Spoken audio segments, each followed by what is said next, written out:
Hey, welcome everybody to Low Elo Legends number 88. I'm Beale, and today with me I've got OpDVlaM. How's it going, man? Yeah, good. The end of the summer holiday, we got to work again Monday, so this is the last weekend we can enjoy some LEL, and then we get stuck in real life again. Mm-hmm. Well, I mean, next weekend is going to be King of the Rockies on this channel. Rising Empires, our NA LAN, our second LAN of the year, Yeah, is that's going to be gonna be a happening. big thing. I'm really excited about that. Like, if you saw how well King of the North went, I'm having big expectation of the American one. So am I. I'm going to be there in person. A bunch of us casters, Soccerton, Draxos, Dr. Dabston, and Lidicor all going to be casting, Okay. and then the top 8 NA players who qualified going to be down there Very in nice. person. Yeah, First, let's thank Store Angel for a lot of gift subs. Can't see how many, but five gift subs. 5. Really appreciate that because we're a community based what's it called, organization. So we live on those subs and those donations to keep us going and to keep organizing these tournaments. Yeah, much appreciated. All those subs, all those contributions to this week's match, Reno, that all goes to the players. The admins, the casters, we're doing this on a volunteer basis. So it goes into the prize pool for the War Chief Club, primarily right now. I think we're pretty well funded on King of the Rockies. It also goes into the prize pool for Low Elo Legends, because we do like to pay out our winners, even though it's low elo. If you win your bracket, it's about $10. Second place, $5. It's pretty fun to compete in a video game tournament and actually get a cash prize. Yeah, just the idea of a cash prize is nice. Like, I always participated because of the feeling of playing in a tournament with some serious rules and really the competition and trying to get to the top of the bracket. And even if you win a lot of them, like, this prize money stacks up and you can invest it into something else again. Yeah, or you can do what half of I feel like half of our players do is through Matcherino just kick it into the next Yeah. month's pool. Yeah. But it does feel like there is kind of like an irrational feeling of like, okay, you're playing in this tournament because you want to play in a tournament setting.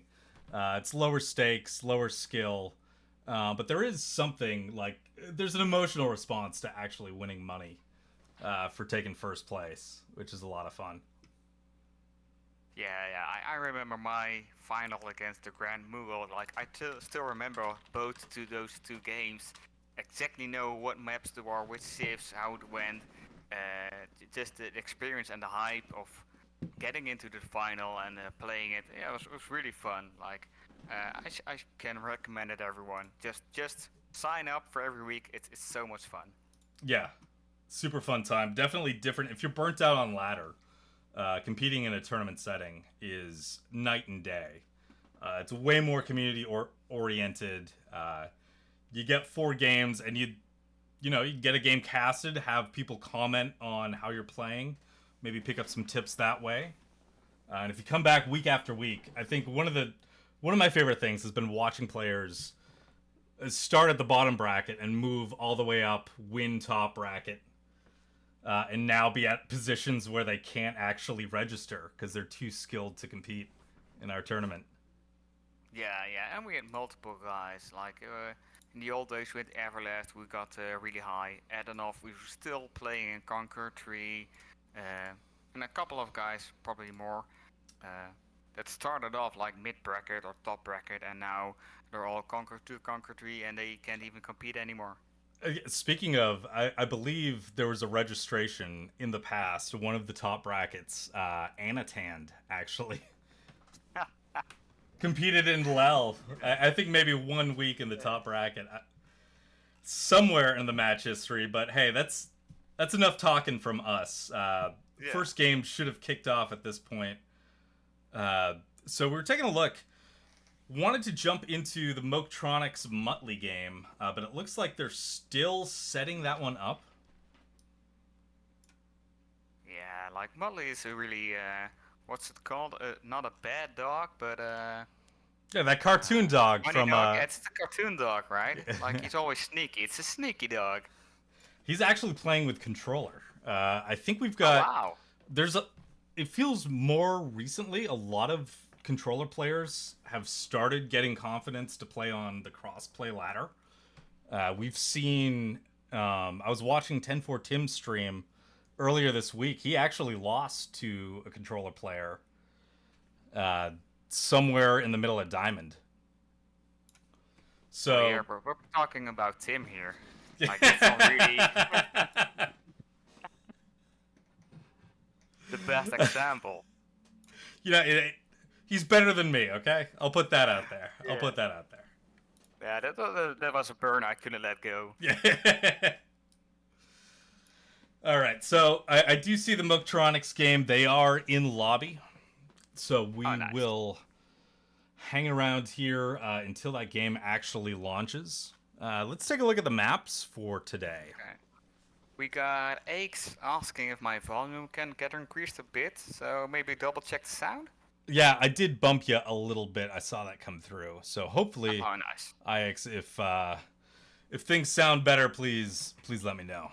If they still need to be fixed, please let me know as well. And if you don't want to hear me, you can always mute the channel.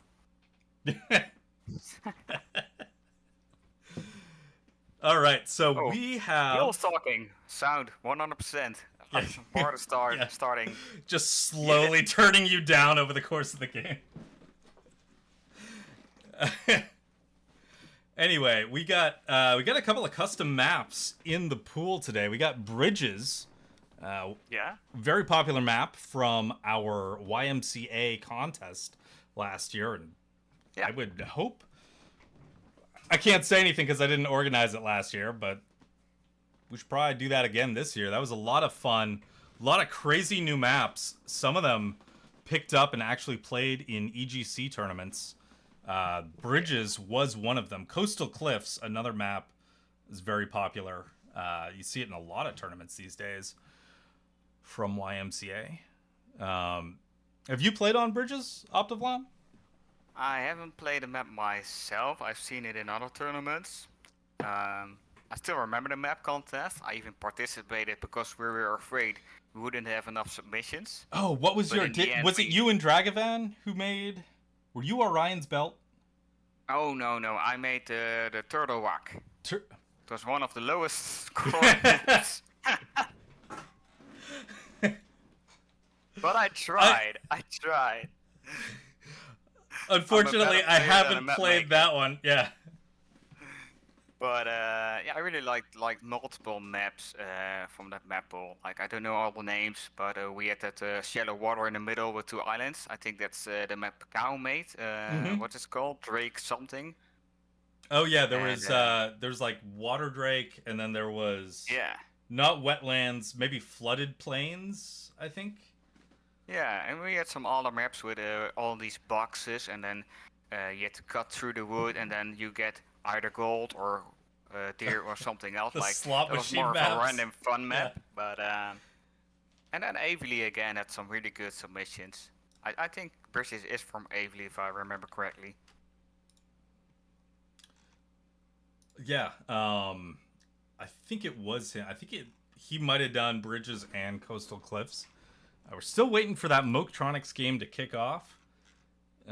So let's go through the rest of the maps here. We got Cliffside, round 2, new edition with the expansion. I'm a fan of Cliffside. I like it. Okay. You know, I like the distance between the TCs. Yeah, no problem. King of the Hill returning for round 3. Haven't seen that map that often. We used to run it all the time back before there were more maps in the game. Yeah, back. Yeah, just talking about King of the Hill we got coming up for round 3. Yeah, I really like that map. Like, people hate it, but I always really liked it. it's fun to cast, especially on lower elo. It does feel like kind of anything can happen with a scramble for the fight over that hill. Yeah, you can do some cheeky tactics like a fast castle with HRE and then take the side as quickly as possible and then just build those towers with spring on placements and put relics in them and then, it's just a shit show. Mm-hmm. Yeah, Free is in the chat saying it's a great map to watch. It can be awful to play. It's certainly like one of those maps. I'm not a huge fan of playing it, but I love casting it. That and Continental can also be really fun to cast, but yeah, is Continental. tough to play. Yeah, like especially with taking the relics because all the relics on those small islands in the corners, and it took so much time and micro to get all those relics because you're doing other stuff and then you're like, oh yeah, my boat already arrived on the island. I need to take those relics and put them back in the boat and then sail them back to the mainland and you're doing other stuff again. Oh yeah, I still have to collect those relics. Mm-hmm. Yeah, such a crazy map. Round 4 is going to be on Byzantines. A really standard tournament map. It's been around for a long time in the scene. Big open space in the middle, sacred sites next to your base. See some deli action on that. Yeah, Basin's really open map. There are a lot of civs that are viable on Basin, like Rus, France, Abbasid, Delhi. Like you can almost play anything on it. Mm-hmm. It's a great map. It's one of those. I'm holding out hope that it eventually gets added to the base game, like Gorge and Golden Heights. Those maps that were originally tournament maps that made it in. Yeah, true. Well, so they're actually having trouble setting that game up, and I don't want to waste any more time at this point. So yeah, understandable. So let's pick something else. Who do we have here? Who's on my friends list? We've got AntiRaider. AntiRaider and Mikadoman. Two long-term regulars. I remember when they were in lower brackets. Now they're battling it out. I think both players may have won top bracket in the past.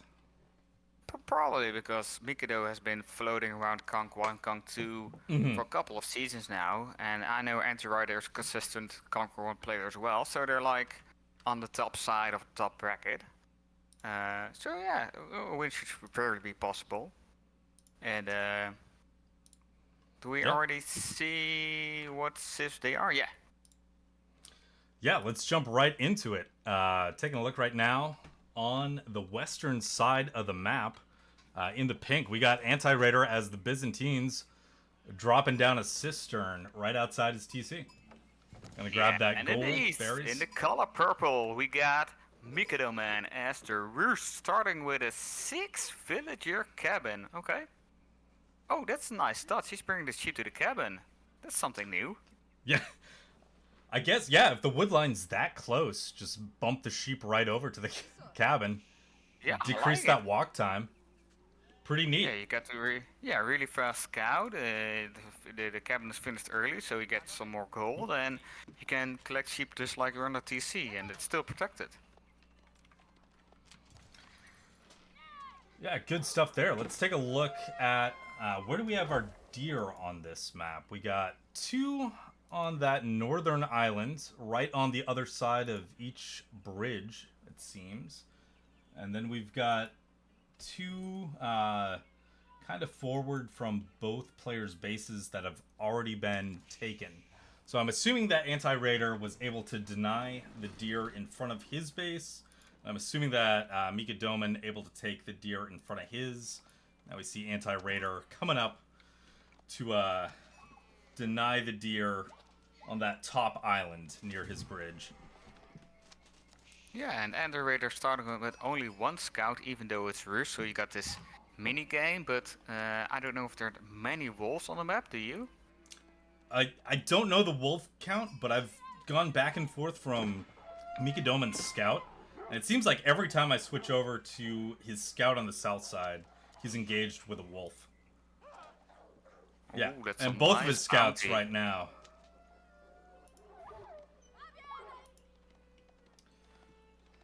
Currently engaged. We'll see if Mikadoman can come around, if he's going to scout. Oh, he did scout out that deer pack.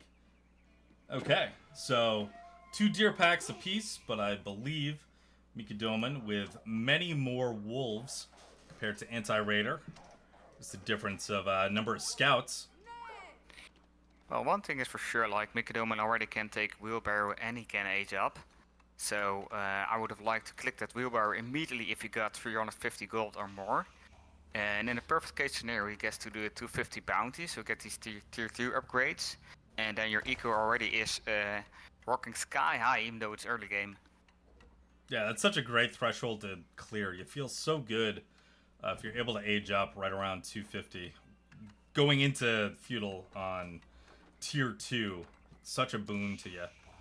Do you have the exact number of what Mikadoman has right now? I'll check for you. And the exact number now is 240. So he's missing 10 for the tier 2. There's got to be one more wolf on the map somewhere. Yeah, that's like 5% to 10% villager food generate, 25 against 10% gold. Like it's a huge boost. Yeah, well, there is that boar to the south side. We'll see if he moves out onto that fairly early. Oh, he already found a wolf way in the east, so he's gonna hit that tier 2. Yeah, let's talk about Kremlin coming down on the gold. Looks like he's going to protect all of those resources to the south side of his base. Pretty good defense for 2 of those gold mines. A berry pack and some of those deer are going to be relatively safe with the Kremlin. Yeah, because with Byzantines being a little bit of a slow civ and the stone being so close by his base, he's pretty confident he can take that 350 stone for the second TC before he gets any aggression across the map. And then with the Kremlin, like, he's protecting berries a bit, he's close to the deer, he's got 2 golds. Like, it's a nice place, the Kremlin. Yeah, absolutely. We do see those 10 vills move out onto stone. It looks like, I mean, he's likely just going to grab that stone as fast as he can while it's exposed, then move the vills back over to wood to get enough resources for the second TC. Let's take a look at the Byzantine base and what AntiRaider might be thinking for his feudal play here.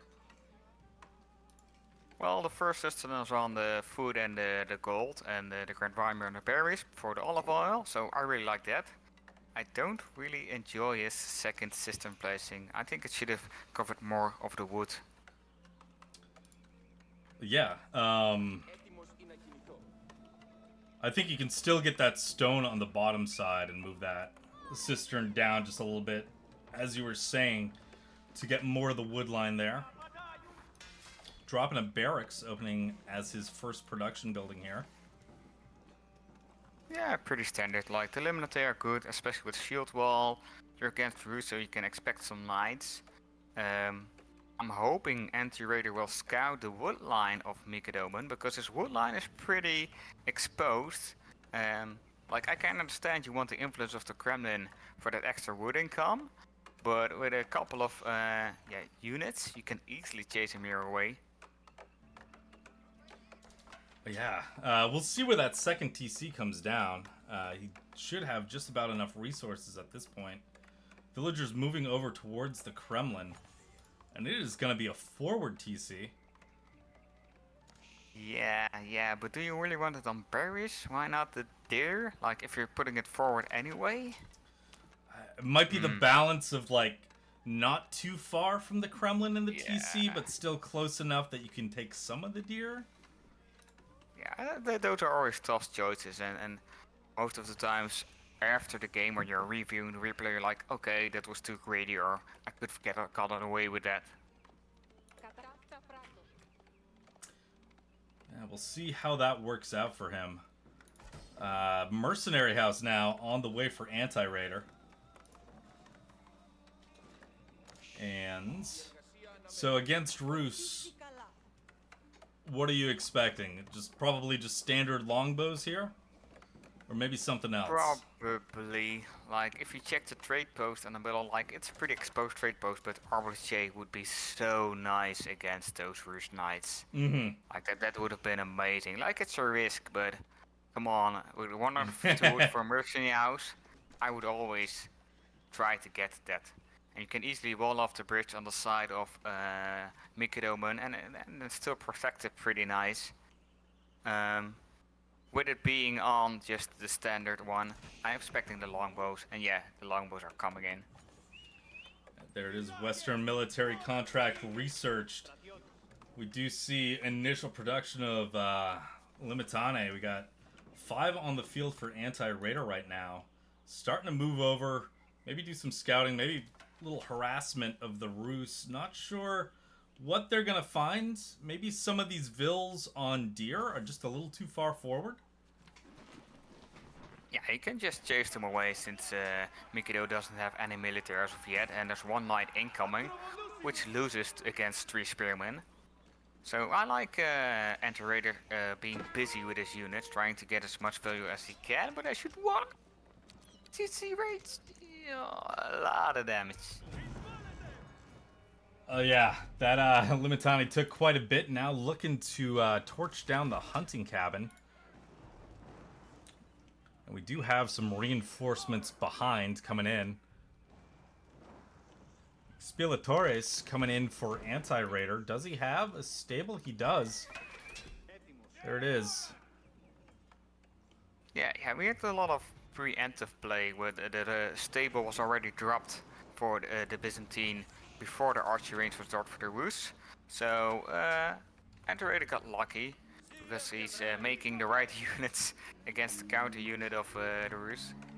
Yeah, it's that anticipating the rock, paper, scissors. You've already shown the Limitane. You know Rus is likely to go knights. And then, you know, once they see your Limitane, they're like, oh yeah, I need archers.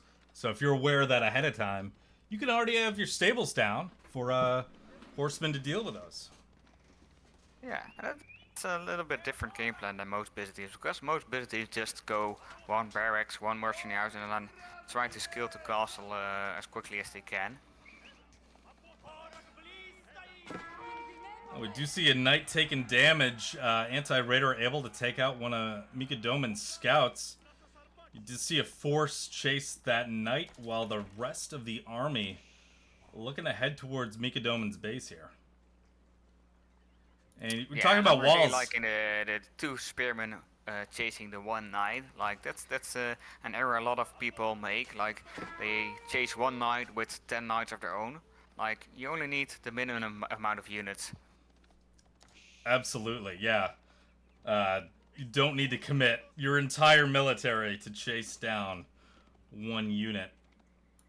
You can see AntiRaider now has walled off the bridge for Mikadoman, taking the deer on his side.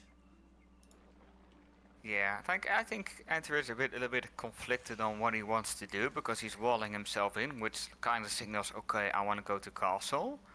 And if the Rus is on 2TC, castle would be a good choice because you get some bonus from the Golden Horn Tower.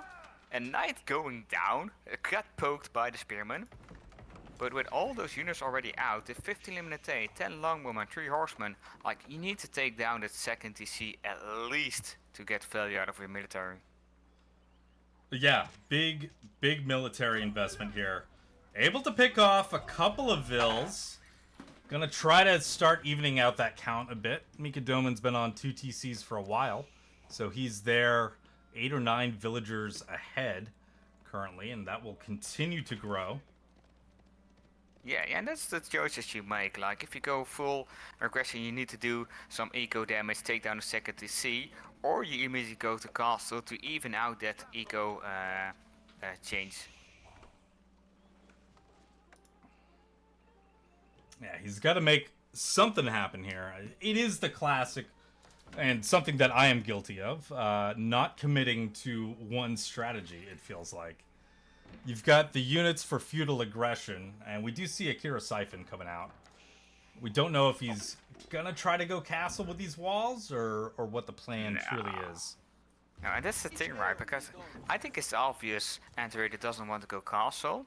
I think he's afraid of the couple of knights, but this is like 200, 300 foot wood on walls. That could have been an additional Kyra siphon, and then, you know, could have easily taken down the second TC way quicker. I do like those two horsemen trying to raid in the back, even though they're idle now, and at the same time trying to hit the second TC. We see a villager for AntiRaider getting scouted out. Oh man, those horsemen, if they wake up, they're able to jump on all of those berries. But yeah, that Kira Siphon, man, that fire damage just ripping right through the town center. Yeah, that's crazy. And Mikadoman already adding in farms. That's like a sign for like, I am weak, please don't kill me. Desperation play at the 13-minute mark here. Oh, two horsemen picking on those berry fields, taking down one wheel, trying to pick on a second one. They're poking their way. And second one is down as well. That's already some good value. Yeah, plus the 20 gold from... main TC gets dived. I think Mikadoman was able to, you know, there was a farm transition because he just had to keep back, produce as many military units as possible, anticipating this push in on his main town center. You can see all of those archers right in front of his TC, 34 of them. Even though the Limitani have shield walls, they're still doing a lot of damage here. He doesn't have shield wall activated. Like, he does have it, but he's not activated it. They're not activated, okay. No, like if you click on Limitana, you can see Yeah. they weren't activated, so no damage reduction there, right, boys? A good hold from Mikadoman. I mean, now take a look at the military and eco count. Mikadoman ahead in both of those factors. Yeah, and now what you want to do, like, you took a good fight, you did lose your second C, like, do you want to counter push, do you want to go castle now? You're already at almost 900 gold, so, you know, just go all in on the food, you already got some farms.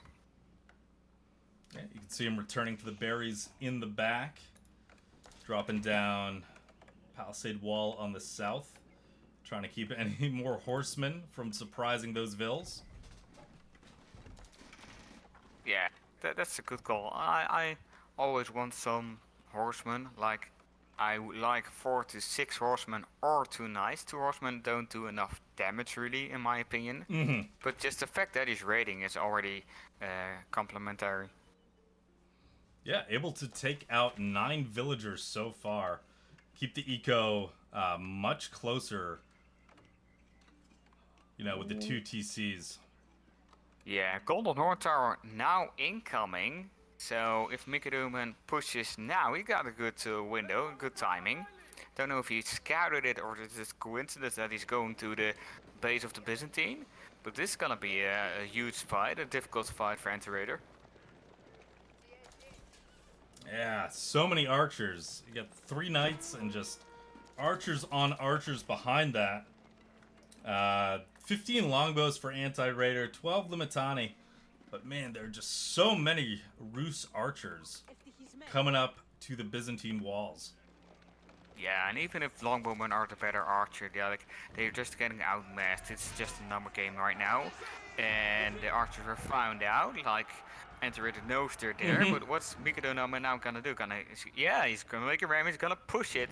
Like, this is always so bad. This always feels so bad, like aging up and then immediately having a big army in front of your base. It's like getting caught with your pants down. Yeah, just with the time it also takes for veterancy, all of those benefits from Castle Age to take effect. Yeah, we do see Varangian guards. Not a bad choice for the Byzantines, getting some Castle Age unit out on the field to try to defend against all of these archers. Meanwhile, in the back of Mikadoman's base, we got a high trade house, so he's on his way to castle as well. Yeah, so interesting. Like, do you really want to push right now? Do you want to wait till your castle ace is done? You should have the bigger military right now. Oh, so many tough choices to make already. Well, it looks I like he's think, yeah. choosing the push. Yeah, I think I should have doubled down on knights if you wanted to push. Like, they're putting so many eggs in different baskets, as to say. Yeah, it's a lot of resources for that high trade house. Resources that aren't knights. Yeah, there could have been like 10 more knights. You can see the tankiness of those Varangian guards. Doing a good job to take all the damage from the knights. And now the Limitane able to clean those up. Varangian guards now able to get in onto the archers. The TC is helping out quite a bit. This doesn't look like a great fight for Mikadoman.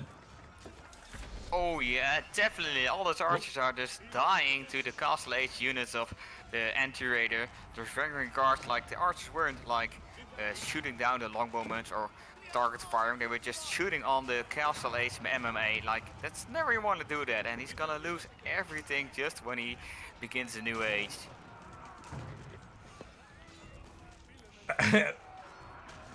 Yeah, I'm trying to think of a worse feeling in this game of aging up, taking a bad fight, and then just not having any military to upgrade. Yeah, and now if you lost all your military, AntiRaider's upgrades are coming in, and he's gonna go for the counter push, like he has to. Like, you know your military is way bigger than your opponent. That's why I would have liked if he would just double down on knights to counter those couple of Varangian guards that were coming early castle, and then push. And if you don't gonna push, then back off and go castle age yourself and take those upgrades.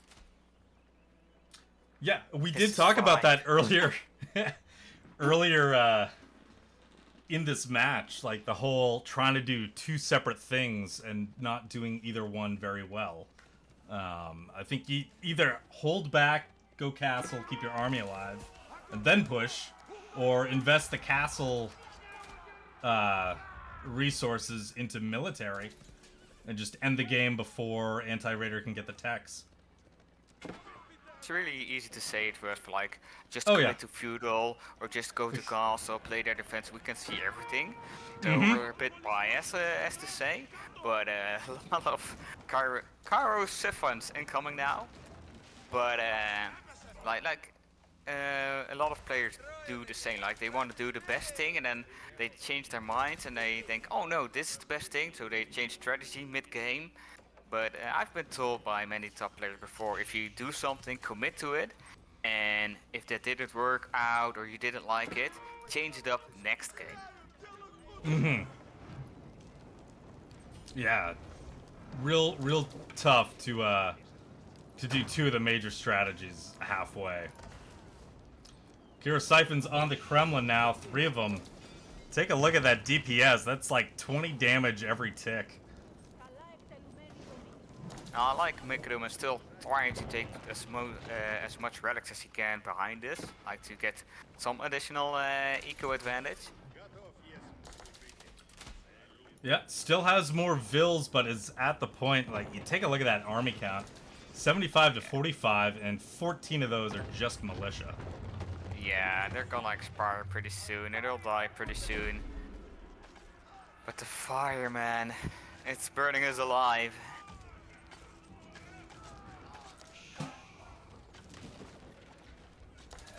Militia able to take out one Kira Siphon, but I think that's all they do. All 14 of them as they look to target the landmark TC of Mikadoman. And look at those two Varangian guards on the gold. That's beautiful. Just splitting off some army because your army's big enough and just disrupting the eco wherever they can. Big fight on the Cairo Siphons as well. We've got a big commitment. The knights coming in, trying to kill the ramp before the spearmen can come in. They're being chased away. Meanwhile, we got a lot of crossbowmen doing their work, taking down those armored units one by one. yeah, Mikadoman's holding, but he's lost a lot of villagers. 30 killed so far this game. Yeah, now we got now the Knights on engagement. the front line tanking. That's never a good thing. Like, Knights you want to raid and you want to do hit and runs, but they never want to straight up fight. And the Knights are dropping one by one those poor horses. It's the end of the days. A lot of Limitani coming in from behind, but Mikadoman is still holding on to this just a little bit. But that Mangonel is not going to help. AntiRaider with a brutal shot onto those crossbows. Ooh. Boom. Finally gets taken out. Mangonel, though, getting good value while it was still alive, but the army counts have evened out at this point. I mean, it's ugly. There's a Varangian Guard in the back farms of Mikadoman, but I think he's stabilized here. He's held. Yeah, it looks fine, but I like the two Varangian Guards going to the gold, but immediately after that he sent some more. But why do you need 10 Varangian Guards to kill a couple of hills? Like, he split his army too much. Good defense by Mikadoman as well, that's for sure. Yeah, very well held. Let's see, picking off units on the retreat. AntiRaider with no military in the queue. Now we do see the Launch Connect being purchased from the Merc House. Do see more Limitani and just regular horsemen on the way in. AntiRaider sitting on quite a bit of gold at this point. Oh yeah, you should just spam all the eco upgrades you can and all the blacksmith upgrades you can. I do like the mix with a lot of Limitani, some lance connectors, some horsemen. Like the Limitani can deal with the knights and the archers can deal with the horsemen can deal with the crossbows, and you got those lance connectors to melt down those MA. That's a really good composition. Well, the game continues on from what looked like it might have been GG. Mikadoman losing his military upon hitting Castle Age. Able to pull off a good defense back at home. Did lose the Kremlin, but able to stay in there. Lost a lot of vills. Down 34, but the second TC is going to keep that eco count pretty close. Just 5 vills apart. Yeah, because he got value from his second TC, at least enough value. But you still have to take into account the olive oil. Oh, and some horsemen getting caught at the bridge, trying to raid the back, but 3 of them are already dead, and 1 horsey just running by like, don't mind me, boys. I'm just here for tourists. And he sneaks around the wall.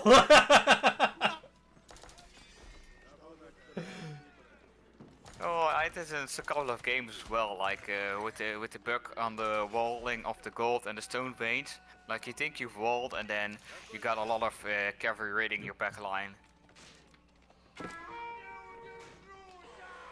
Yeah, we'll see if Mikadoman is aware. Well, yeah, he has to be aware. He saw those units go through. If there's any way to close that up. We do have Mikadoman pushing out now onto the top island. Did scout out that mill. I think there was only 1 villager here taking that deer. Yeah. Couple more horsemen up here on that northern island for AntiRaider. Those are going to be revealed and taken out pretty quickly. And Mikadoman just taking out all those houses that AntiRaider set up for vision, which I like. Like, they have more vision than the Tara, I believe, and they're way cheaper, so it's some good intel.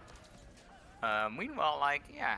I'm seeing stone from the Byzantine. I'm hoping for a keep or something, like in the middle, next to the sacred side, securing the golden stone in the back, something like that. Maybe even add in a second DC, because you can. Like, they still don't have that much eco, even though it's 26 minutes in.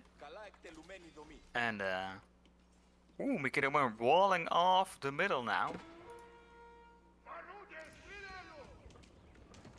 Yeah, big walls from both players coming down. You see the big lines coming out from the bottom parts of the map. Do you see a ram caught a little far forward? AntiRaider looking to wall off his bridge. Military numbers, Mikadoman 82 to 46 in the lead. AntiRaider needs to start spending that food and gold. We do see a keep from AntiRaider trying to come down on the top island? I don't know. Yeah. What does he see for Mikadoman army? Yeah, we like should the see that keep... Mangonels. The Mangonels gonna be MVP. Bam! Oh, boy! From downtown. Oh yeah, and they're on a choke point as well. Like, you can never reach them. They're gonna do so much damage. Great positioning with that Mangonel. Doing a lot of damage. 5 Vills available to sneak around and try to drop that keep. Unfortunately, AntiRaider's losing a lot of his military. Regardless, those Mangonels did all they could. Just the military's not there. AntiRaider now losing Vills. Like, that bridge is gonna fall. Shots on the front lines, and the crossbowman just took out the front line of the Byzantine player. I think he's... Oh, yeah, kill the bridge! The bridge has 41 HP, it's gone! No! The mangoes! The mangoes! They destroyed the bridge! It all went down the drain, literally. God! Oh, that's amazing. You know, in all of my matches that I've casted on bridges, I have yet to see the bridges actually take out units. Amazing. But it's repaired now. And we didn't even see it coming. Like, his own mangoes put him to death. Got some knights in the eco of the Byzantines as well. Like, all these olive groves are without villagers at the moment. Yeah, and we had discussed a little earlier how AntiRaider doing a good job of picking off villagers. Now take a look at the Vill kills. Mikadoman not even with 36. AntiRaider repaired the bridge, and now Mikadoman's like, okay, thanks. Yeah, I'll walk thanks, over. buddy. Oh. Like, I understand the idea because you want access to the deer and the big gold, but if there's a military army waiting of like 30 units. Just helping them to cross the river to get to you. Little unfortunate. Yeah. Mikadoman now really into the Byzantine eco. This is gonna be yeah. really tricky for AntiRaider at this point. And he's on top of all his olive groves, and the men-at-arms and the knights, they both have 6 armor, so they're never gonna die to the TC fire. The TCs are great in the early game to defend aggression, but this far in the game with all his ranged armor, they practically do nothing than just. And it's over. AntiRaider trapped out. Mikadoman with the win. Yeah, great game, great defense from both players. AntiRaider defending the Byzantine push, and then Mikadoman defending against AntiRaider. Really fun to see the bridge work. Those mangoes, those mangoes on the bridge to Terabithia. I don't know if Maneas is watching, but if you want some content for his YouTube shorts, the bridge is one of them, for sure. Yeah, we'll send him a little reminder. Let's take a look at the unit graphs. The end of the game. Whoop. Didn't want to stay up there. Taking a look at the Vill count, you can see Mikadoman, 2 TCs, gets way more villagers. AntiRaider, though, doing a good job to even the count up with his push after Castle Age. But then losing all of his Vills to that raid and that failed keep drop on the northern island. Military count, you can see both players taking good fights. First one going into AntiRaider's favor. You can see Mikadoman like losing all of his units into castle. Then Mikadoman holding the push. AntiRaider losing all of his units in that push. And then the final fight where Mikadoman able to just destroy AntiRaider's military once and for all. Yeah, even though there were some great mango shots, but you know, the game went kind of back and forth with at first the Byzantine player trying to push the second TC, but then was like, let's go castle anyway. And then Mikadoman with the counter push, but let's go castle behind this. And then in the end, I think the Mangonels did the biggest job. Yeah, saw a lot of work done by those Mangonels. Mikadoman just able to have more military on that last engagement on that northern island. And AntiRaider just couldn't defend at home. And so Mikadoman will take it, and we'll go back to the lobby here. Yeah, it's a really good game. Like, both players were playing really well, and I really enjoyed it.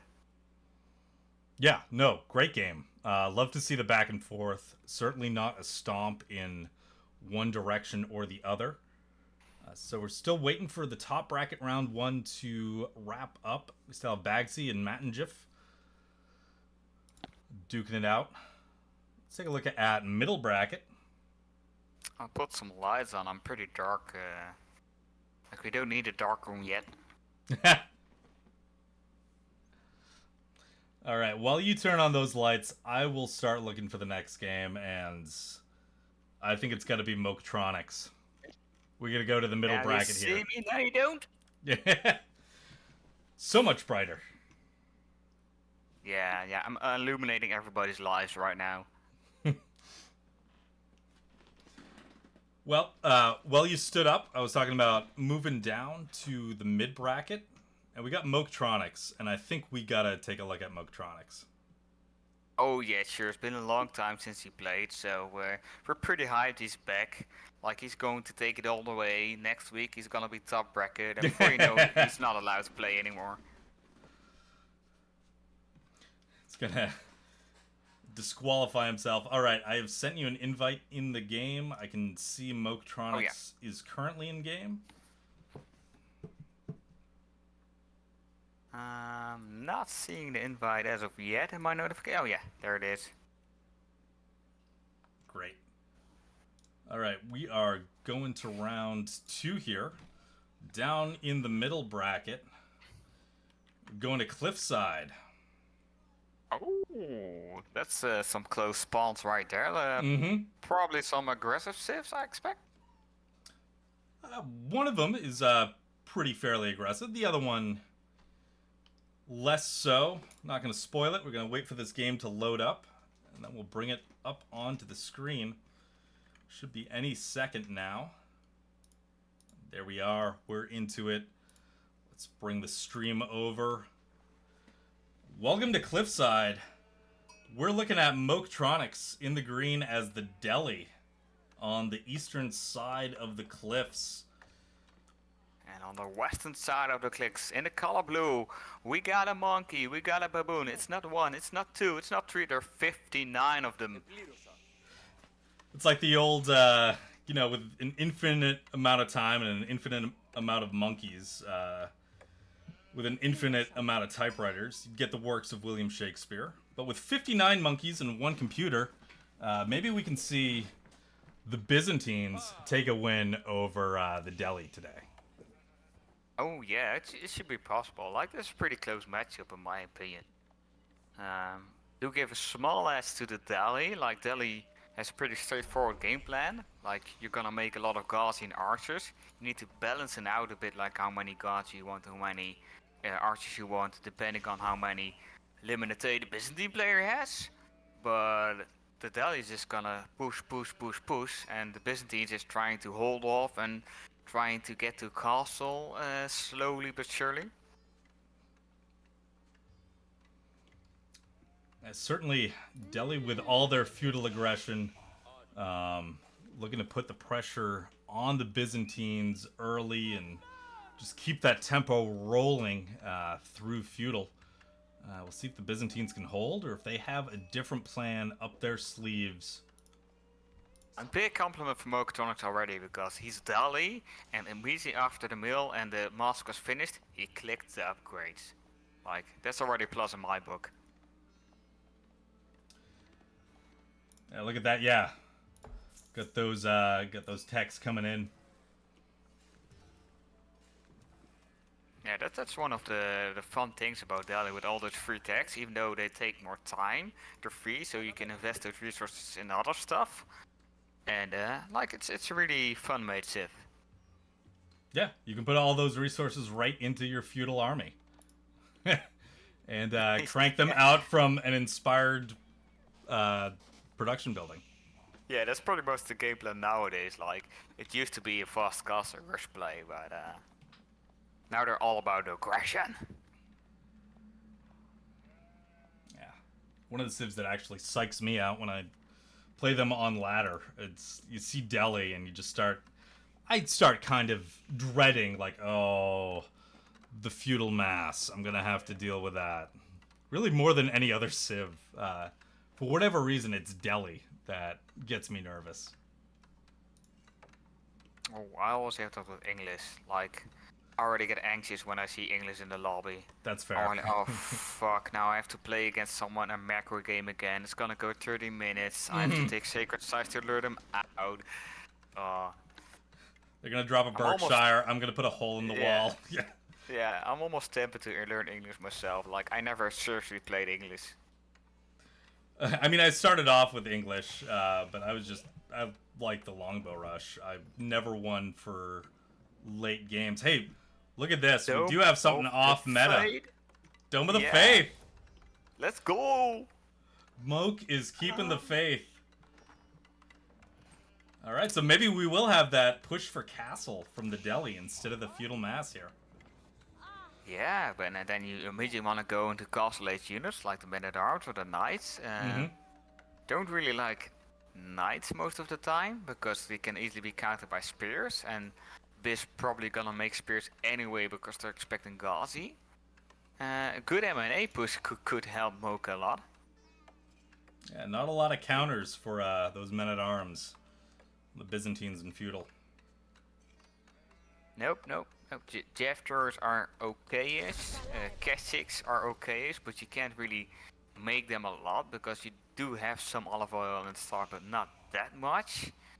Yeah, most of the time the horsemen are the best option, like the least worst option from all the options you have. Yeah, they can just do so much. I mean, longbow is such a strong unit in general. So I wonder when the monkey is gonna find out he's playing against the Dome of the Fae. Like, did he already scout it?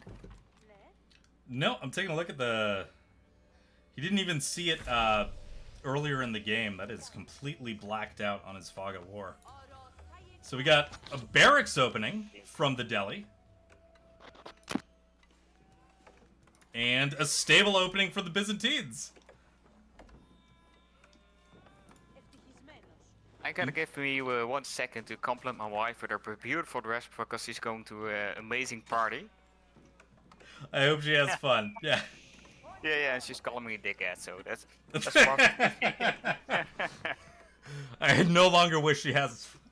No, I'm kidding.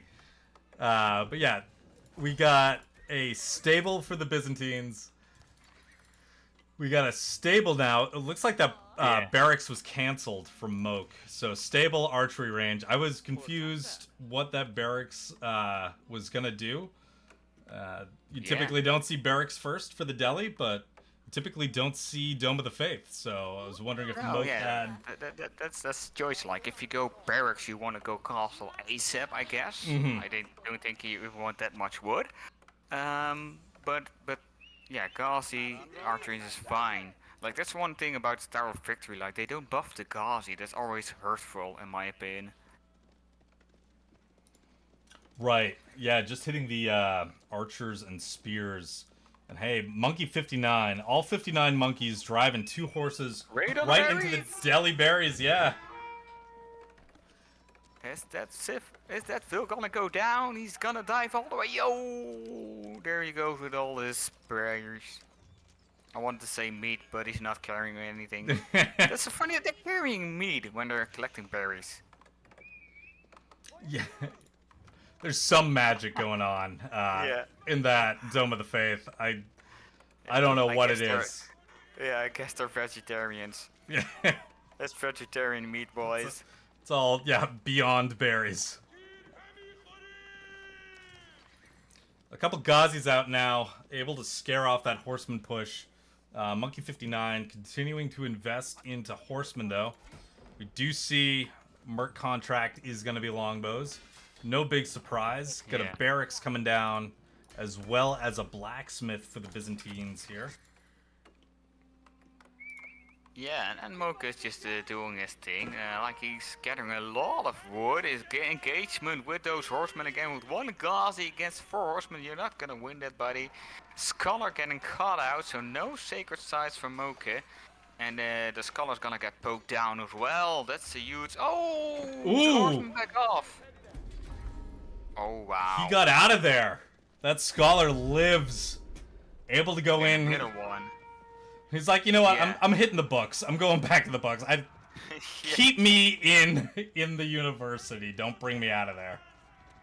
Yeah, and the middle one got sniped as well by those longbows. Like, I don't think Dome of the Fate is the best choice, especially on this map. Like, look how close the middle sacred side is to the Byzantine base. Like, it's really easily contested.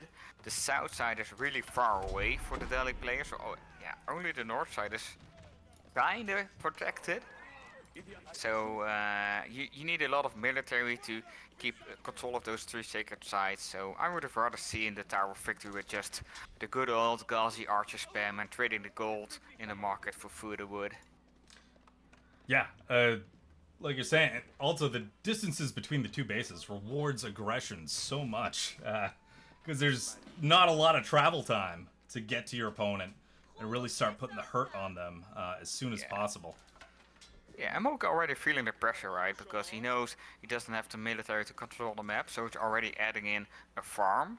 So, yeah, he's gonna get... yeah, the Byzantine players is gonna ride around his base, keep him contained, and he's gonna be feeling very pressured, and at some point he'll probably break.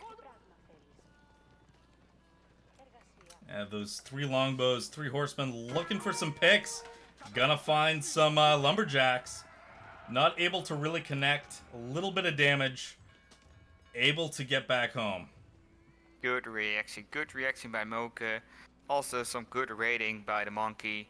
Like he's playing his surfers, he's checking all those pocket resources because he knows he has the bigger military and he knows that he likes those pocket berries. We got some engagement with the gods. He's on those 3 horsemen and 3 longbowmen.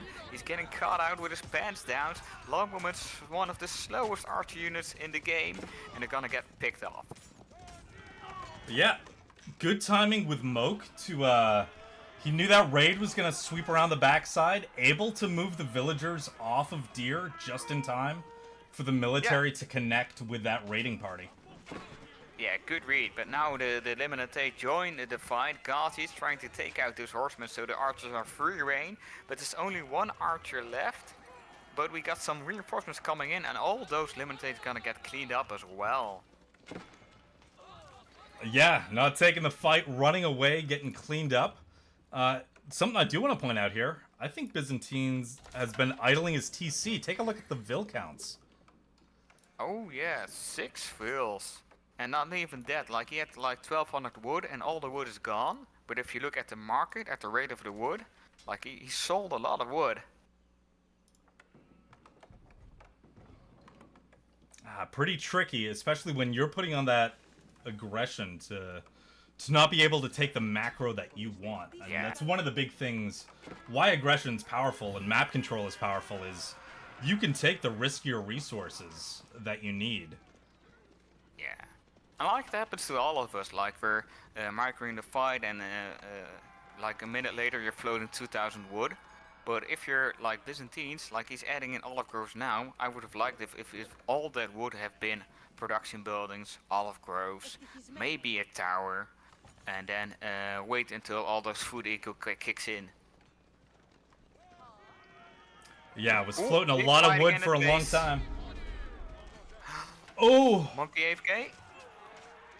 Yeah, Monkey not noticing until it's too late. Moke able to get the surround on most of those units. Clean up Monkey 59's military. Only 3 horsemen survived. They're kind of injured. Yeah, and Moke going Castle Age now. Won the big fight. Knows he has the advantage. And he's gonna press it in attack advantage. Good choice. Yeah, look at the military numbers. Compound of the Defender now coming out for the Byzantines. Moke looking to secure that middle sacred site. He's taken the top and the bottom ones. Just the middle one remains. But man, the military, the eco difference, and soon to be the tech difference, gonna be in Moketronics' favor. Yeah, it's one of the basics. Just produce vills. Like you see in BST videos all the time. Just make units. Yeah. It sounds so easy, but when you're doing a lot of stuff at the same time, yeah, mistakes are made. Oh yeah, I'm certainly not the best at consistent villager production. It's easy to cast. That's it's not easy to cast, but it's easier to play the game casting than play the game. Yeah, that's because you don't only have to look and comment, and you're not like, oh, I have too many fields on food, I need to rearrange my macro a bit. Oh, my archer's dying to horsemen, I need to micro him a bit, stutter step, and then you forget things like taking relics or taking stone or going up. But a new age begins for the Moke with the compound of the defender. Are those upgrades gonna get clicked? Yeah, good job Moke, like all the eco upgrades coming in already. The archer Gauzy upgrade coming in, blacksmith upgrades coming in. And all sacred sites contained. One horseman on the south side looking to decap that sacred site. Looks like that will be neutralized. Nobody's coming down to uncap that. We'll see if we've got a play for the relics yet from Moke. And Monkey 59 nowhere near castle. He's going to be in feudal for a bit, and he's looking to take an engagement right now. Down the middle. A lot of horsemen, a lot of Limitani, and this might actually work out for Monkey 59. Didn't have the numbers, good choice. But he had the comp and a decent engagement.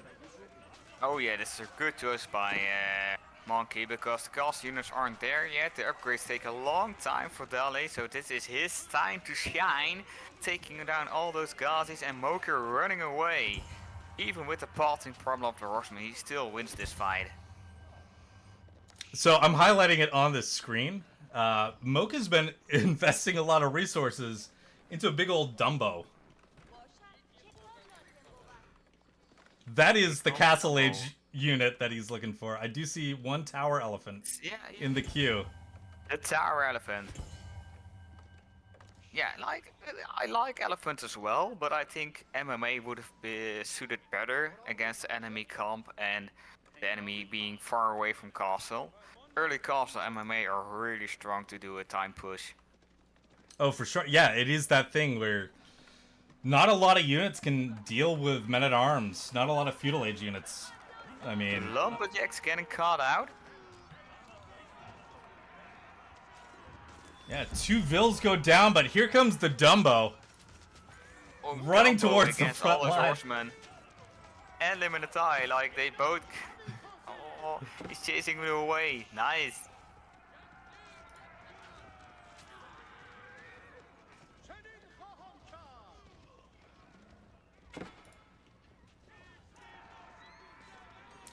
Well, Moke is taking this fight. Monkey 59 with 5 military. Dropping a Golden Horn Tower in the front where Delhi is about to break in. Yeah, he realizes that too. He's like, oh, maybe not. Maybe there's a better place for this. Now putting it in the back. Good call. Good call. There's not much room if you put a Golden Horn Tower right in the face of an elephant. Like, you think you're big? My tower is bigger. Well, now, I'm taking a look at Fog of War and what Moketronics sees. I know what he doesn't see is the military count numbers. 34 to 5. Oh, yeah. He's playing a lot like me. And just not pushing in when you've got an overwhelming military force. Oh, yeah. But it's really hard to tell in-game when you have a really overwhelming force. But when the monkey gets to castle, he already gets attacked a bit, but as soon as Moke sees that Castle Age message in the middle of his screen, he's gonna dive, and he needs to. Like, bam. He knows now, okay, I need to dive all his eco, I need to dive his gold, his wood, his olive groves. I need to take and end this game now. Yeah, well, focused on that one stable for the time being. We do have Varangian guards now in the queue for the Byzantines, but it is 4 to 41 military units. There should be a second tower elephant about to join this mass sometime soon. Monkey 59 just not going to be able to have the production. There's no production. Yeah, but I still think this is a classic mistake. Like taking down a stable of 150 wood when you could have also been isling 15 lumberjacks, which cost a lot more resources over time. But he's diving deeper now. He's taking that one Varangian guard down, even though he's strong. It's up against like 30 units. We got more elephants incoming. Dive deeper. Come on, go in. Do it. Now focused on the market. There he goes. All right, not going to finish off the market. Looking at a house, maybe looking at this production. Oh yeah, and houses are always a good second tier choice, simply because you can pop to cap the enemy, which is really annoying. Finally, one Gauzy Raider trying to deny those 14 lumberjacks. Like, this is what happens. The one Gauzy immediately scares away all those villagers. Yeah, there's a panic outpost coming down. But yeah, Byzantines just don't have the production or the military to stop this. One cataphract is not going to do anything. Yeah, like in a Hail Mary kind of case, you can try to raid a bit of Moketronics eco because it's pretty exposed as well, but you just don't have the military, and it's done. It's gone. What? Did Moke crash? Because his units are gray. What? Oh wow! I expected the monkey to step what? out. What? That's gotta Moke, be what's going on? That's gonna be a disconnect. There's no way you're gonna tap out in that position. I'm gonna check Discord. Bloop.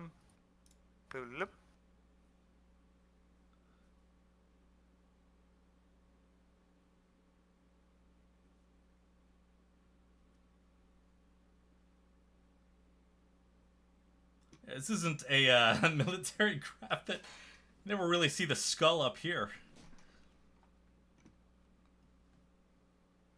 It's the most bizarre. Like, that's perfect timing for, you know, the Byzantines to tap.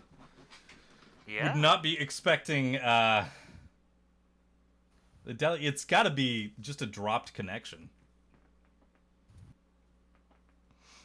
Someone cut the power. Monkey 59 was actually Monkey 58. He sent a monkey to Moketronics' house to cut the power. And so Moke apparently said to the guy, "Oh yeah, you won, but I want to play a little bit longer to get some more practice." And then he made a comeback, so he tapped out because he promised to tap out. That's a first. What? Yeah. What? Like it's he's keeping his promise. It's honorable, but okay. Yeah. I don't know what to say. I'm flabbergasted. Okay, yeah.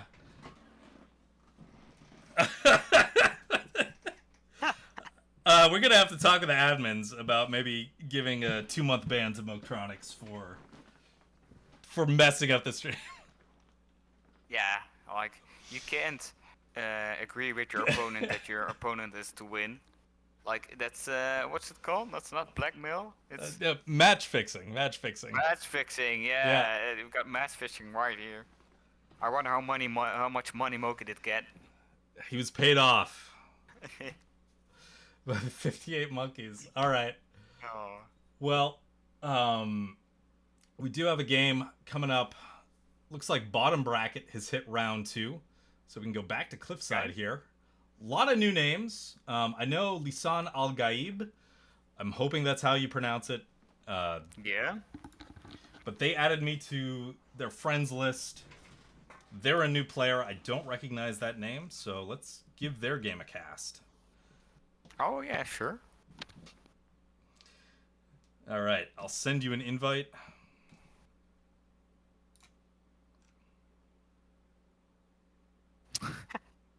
Okay, didn't know his game was cast.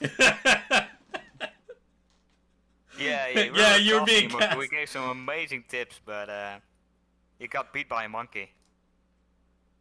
Oh, and it looks like I can't observe. It looks like that LISAN Al GAIB game is just about over at this point. I can't Okay. observe it. Who else do we have? Do I Is have? that the last game in bottom, or are they all still busy?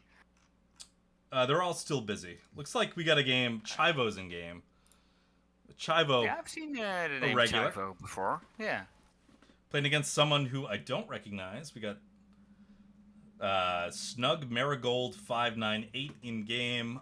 Bulgy on start.gg. Okay, I was seeing some different civs. I Mhm. like. I'm excited for this one. Seeing something new here. Going back to Cliffside. Let's bring up that game. Going back to the cliff, babies. Mm-hmm. This time, on the left side of the cliff, in the red, we got Chivo as the Japanese. First time seeing Japanese today. Yeah, and then there's in the color blue we got Snug Marigold 598. That's the Order of the Dragon. It's the first So, time this seeing Order of the reminds me Dragon. of King of the Rockies. That's coming up next week. Mm-hmm. Next weekend, we'll Gotta make a be... connection somehow, right, to promote it. Next weekend, we will be casting and putting on the North American LAN in Denver. Top 8 North American players that qualified. That does include Puppy Paw and Wham, as well as some other names you may recognize in the AoE4 community. Got GUA, Nyan Racing Cat, Phyllis Berto, Yeah, don't Soldier, forget the #1 upcoming player, Makomi. Makomi, yep. Yeah, he's been streaming a lot recently, and he always streams at my time when I can watch. So yeah, I'm really rooting for him. It's called rooting, I think. Mm-hmm. Yep. My English bad. Like I can always blame Road. Oh no, the scout! See it? Yep. Does he see it? He doesn't see it. No, that No. scout not gonna get punished. Chivo, you lucky bastard! That could have been 6 sheep gone and 1 dead scout right there. He was in the TC race for a long time, man. Mm-hmm. Especially being caught on that side of the wood line. Like, it was a tricky escape. Yeah, and I'm seeing in chat that Road is a better English speaker than me because he's cheering.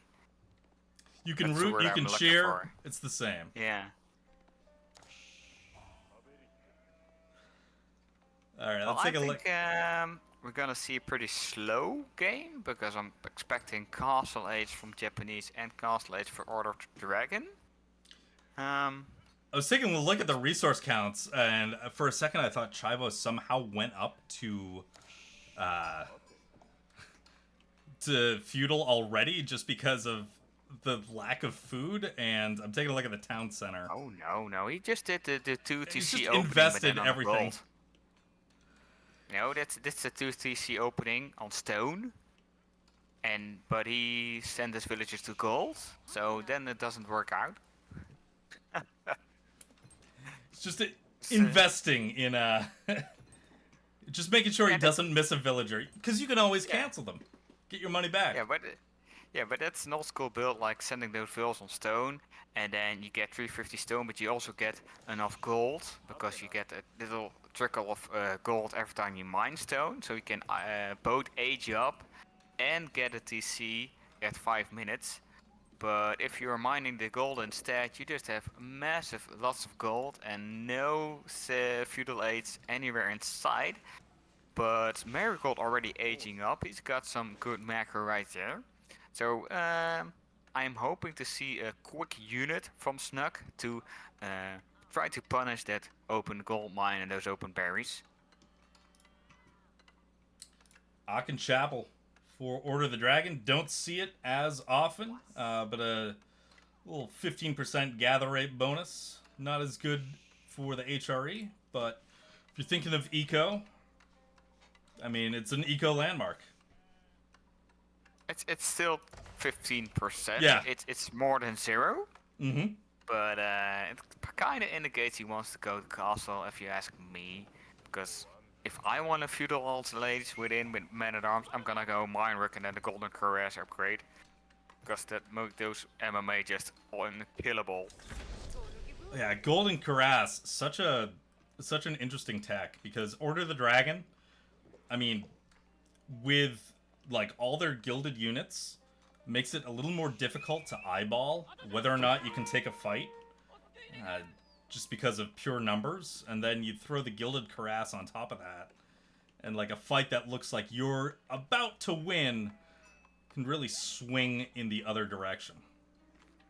Yeah, and it's already difficult to guess the strength of the OTTD army because there are way less units. So if you like see 10 units, you have to double it, kinda, because their units are double the amount of resources and also have double the strength of normal standard units. And we're seeing a wall in the middle. Early wall for the Japanese, okay. And taking a look at the Japanese gold, I guess both players, a lot of gold in the bank going into feudal right now. Well, maybe Chivo's doing a 200 IQ play, taking 600 gold, then going off the gold and then take all the food. I don't know. Perhaps. I'm just speculating. Yeah, it's the bottom bracket. Anything can happen. Anything can happen.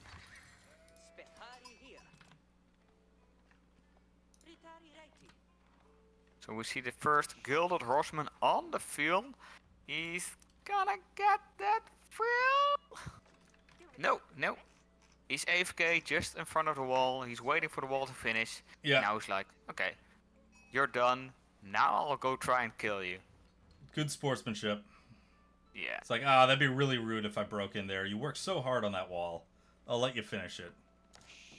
That's really nice of him, and Chivo just walling up way more and more and more, and that's a really good thing against cavalry. Like, cavalry are really bad against early walls because they're less units, so you have less torch damage, so it takes more time to get through that wall. Yep, great way to shut down little raids from early cav civs. And yeah, see Chivo just continuing to add. Gonna be walling off his northeast side here. Yeah, we see another production building going down, a blacksmith going down, so I'm guessing Snuck does want to bring out some feudal pain, but he's gonna be on a timer because Chivo already closed the castle.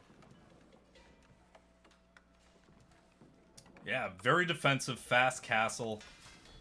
Yeah, we do see that barracks, that blacksmith like you were talking about.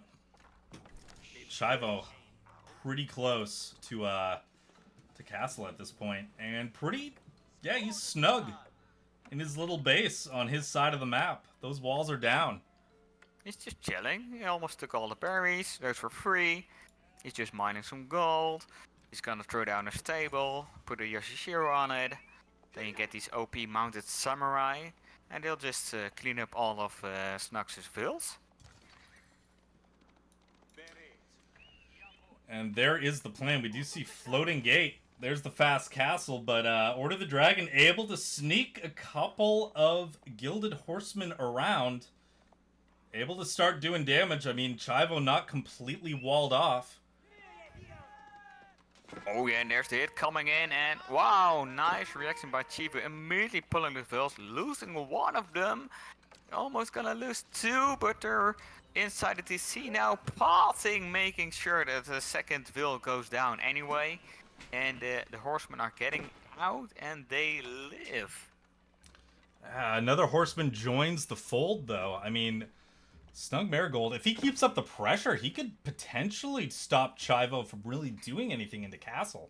Chivo's still with no military. Yeah. Dropping that stable right now. Yeah, you shouldn't underestimate Gilded Horsemen. Like, I always think, oh, it's only one horseman, but it's actually 6 right now. With 2 ranged armor already, and they can get a 3rd armor as well if they take the backsmith upgrade, and they're going in for another kill, but the bill, it's getting blocked. The storehouse is full. Yeah, it's 3 vil kills.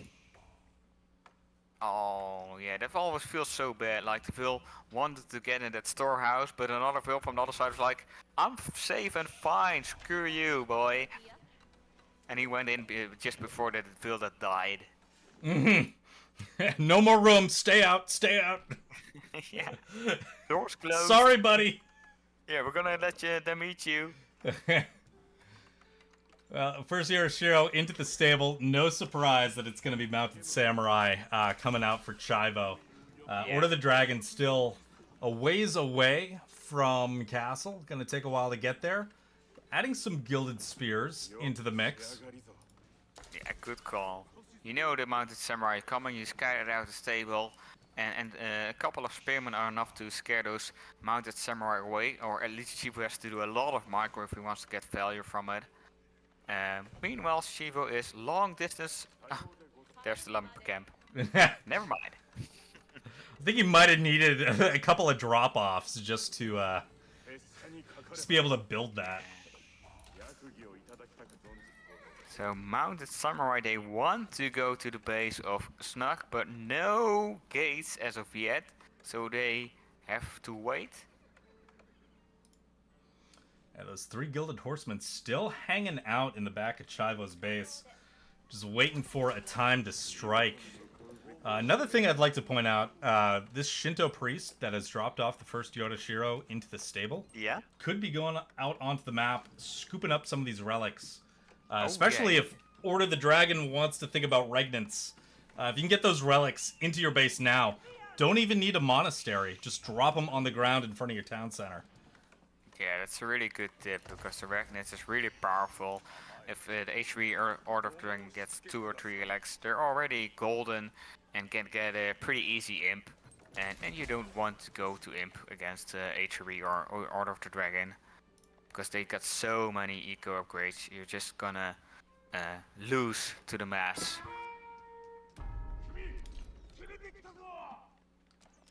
We do have a couple men Mounted Samurai trying to find something. Some damage.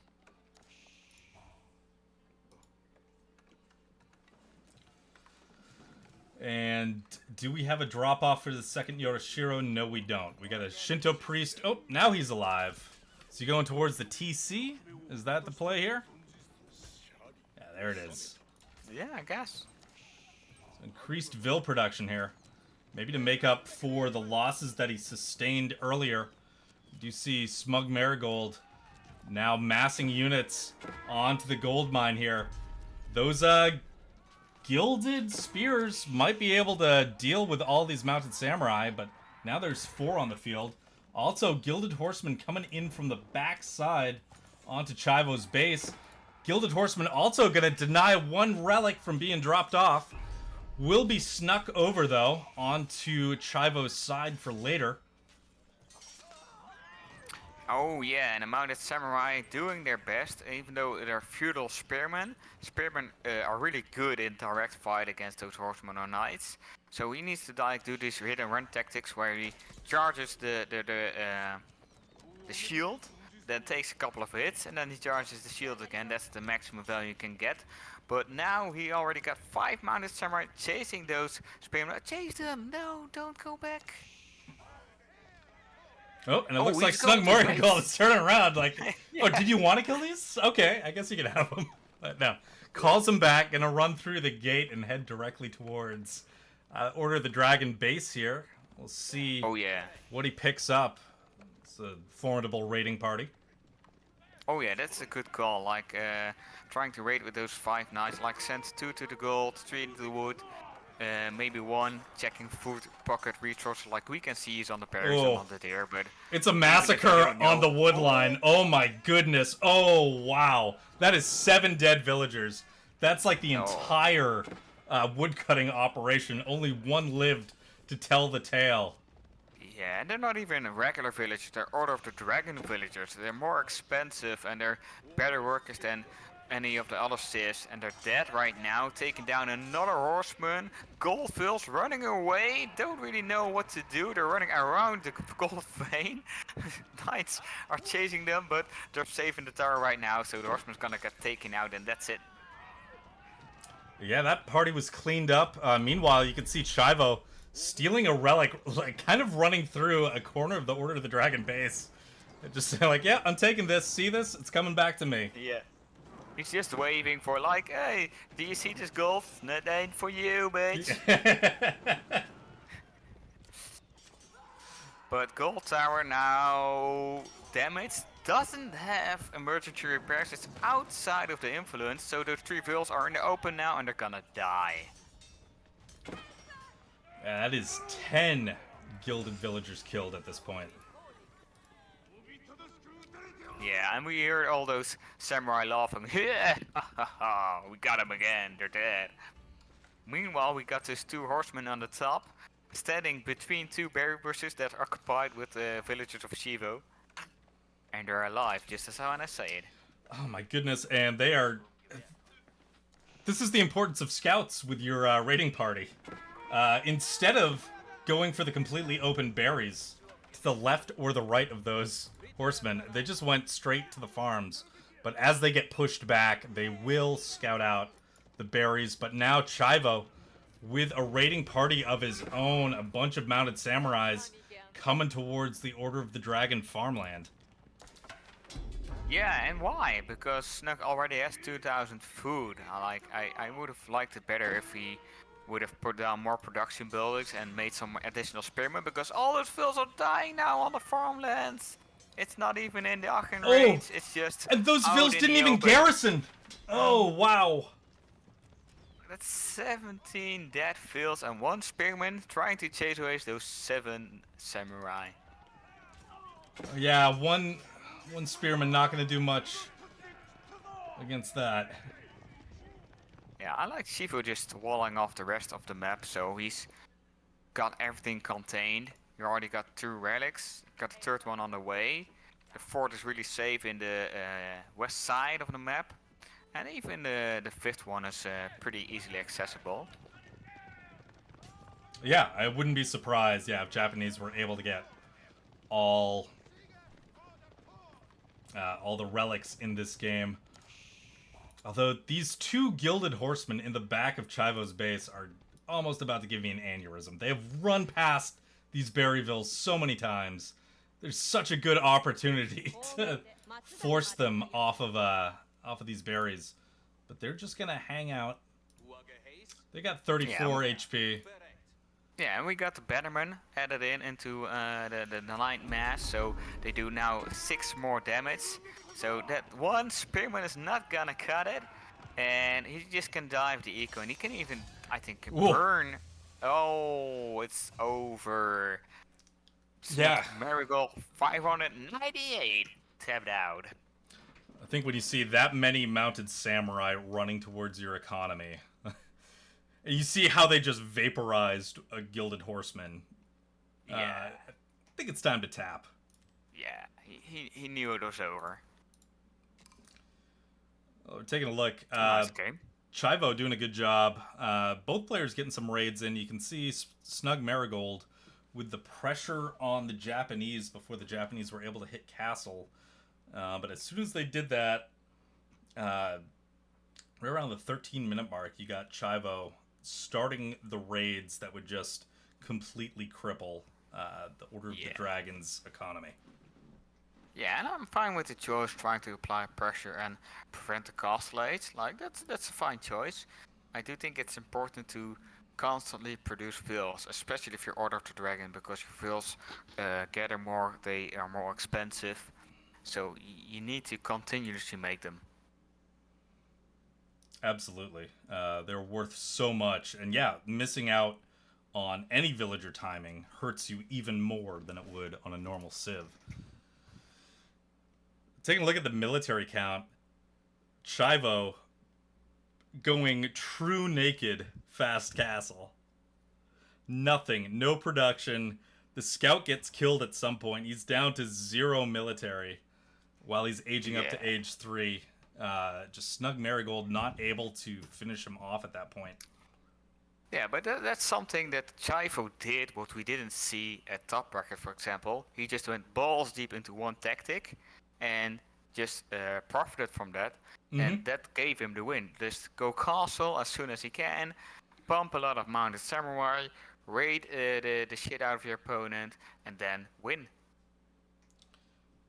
And it worked out for him. It worked out. Yeah, let's bounce back over to the lobby. We did get a request. Where are we at? Middle bracket. Taking a look at some controller players. DJP and Muttley. Yeah, sure. Why not? We missed the sneaky dog last time, so let's see if we can get him in line this time. All right. Let's see. DJP did add me to friends, so we can get into the game that way. I'm sending you an invite right now.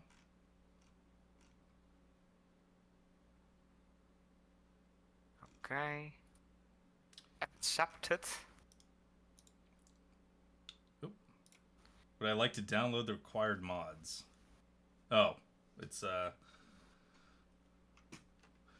the LEL rules. Oh. Let me know if you're able to get in. Is it loading up for you? No.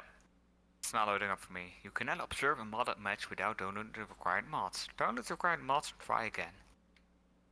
So, which mod? The LEL one? It's the LEL rule set. Look it up real quick.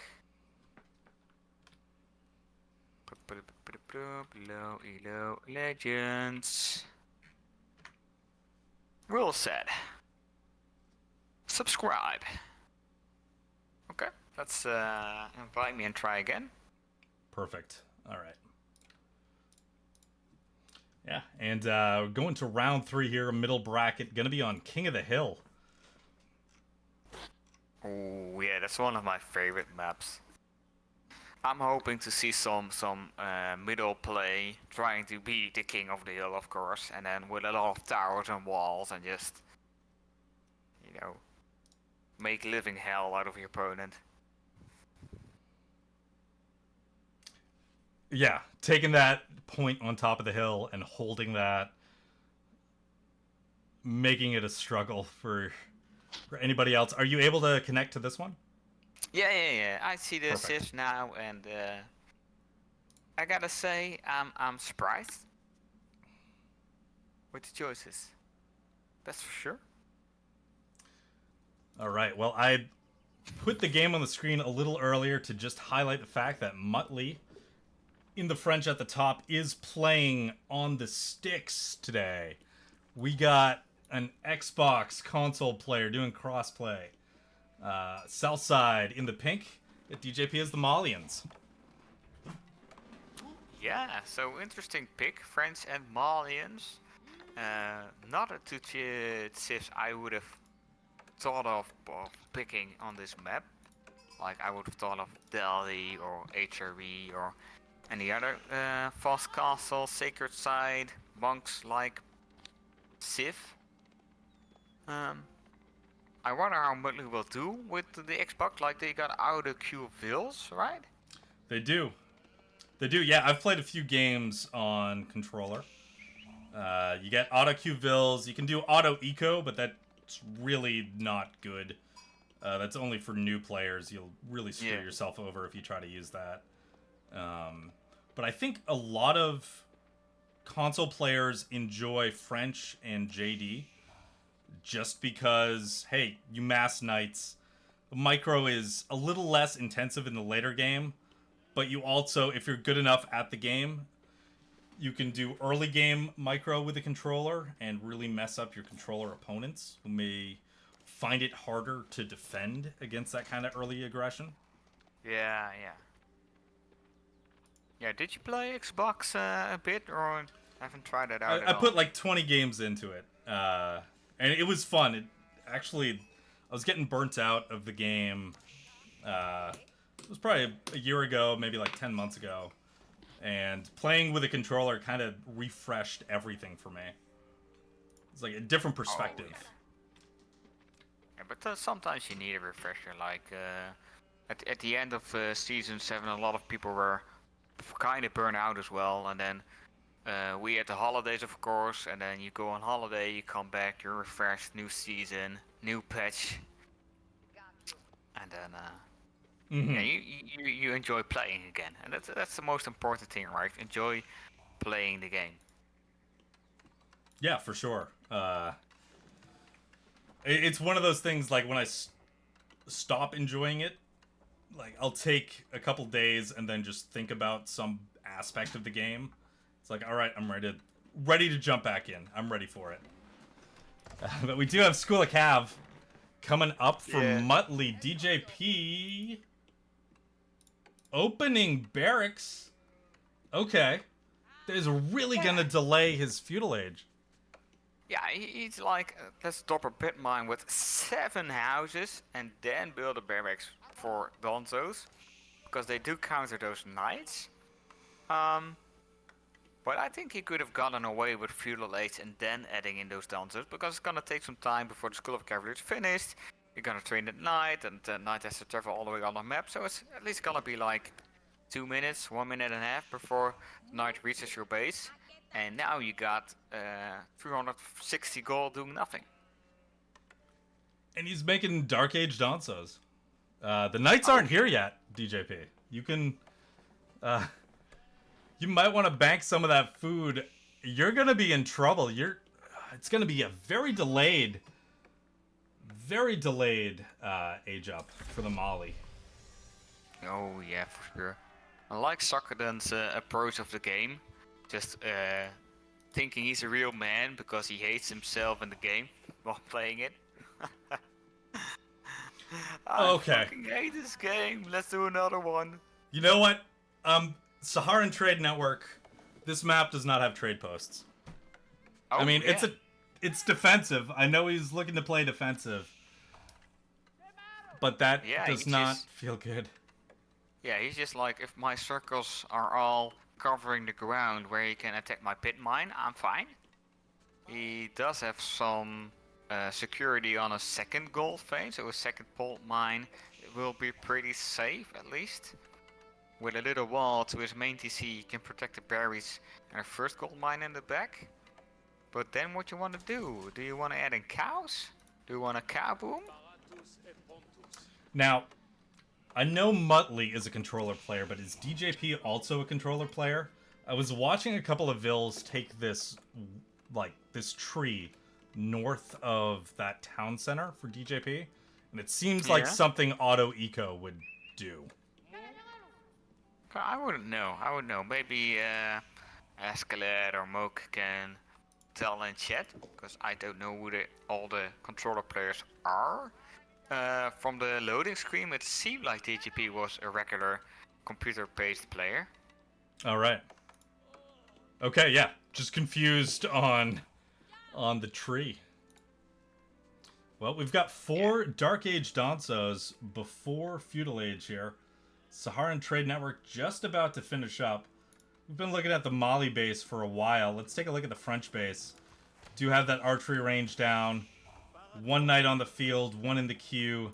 Tower coming up on the wood line here for the French. Still has the berries in the back. Got a safe gold with a tower as well. French feeling kind of secure. No raids yet. Second night on the way, so we'll see if that group moves out towards the Malian base, and there they go. Yeah, they're both playing really safe. They're both playing really defensive. Like 2 towers, it's 200 wood, but that could have also been like 3 archers. And that could have helped denying that second gold vein pit mine. Maybe raid a bit on the berries as well. But they're both opting to just stay in their base and just build up their eco. Yeah, surprising to see no pressure from the French yet. Yeah, the range, the barracks. We do see a little wall here. We see houses coming around that gold vein. If you were gonna wall, I'd like to wall off this little section on the south side. Keep those berries safe. Second pit mine. Oh yeah, you got the berries, you got the relic, and walls on the King of the Beale are really cheap because the distance is really small between the forest and the cliffs. So that's really a good investment. Like, he can turtle for a pretty long time if he wants to, especially because apparently both players don't really want to go for the middle sacred side. No, not yet. We've been talking about scouting patterns. I have selected the pink scout, and it is just rally points everywhere. Well, at least it's an active scout, like he's not sitting in your Oh, base we just being canceled passive. it. All that work. Oh no. But we see the French army coming out, so we're gonna see some aggression now.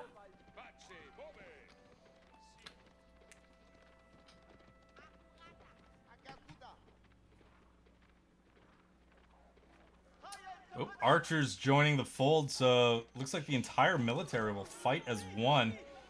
2 knights, a scout, 6 archers, heading towards that second pit mine. Donso are there, throwing their spears right into the French scout. They're running up. They've got to retreat. Meanwhile, the Mali scout has found the French TC. Archers coming in looking to take out that Malian Ville. Gonna take him down while those houses are going up. We do have jab throwers in the back, though. Oh yeah, nice call. Having the jab throwers ready already. And this is the the knights coming in. They're gonna helm those javelin throwers. Donzo's blocking the path, chasing those knights away. And the Saran trade network is really giving its value now by his position so close to the second pit mine. Yeah, able to do some damage to some of those archers getting a little close. Ville's still inside the trade network, but we do see those houses gonna finish up You around already second pit need mine. siege engineering. The French player needs siege engineering and rams to lure the units out because they're never gonna come to you when there's a Saran trade network in the way. Yeah, and especially, they don't even need to really move out onto that mine. That's just passive income. So, out of frustration, Muttley now trying to burn down that house. Like, if he can't kill any vills, if he can't attack the units, let's at least take down some buildings. Yeah, doing his best talking heads impression and burning down the house around that second pit mine. That one caught fire. It'll go down soon. Second one on the way. Yeah, we see DGP taking in the east a big wall, but the wolf is trying to eat the villager away, only half HP already, but the wolf is gonna back off. Thank you, Wolf. He just gave up. He's done with that. Yeah, by the infantry. Meanwhile, Knights just trying to burn down his house as much as possible, and TGP just going in and out of the down, so poking a lot of damage already now. So 4 Knights and 2 of them really low HP. And that's an advantage that Donzos have, like he can throw the spear, you can back off, throw spears again, and all those damage gonna add up. Yeah, especially with the timing of the knights dipping in and out. Oh, and we have to ask question, why is the French on berries? He ain't on berries, just look at his base, he's on farms. Oh, there's a bunch of berries in the back, but I think we are just seeing a vegetarian civ. Yeah, that's right, like meat is really bad for the environment, so we got really supportive global support from these players right now. Greta would be proud. I think, yeah, just for the Paris Olympics, I'm pretty sure they had most of the chefs cooking up vegan meals. I remember hearing the complaints. So perhaps Muttley is sort of role-playing more of a modern French style here and ignoring the deer and the boar and any sort of meat source on this map. Yeah, and we got the first ram coming in right now. He's going all in on the second pit mine, trying to deny that passive income of the Malian player. We can just... Ooh, look at how many cows I already got. I didn't even notice. Yeah, DJP setting up. We had people talking about Farimba earlier. And maybe that build was to set up for Farimba, but he's going to use that for his Futanari Corral. Yeah, but he already got 3, 6, 9, 12, 15 17 cows. He also got 2 pit mines. He already got so much more income than Muttley. But Muttley taking those dancers out one by one, archers shooting them, trying to kill those knights before they're all dead. Knights diving on top of those javelin throwers, running in. They're committing right now. It's do or die. Knights cleaning up the back line.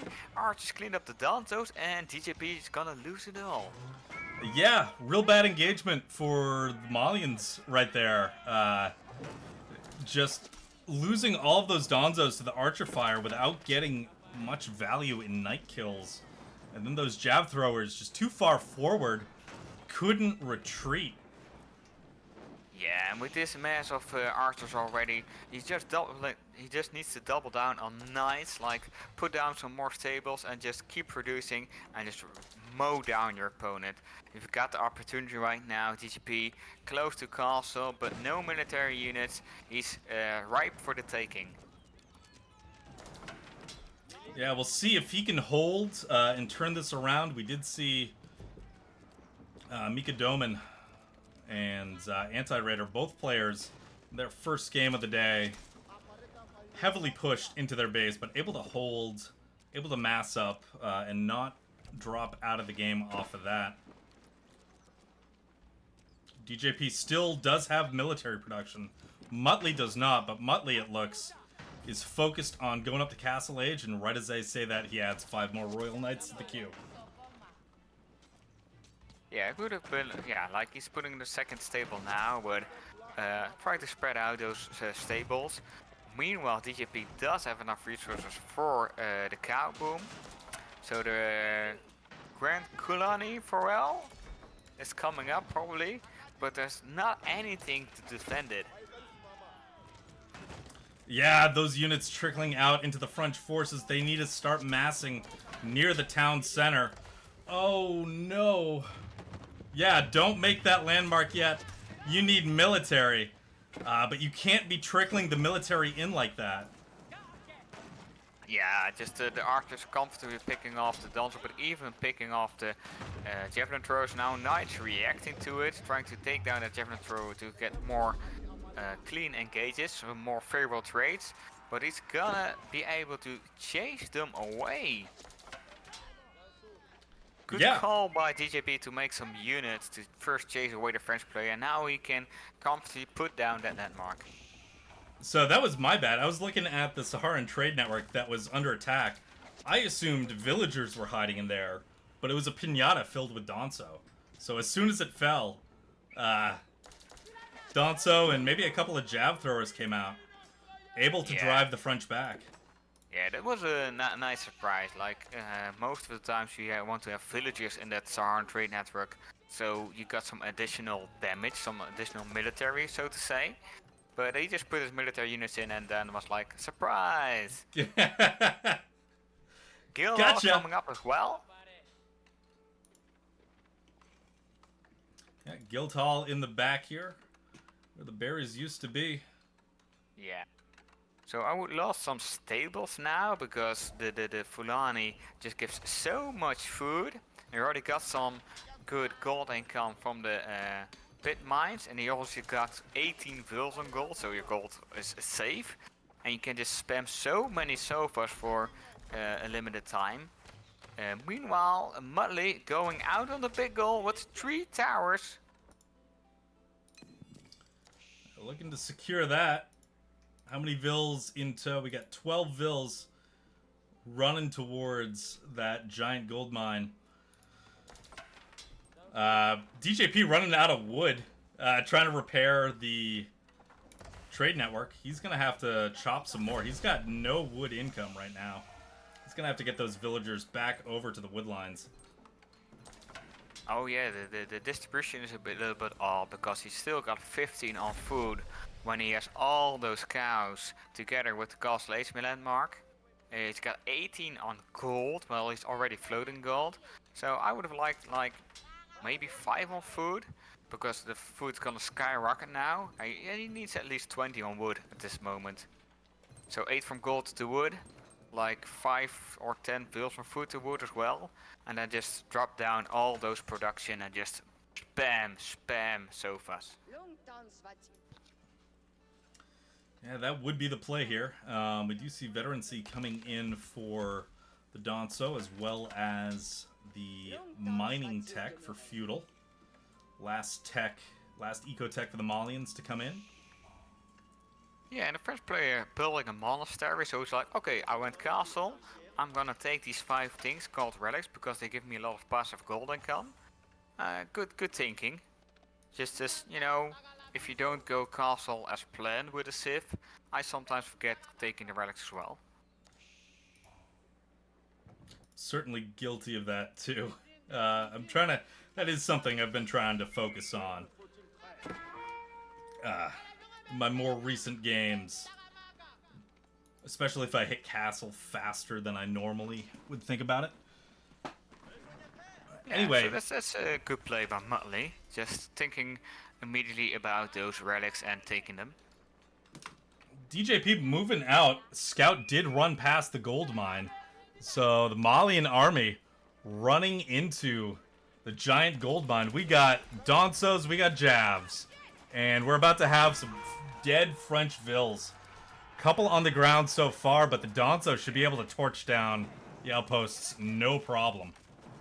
Oh yeah, it's gonna be a massacre. Like, it's gonna take at least 10 to 20 seconds for the army to coming in, and all those vills will already be dead. Especially if you just right clicks with the Danzo on the second tower and just let the Jav turret kill the vills. Knights coming in now trying to protect their vills, but they're not Castle Age upgraded yet. They're still Feudal Age Knights. It's still Feudal Age. Probably not enough Danso, though, to handle that. It looked like a 1-to-1 ratio, so DJP wisely backs off, but does get 7 vills in the process. Yeah, and I really like DJP's composition. Like, he's had a lot of javelin throwers, which are harder to micro in big masses. But no knights going into those Danzos, they're gonna get stabbed. They're still feudal, so they're gonna die a lot. Musafati coming in as well. Like, he's got every counter he wants against those knights. They're gonna drop like flies and trying to clean up everything. Javelin throwers backing away. He's taking out the knights first. The whole front line is dead. And now there goes the back line. Yeah, those veteran jab throwers able to put out a decent amount of damage on those feudal knights. Oh yeah, they still got 10 damage. And those feudal knights, how much armor do they have? 3, 4? Kinda depends which upgrades he has, but not enough apparently. He still got a lot of damage. And we got some miss micro because they're attacking the mining camp. Yeah, although there was one jab thrower still focused on a vill, so another villager goes down. Do see both players now with monks on the field. DJP still going into the Jav Danso comp. Muttley, no knights to be seen. We got arbs, we got longbows, but we got a lot of food and wood in the bank. No, he's a Conqueror player on console. I was waiting for somebody to, like, look him up and be like, wait, what is this? How are we allowing a Conk 2 ranked number 3 or whatever to the tournament? That is Xbox. I think he's doing just fine in our middle bracket today.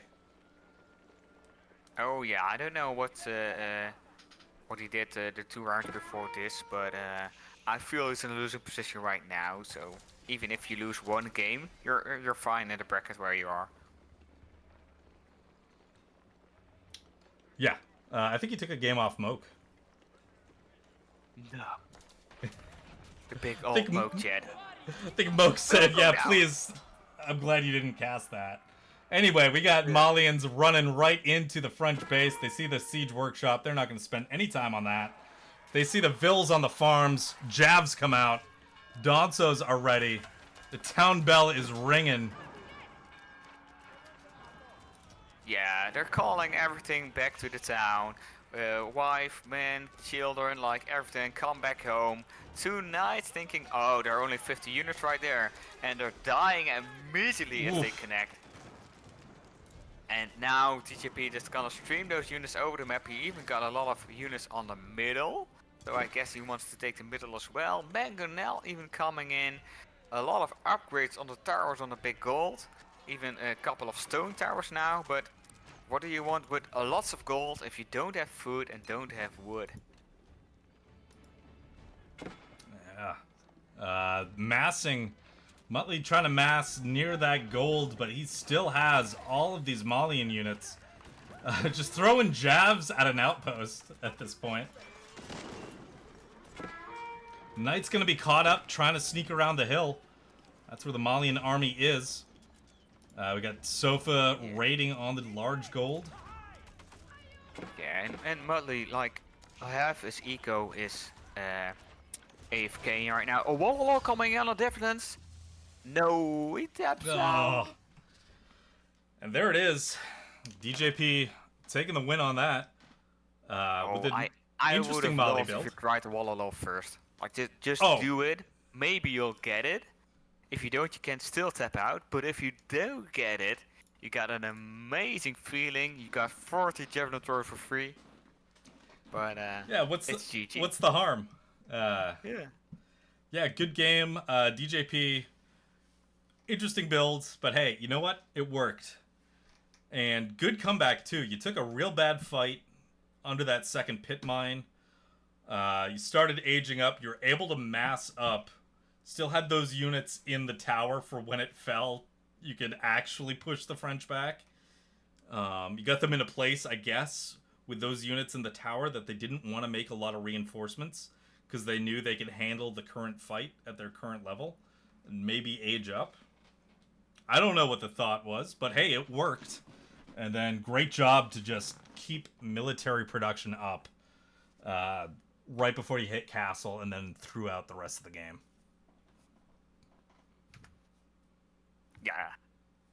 Yeah, some good play by both. Like, I felt both players did their best. They had some good choices, like Muttley just taking the relics immediately when he got castle.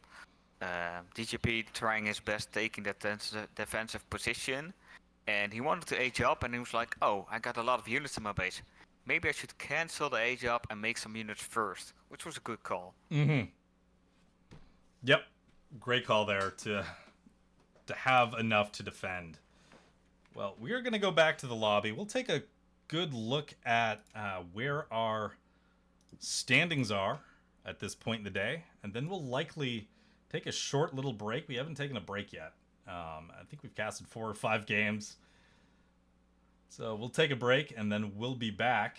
But the standings going into round 4 middle bracket. We got DJP 3-0, Monkey 59 2-1, Muttley 2-1, and then Kirk Salvatore 1-2, Aizy 2-1, and Moketronics Neat 1-2. Bottom bracket. Let's see where they're at currently. They're just right in the middle of round 3, so after 2 rounds, Game Changer and Vincent Zen are our 2-0 players. Most everybody else 1-1, and Bulgy and Cali XO 0-2. Top bracket here. Current standings also just after 2 rounds. Wow, mid bracket is cruising. We got Matinjff 2-0. Reddarksider 2-0 with a bye.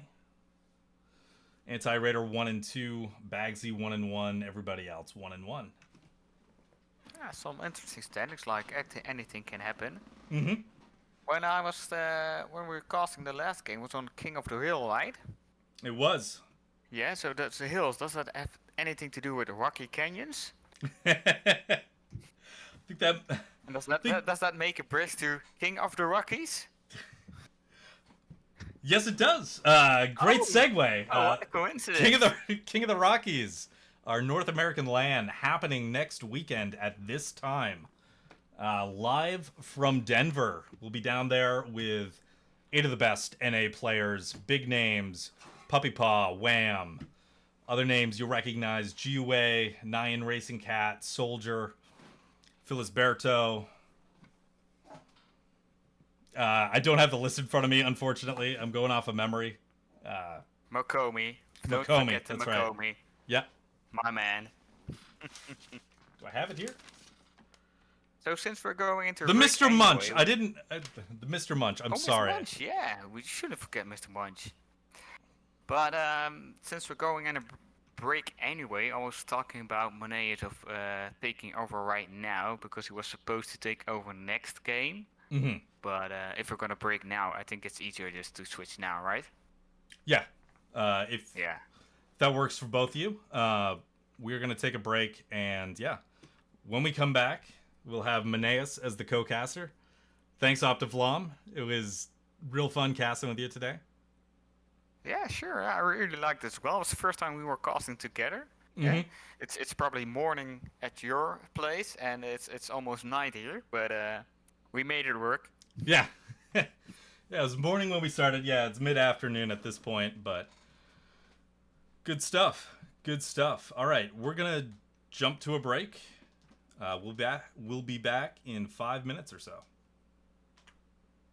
We'll see you then.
Hey everybody, and welcome back. We got Maneas with us for the second half of the day as we go into rounds 3 and 4, top and bottom bracket, and round 4 in the middle bracket. How's it going? Going really well. I enjoyed the cast so far. Been a couple fun games, and I'm really excited to see what the players have in store for us now. Yeah, certainly a lot of exciting games out of the gate on this one. A lot of interesting stuff as well. I know we have multiple console players on the tournament today. Speaking of which, we're about to jump into a top bracket game between Matinjff and Reddarksider going into King of the Hill here. So let me load that up. We'll move the screen over and we'll start casting.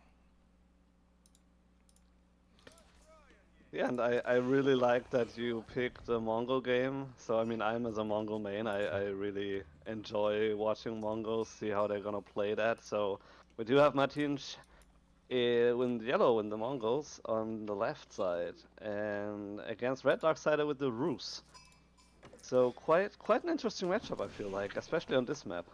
Yeah, what do you think about Mongols on King of the Hill? Well, I played it a couple times, but I didn't really enjoy it as much, just because there's no neutral trade posts here at all, and so you have to trade is not an option there basically. I mean, you can go for the deer stones then, and then just go for a good economy otherwise, but yeah, trade is just not an option, so you need to go, yeah, find the gold other ways. Let's say this way, and then you have the Rus against you, which have a couple of good defensive options. So it can be quite a tough matchup, I feel like. Yeah, having that Kremlin for the Rus, able to have more powerful towers, and also a castle age landmark that gives them the ability to capture that sacred site with those warrior monks out of the gate. Yeah. Feels good for Rus, Yeah, but then they're Mongols. also faster. So the thing is, even if you have a better timing against them, the warrior monks are still a lot faster than the shamans of the Mongols, and so it's quite difficult to get ahead of them. Yeah, Mongols though, they are able to get up on the site. I mean, the Kurultai on the point with a bunch of towers be a pretty difficult thing to push.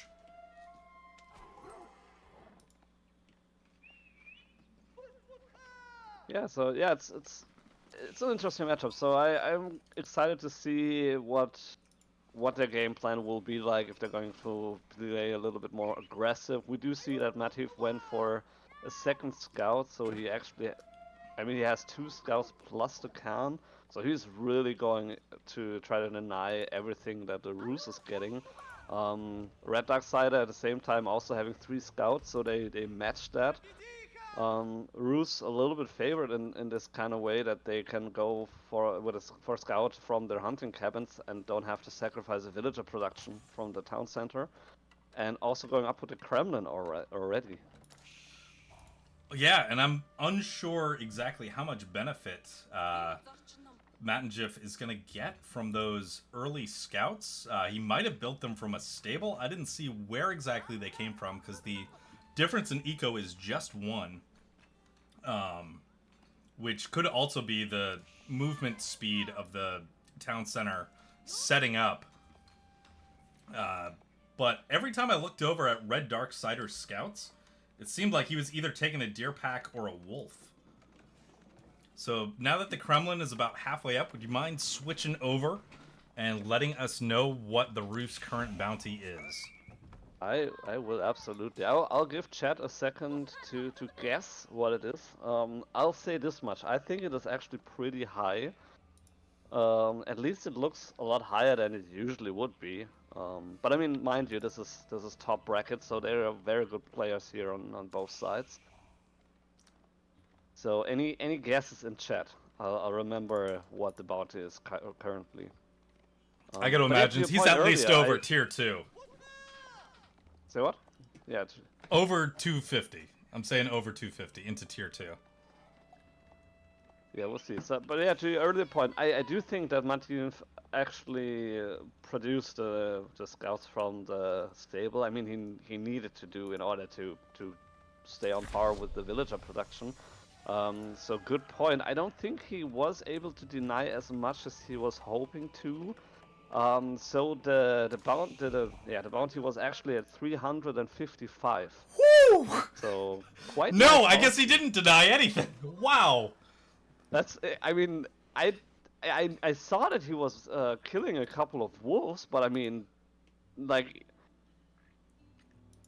I don't know. I mean, the packs are quite big on King of the Hill, so I mean, maybe that's one of the reasons when it's like 7 deer per pack. I mean, it is quite hard to deny something off the roofs on this kind of map. So very bad start, I would say, for Mongols already here. Yeah, to spend. I mean, at least you didn't lose the villager production, but that's still food. That's still, an investment into something that didn't pay off. Not being Yeah, then able they to also deny, and that's deep into tier 2. exactly, and the thing is also, I mean, yeah, of course, at some point he wants to go for a stable. That's pretty obvious, but he needed to do that very early, and so he prolonged his Dark Age, which he doesn't really want to do because the Uvo got nerfed a little bit in the last patch, and so in the previous patch, so it's a little bit slower start for him, and then it didn't really benefit him that much. So, I mean, I usually if I would go for multiple scouts, I would probably only go for one additional scout, and then you have the Khan and then one scout, and then you can try to deny something, but it's not really worth as much as we can see here. That it didn't really pay off for him, unfortunately. Yeah, it's tough. We do have 2 early knights. We got double stable for the Rus. So looking to stay aggressive. No movement towards stone. We saw that Kremlin on the gold. It's going to be a 1TC aggro fest here. Mongols with 3 Keshik on the field. Sort of hanging out on top of the hill at the current moment. I just, enjoying the view. I bet it's pretty nice for all those, Mongolia has a pretty flat land, so they just enjoy the hill, I guess. Get the wind going through their hair. It's nice and cool up there. Wind sounds right now, very nice right now. It's brutally hot in here where I live, but I'm in a anyway, stuffy apartment. Yeah, I'm with you. yeah. But yeah, what I also like about the Ruse base is the little palisade wall here on the south side, and then the stone is actually behind that, so he could even go for a second TC, and Matinjff would have a hard time scouting it out. So very nice layout for the Ruse base, very safe, very protected. The Kremlin doing a nice job here, flanking the top side. So overall, pretty good spot for Reddarksider here. Oh, look at that little juke. They're about 2 Keshik about to cut off the 2 early knights for the Rus, and they were able to come up this little cliff path. Get out to safety. Good. Wow, that's a very sneaky entrance here. And man, there are knights onto the Mongolian gold here. 2 Vils down. And the Mongols trying to get a tower up on the deer pack on the cliff. That's tough. They are exposed, and it's 6 Vils, not 5. Yeah, it's a tough spot, and unfortunately for him that it got scouted out already. At the same time, we do have Reddarksider going for the boar on the other side here. So both players trying to get out on a map. But for the time being, at least, Reddarksider being a little bit more protected and unnoticed by Matinjff. Yeah, he's taking the pressure that he's earned from these early night pushes and trying to leverage that into taking the boar. Villager in the middle of nowhere, holding some gold, able to sneak past these knights without taking any damage there. Very sneaky villager here. Yeah, I mean, it's interesting how, both players, they focus on their cavalry and trying to be aggressive and on the move, which both civs love to do. They're both cavalry civs, so that's just their play style. Martin in a pretty tough spot here. If Reddarksider tries to go in with the knights here on his dear villagers. So we've got a Mongolian villager walking all the way up the hill just to mine this hilltop gold. Making the long trek home. I don't think that's the most effective way to mine gold. No. I mean, I could be wrong, but I mean, okay. To be fair, Martin is on console, so maybe it's a little bit more difficult to notice that kind of thing. And if to he's micro using in a way. auto eco at all, that can certainly be an issue there. And now the knights able to take out the second boar. And based on what you said with the bounty earlier, is he over 500 at this point? Well, he actually is at 505 at the moment, so this my just goodness, pulled him over the finish line. Feudal Age tier 3. That is incredible. 10 minutes and 30, and he's already at tier 3 with 15% villager food gather rate and hunting cabins generating an additional 65% gold. So very, very nice for him. Reddarksider in a very good spot here. I'm sure he's loving life right now. Yeah, that is an insane bounty. You also, see those I mean, early nights? Go ahead. You know, it's not only the bounty. If you look at the army value, it's like almost twice as much. And so he's at 13 knights right now. Martin on 6 Kashyyyks. So he has the map control right now. He can almost do whatever he wants. And Martin is in a tough spot. I mean, if his Kashyyyks will not be able to compete with the knights, and he has way too few Kashyyyks as well. Now the knights clap back, and you can just tell the damage there is just horrible for him. Yeah, can't do anything to the knights. Those 2 Kashyyyk coming in trying to disrupt the boar villagers, but that wooden fortress has enough room for everybody. And then more knights coming around onto the Mongols' deer. Yeah, he was able to take out a couple of the villagers there before Martin could react, so that's 5 villagers down. So even without the second TC play, he's already ahead in 6 villagers, so 5 from the kill and then 1 from the Mongols having to move their town center at the start. So that's already 6 or 7 villagers ahead, so yeah. Not too nice. Reddarksider in a pretty good position, moving all of his knights down to this deer pack. Meanwhile, Matin has to respond and send all of his military home. He is still trying to build 1 ram outside of this boar. But losing those 3 villagers in the tower, losing access to these deer. Early Knights stay alive. Looking to regroup with some archers and maybe start thinking about forming up a death push to end the game. Yeah, I mean, he didn't lose a lot there. There were only, I think it was like 2 spearmen, so it's not really a match for, was it like 10 knights there? And so, of course, he was able to take out those villagers, so he's at 8 killed villagers. At the same time, he did get some more palisade walls, started to build up this onion layer of walls there. So, very nice, slowly and steadily getting the map control here and pushing out further and further, so nice play by him there. We do have the ram now, so maybe Martin is able to do something with this, but it kind of depends on if Reddarksider is letting him do that, basically. I mean, yeah, he doesn't care. There's 100 food left on that boar. What does it matter? He's going to take his military and drive it straight into Matin's base, while Matin's army is basically out of position near this boar. Yeah, and the thing is, if he really decides to do that, he might lose everything, but at the same time, he will kill every villager except 20. So he could basically end the game for Martin here right now, if he decides to go in there with his 17 knights. Yeah, he did a little scouting on the southern wing there, looking for any vills. A little hesitation of just actually jumping right into the base itself. One of those situations where you'd really like a scout with this group here. Yeah, apparently he lost all 3 scouts at some point, so that's a little bit unfortunate for him. Now he's building another scout again.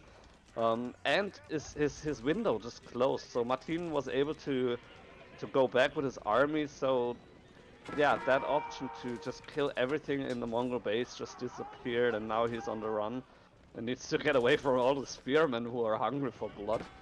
Yeah, Matin with a great split there, able to identify. I was looking at the Fog of War. Reddarksider just had no vision, couldn't see the giant military mass from Matin, and Matin was able to get those Keshik onto the archers, get the spears onto the knights.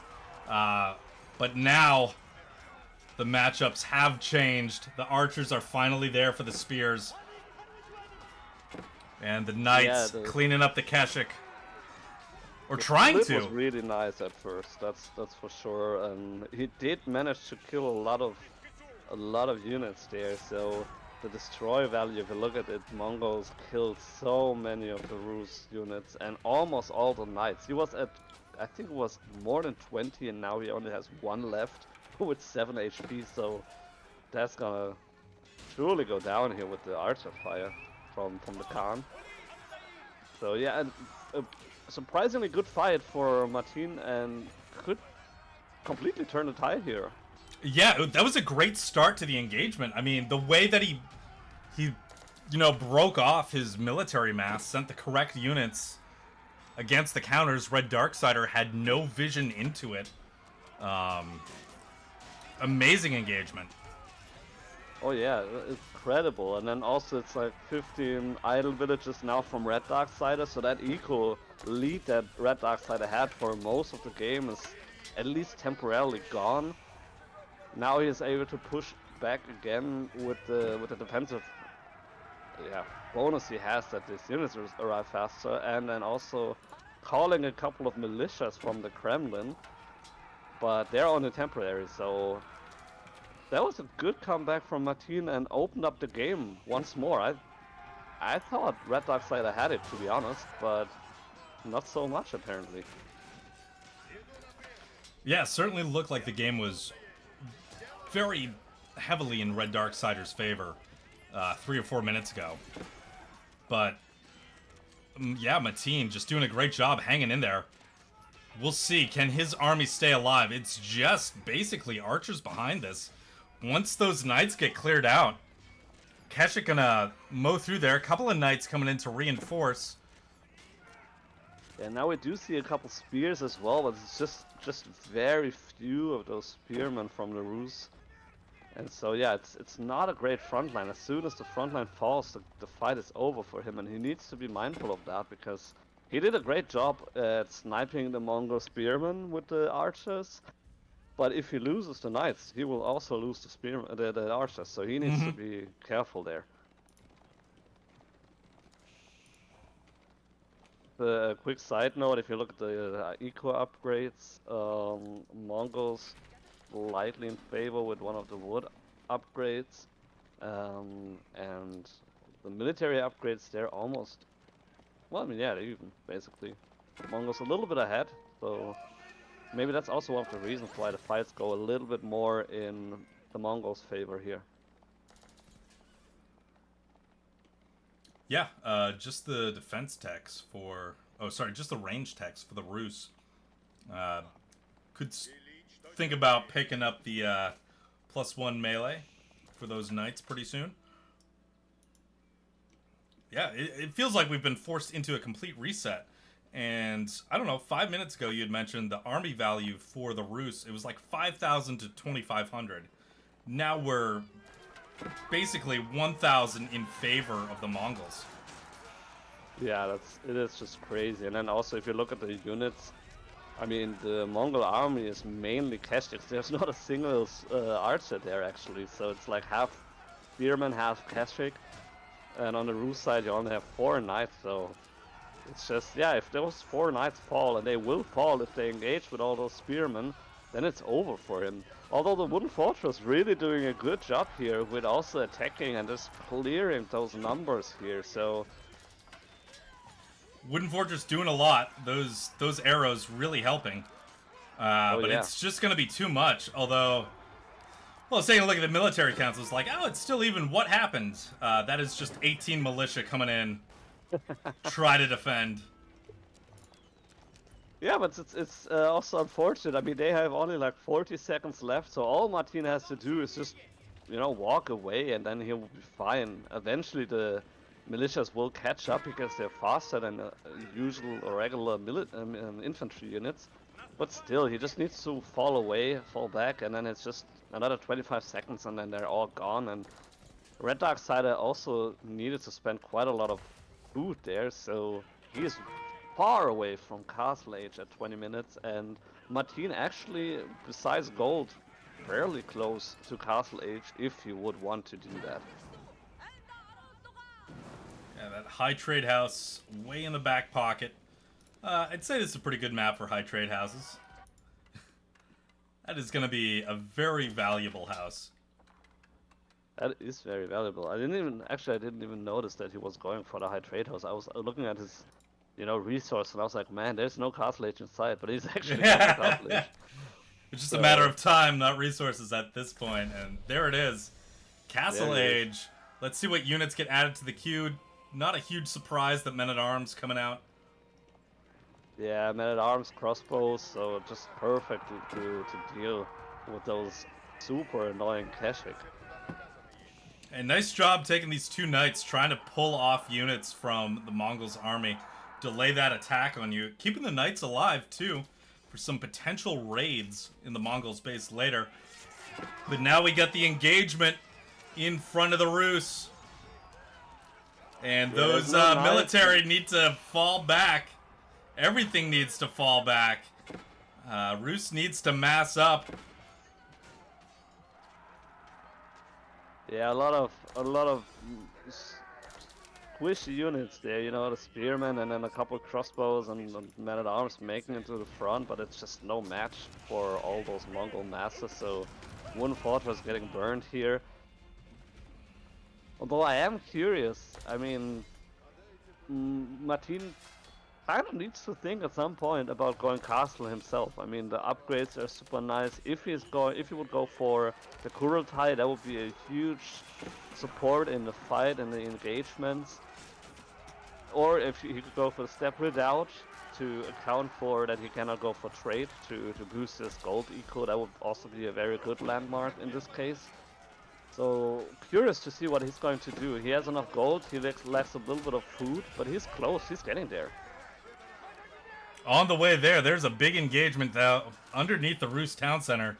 You see crossbows jumping in and out, trying to take good shots at the at the Keshiks coming in. But the Rus military just isn't there. Just a couple of men-at-arms with some crossbows in the back. We'll see how they can hold. Militia coming in, but here come the Keshiks. They got to jump back into the TC at this point. Yeah, very difficult here for Reddarksider. And they pop out the bottom side.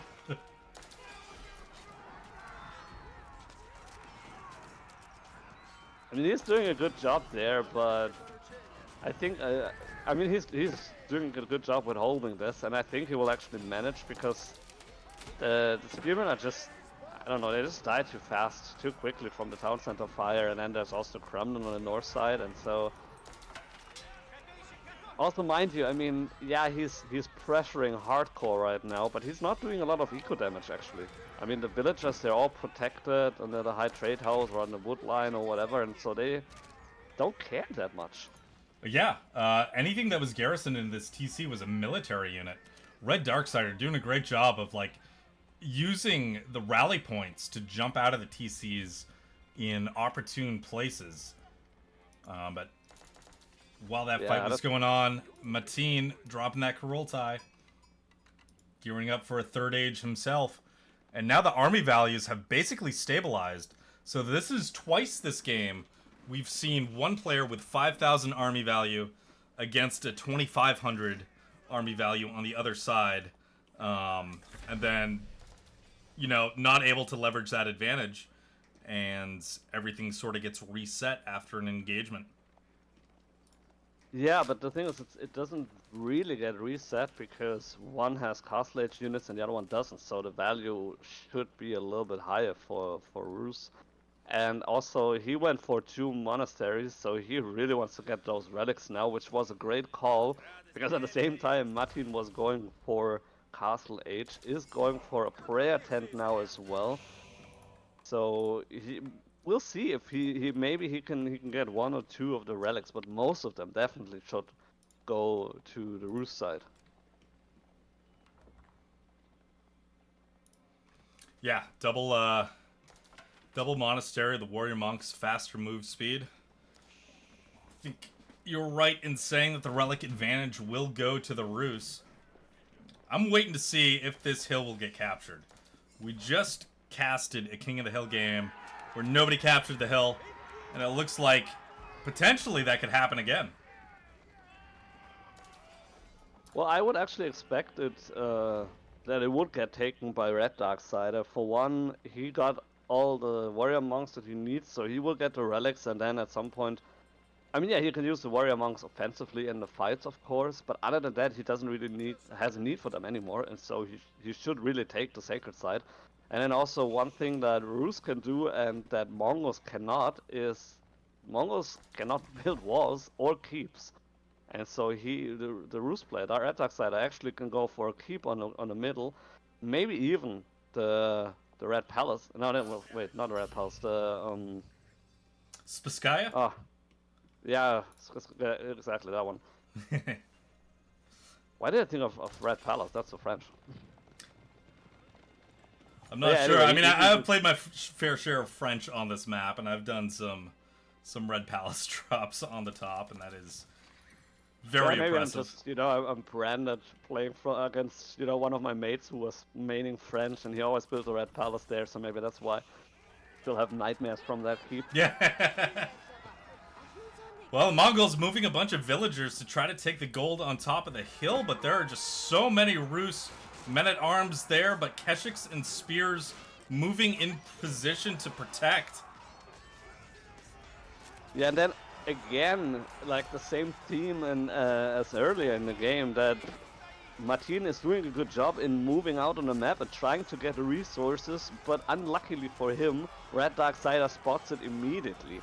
So that is very unfortunate for him. Also, it's more than 20 villagers there, and it's only 1 outpost with 5, garrison spots. And so, if at some point Reddarksider decides to put 5 knights there, he will lose most of the villagers. So very tough spot for him to hold that. I mean, basically the way he can hold that gold spot is if he keeps the pressure alive, and which is exactly what he's trying to do right now. Yeah, he was able to defend on top of the point. Cruelty coming up behind all of this, very forward into this fight. We've got another fight under the TC. We'll see if it goes the same way as last time. Looks like the Rus forces are being thinned out.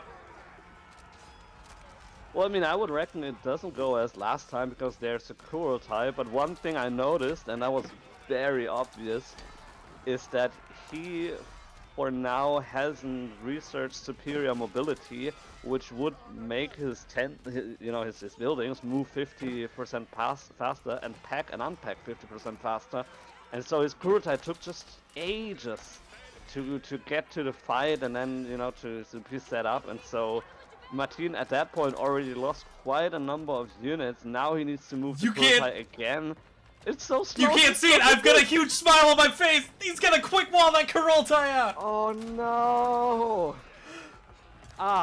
My Mongol heart is bleeding right now. That is so brutal. Oh, there's a little passage that he can get through, man. but that was insane. Oh. But Just idle the Cruelty. You gotta give it to him. Yeah, that was awesome. Like, very well played by Reddarksider, but just look at how slow it is. I mean, it's slower than a bombard. It's got places to go. Yeah. No improved It's only 100 mobility. resources. Just get it. I mean, he almost, I mean, the thing is, he almost lost his Kurotai because of this. Mm-hmm. I mean, that was... If that little hilarious patch and sad at wasn't the same here, time. yeah. Yeah, I mean, he would have lost it. I mean, their spell set was everywhere. He couldn't have gone out there. It's... Wow. And then he would never have gotten it back. Like, that Kurotai would have been gone forever. Mm-hmm. Like, wow, that is so brutal. Well, we are about to have our first hill capture of the day that we've casted. Mateen, putting 10 minutes on the clock. Yeah, nicely done. I mean, yeah, as I mentioned earlier, Mongols don't have access to keeps for whatever reason, you know. I mean, they knew how to build cities and big buildings, so it's not that they couldn't have gotten keeps as well. But yeah, he's going for some outposts. He has the Kurotai, so he does have quite some defensive options here to be able to hold the sacred site, and it's slowly ticking. So nicely done by him here, definitely. Also, his army composition a little bit more mixed up now with less spears, but also having quite a lot of archers and some crossbows himself. And I mean, okay, as for the relics I mentioned earlier, I mean, yeah, it's Roos able to secure that. Quite brutal in favor for the Roos here.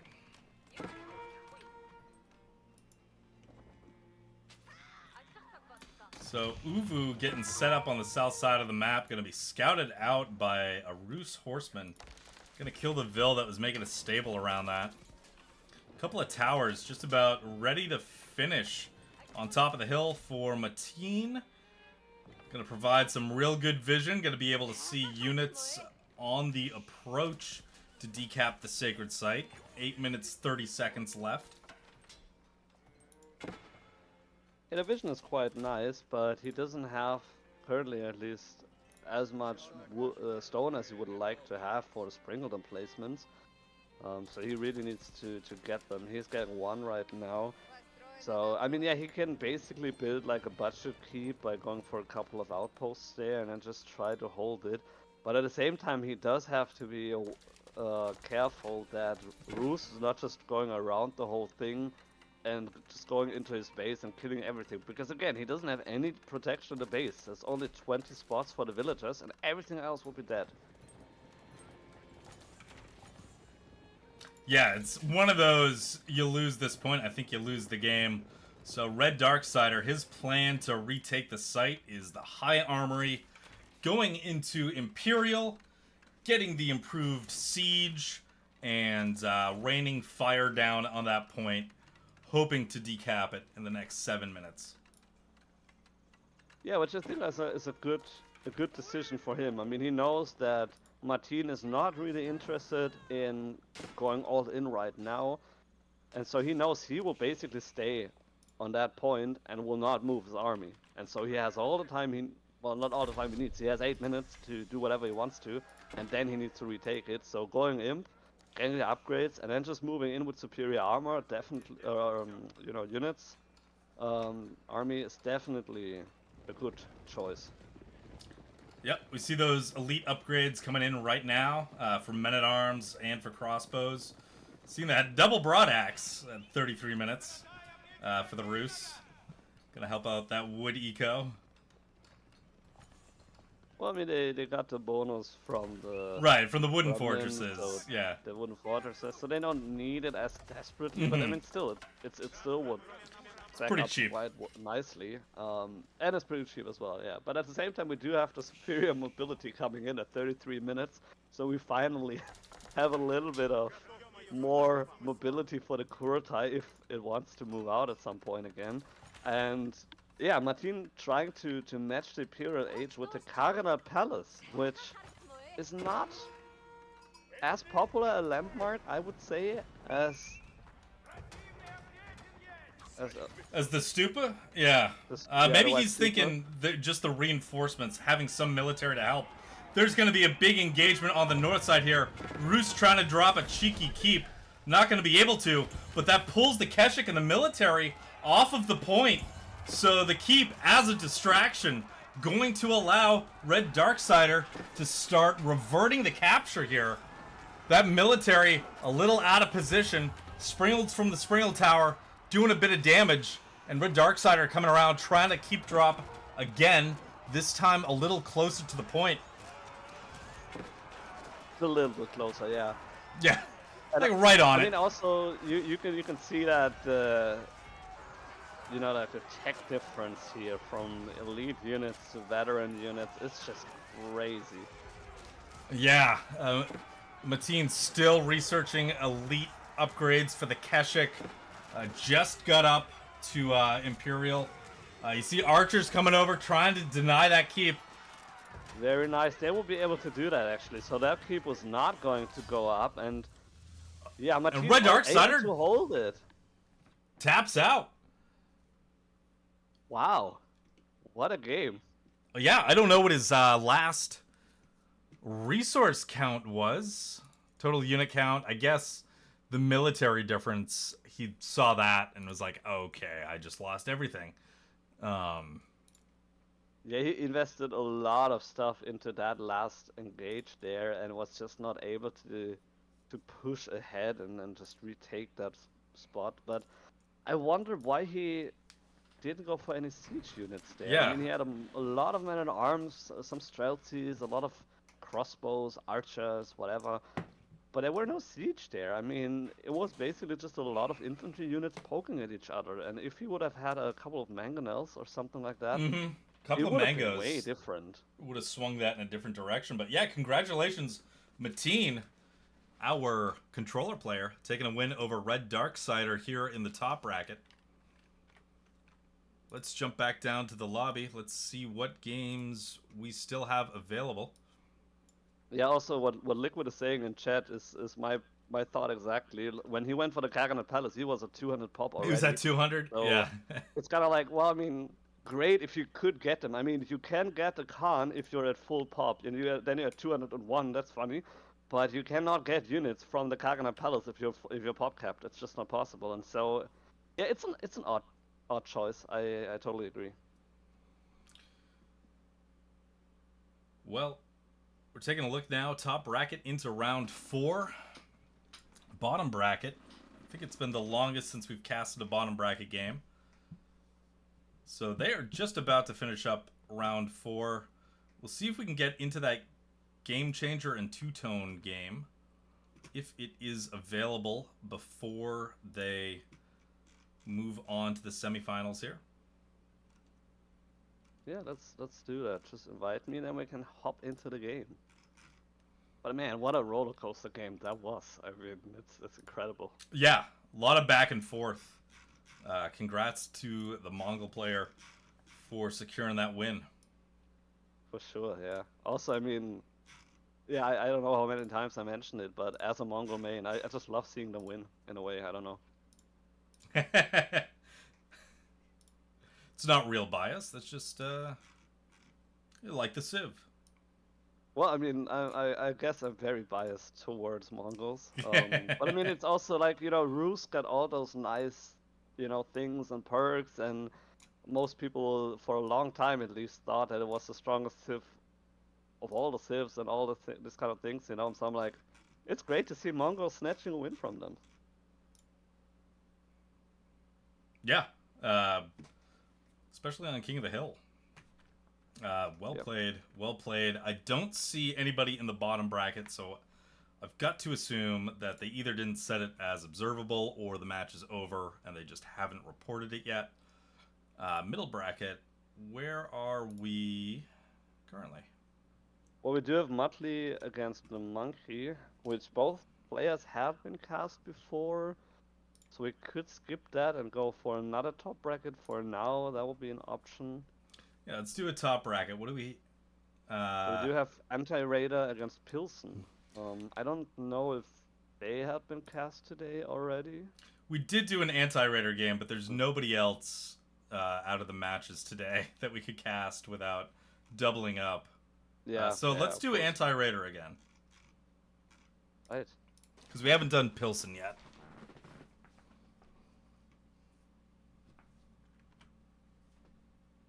which in the game his name is StrategyAcademy Patreon. So Maybe we shouldn't cast it. No free advertisements. well, I mean, how do we even name him then? It's just like I'm calling him strategy Pilsen or French. It's a French, yeah. Or SAP, just Yes, SAP. sap. SAP. All right. So next game, we do have AntiRaider with the Rus against the French. Orange against yellow, so quite similar colors here. Similar Basin. colors, similar early nights. Yeah, here on Basin. Been a while since I've seen this. I really enjoy this tournament map. I love how open it is. I think the first tournament I played in, it was one of the maps in the pool, so it's a little nostalgic to me. It does have that close sacred site. You do tend to see some Delhi players on this map have fun with it. Oh yeah, for sure. I mean, yeah, if in case you guys wondering who decided which maps are gonna be played today, I think I'm responsible for that. So if you like the maps, that's on me. Yeah, no, this is a good map pool. King of the Hill, fun to cast, bridges and basin, some classic tourney maps. And what was that? What was round 2? Cliffside. Cliffside's, yeah. Cliffside's a good solid map. But just a fun fact, if you want to influence which maps are going to be played during the tournaments, you can sign up for our Patreon, and then you can influence the map choices. So there's that, you know. There's a benefit if there's a map you want to see in the map pool, as long as you're not trolling us and saying Warring Islands, then we'll certainly consider it if you're a member of the Patreon here. Since we got Rus, can you imagine? I do not. I do not want to imagine. Oh, that would be like 90-minute bottom bracket games for sure. Yeah, would not. It would be a really messed up tournament, timing wise as well. No, we're in round 4 right now, free. We're looking at the top bracket here. So it looks like Pilsen, aka the French, just missed by like a couple tiles all the deer here. But he's coming back around with a scout. He's going to notice both of these packs. And I don't think AntiRaider is even in the vicinity to prevent these deers from being denied. Skulakav on the way for Pilsen. Well, the thing is that AntiRaider is doing right now is he's going for all the wolves on the map, getting rid of those pesky bitey infantries, and so he is not looking too bad in regards of bounty. I'll say that much. He's more than 80 bounty, that's for sure. That's good. Yeah, so that's a good start. I can't remember off the top of my head if this map has more wolves than normal. I would assume it has. I mean, just around the middle sacred site, there were like 3 or 4 wolves, and then at the same time he was going for 1 or 2 other wolves on different parts of the map, and he has 3 scouts. So even if he misses a couple of the deer packs, he'll still be fine. Kremlin being dropped down. Stone is unprotected, but AntiRaider, just like we saw AntiRaider do. I believe he was Rus on the Bridges game against Mikadoman. No, he was the Byzantines. It was Mikadoman as the Rus. But unprotected Stone, but you're just able to mine that faster and then drop back to the Kremlin position with your units. Take the wood, finish up what you need for the second town center. Yeah, I mean, a very defensive placement for the Kremlin, but at the same time, it does provide quite a lot of range if you look at it. So he'll still be able to spot the French knights from quite a nice distance there. So he will be able to react to it fairly quickly. He did lose one of the scouts, by the way, earlier. Due to the TC. So he's down to 2 scouts right now, trying to look for a little bit of left wolves here and there, maybe. Yeah. So what bounty is AntiRaider on at this point? Yeah, I was looking at it right now. So he definitely got a little bit less bounty than Reddarksider last game. He currently is sitting at 220, so just barely below the tier 2. But there's still a couple wolves there, so he will get there if he finds them, even before going for the high trade house. So yeah, he's not looking in a bad spot, even though he missed a couple of deer packs. All right, just barely out of tier 2. We do have that first knight on the field for the French. Pilsen coming in. Royal Knight looking for a target. Rus pretty well defended. Those Vills got that stone early. Now setting up that lumber camp near the Kremlin. Get enough wood to drop that second TC. Meanwhile, Pilsen still circling with that scout and that Royal Knight looking for an opening. Yeah, for now he's definitely scouting the deer here because he's aware that AntiRaider might want to put the second TC there, but in fact he's not. He's playing a very English kind of style here with the town center placement, very close to his first TC, just getting the berry bushes here and the wood line. But I mean, at the same time, it is, yeah, I mean, it's a defensive placement, which is less prone to attacks from the French, so not a bad decision at all, I feel. And the French dropping a second TC themselves, getting a little more aggressive with it. Pilsen dropping it right in the middle of those two deer camps, and AntiRaider is going to scout that out. Yeah, I mean, that TC spot for French is absolutely premium, you have to say it. I mean, there's so much food there, and then the wood line as well, and kind of, like close to the stone there if you want to go there as well. So very nice TC. Both players aware of their TCs, so good scouting there, and so they both know, we're matching the playstyle from the other one. We're both a cavalry civ, not going heavily into cavalry, instead going for a second TC early on, trying to boost our eco. French a little bit, with the advantage of having a little bit faster villager production, so eventually they will get ahead, more than they are right now with their 3 villager lead.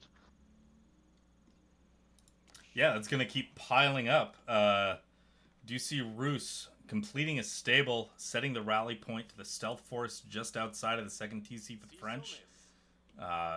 It is going to be important for the French to do something to defend that position. We do see a barracks coming down now for Pilsen. Likely going to get some spears over to defend that second TC. 2 early knights in the queue for the Rus. One just about to pop out. Yeah, and French matching that with 2 Royal Knights on the field, a third one on the way. Also going for a barracks, so he either... I don't think he was able to scout the spears, but he was probably just matching it as well with... Well, I mean, Rus will go for knights, so I will need some spearmen as well, why not?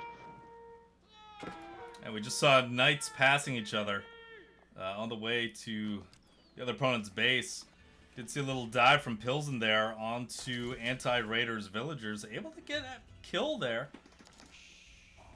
Yeah, but very nicely done by him. So what he did first is he attacked the mining camp on the north side, and then shortly after went in with the other knight. So maybe he tried to distract AntiRaider. So he would look to the north and be like, oh, okay, it's just a mining camp, and then in the meantime would lose some villagers. So very nicely done. It didn't really work out, but he still got 1 kill. So I mean, that's still good. He's going in another kill, another villager going down. So the eco lead already is at 6 villagers for the French. So very nicely done by him. That's definitely not, his first rodeo here. Yeah, that early knight coming up to contest, but Royal Knight brings backup. Do you see an early knight around the French base, looking at the wood line, trying to dance in, get some more damage? Yeah, and the numbers are a little bit in favor for French, at least that he has 3 of his knights in this one spot here, and AntiRaider trying to find an opening here, idling out the villagers, so that is good job by him here. But yeah, he has to be just careful there with the French. It's a constant threat, and he needs to be careful that he's not losing some more villagers. Yeah, another one down on the berries. Going down. All you need is that double charge from 2 French knights. Yeah. And it's so annoying. I mean, we've all been there, that we're playing our game and it's all happy and a nice day, and then we just get a notification and we look there and it's just 2 more dead villagers, and we're like, how in the world am I supposed to, you know, react to that? It's not possible unless you're English, you know, because of their town bells. But yeah, AntiRaider he's sick of this crap apparently, and going for some palisade walls to try to wall his base a little bit at least, and at the same time is going for a raid here, but losing his knight. Yeah, low health early knight trying to dive the second TC, but that gets caught by the French, able to garrison, able to take down that knight. Now there's just a scout being obnoxious. Vil do not care. They're going to continue to harvest deer. Well, I mean, why should they care? It's just like one damage. They can just turn around and kill the scout if they want to. So, yeah, French apparently not impressed by the scout. The scout just scratches the villagers. Yeah, it's just a scratch. It doesn't matter. Going for another barracks here, and more scouts, so more knights on the field, a couple of spearmen. So the military definitely, well, I mean numbers-wise at least, in favor of the French, although the value is pretty even. Oh, and the French Royal Knights able to get behind some palisade walls that were going up. 3 more villagers down. They were not finished, and so they were able to sneak in there, and that is very unfortunate. A couple of spearmen, so yeah, AntiRaider pulls back. He needs to be careful about the spearmen here. He has one knight that, yeah, as I'm speaking, he had one HP, and now he definitely has less than 1 HP. Couple of knights getting caught here by the spearmen, so AntiRaider basically lost half his knight power here. Trying to get the walls up, but losing more villagers in the process. 9 dead villagers already, and he's losing the knights here as well against the spearmen. Not worth. Great block, though, by Pilsen to prevent 2 of those knights from retreating through the gate. These 2 villagers in a lot of trouble. These 2 early knights have to sneak through to come home. Yeah, they were able to go in there, but I mean, that was such a good engagement for the French here. I mean, he killed so many knights. If you look at the army value, if you look at the destroy value, it's just brutal. He killed so much. So very tough position for AntiRaider. Also, I was about to mention, he was at 38 villagers to the 66 of French. So I mean, it was bad. Hardly coming back. Right before he called GG, I switched over and I saw that he was trying to get a 3rd town center up to try to do something about the eco difference, but man, just in a real bad spot at that point in the game. Don't blame him for throwing the GG. No, absolutely not. I mean, what can you do in this position? It's just brutal.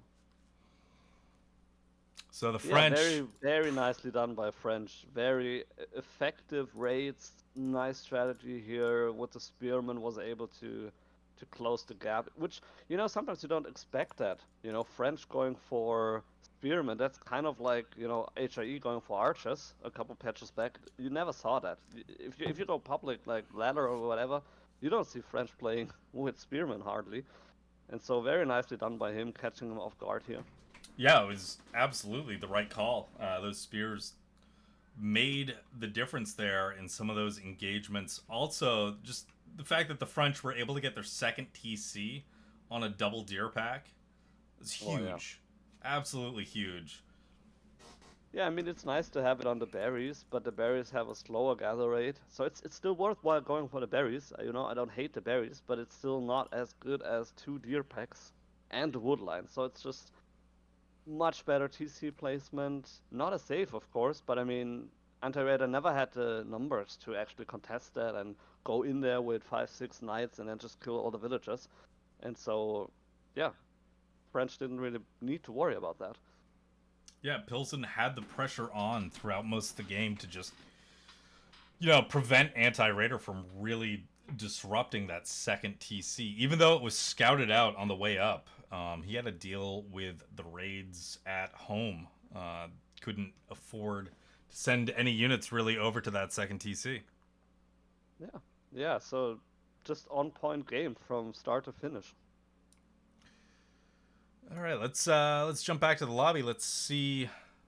We might have some final standings here. We will start with bottom bracket. And it looks like they have wrapped up the Swiss phase.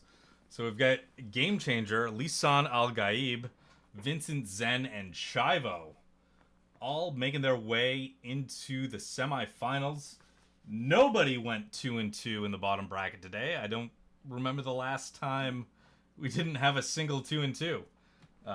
So pretty dominant performances from those who qualified. Very nice, very nice. We also have the middle bracket, who are also in their finals, just starting right now with DJP against the Monkey and Muttley against Aizy. Or Aizy.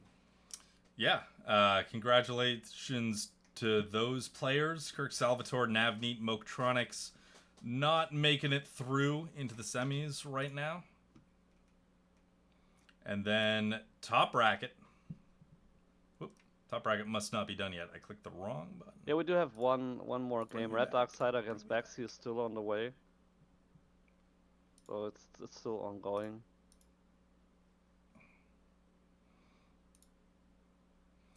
Okay. But Reddarksider, Bagsy, yeah, the winner of that will be 3-1, and will likely be qualified. AntiRaider, unfortunately, not making it in today. And likely,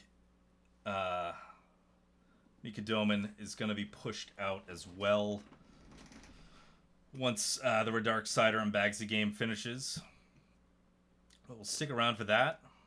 Meanwhile, I think it's been the longest since we've done a bottom bracket match. Yeah, I think we can go either one. We talked about Game Changer against Chive, or with Game Changer at least last game, so we could do one of his.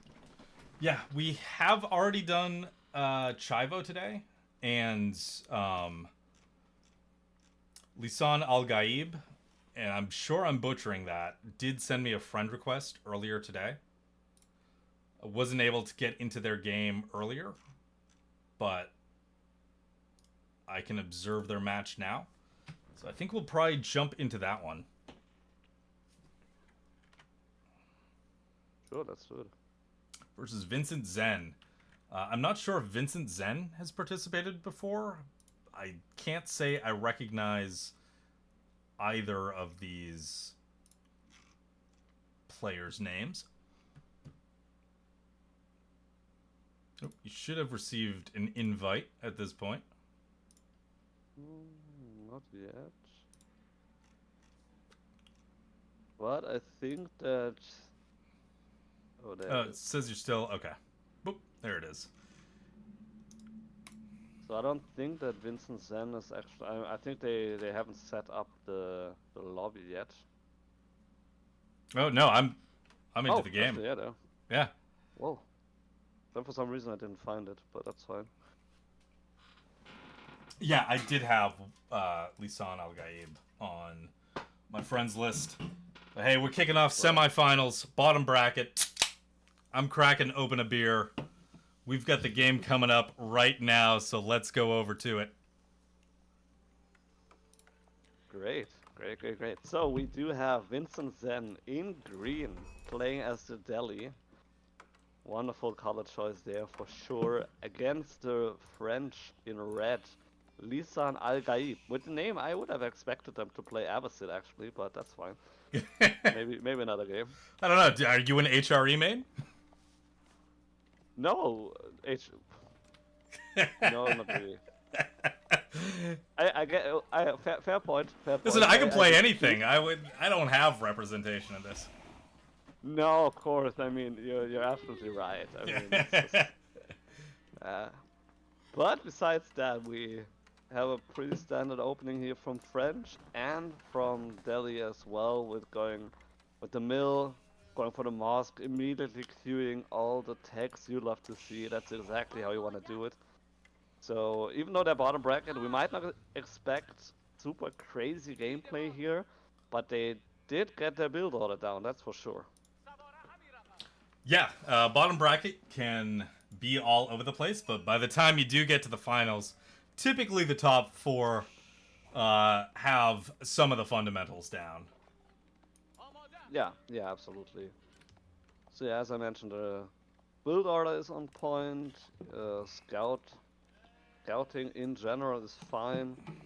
So He's moving Ellie around. went all the way on the north side, and French more like a football-shaped thingy in the middle.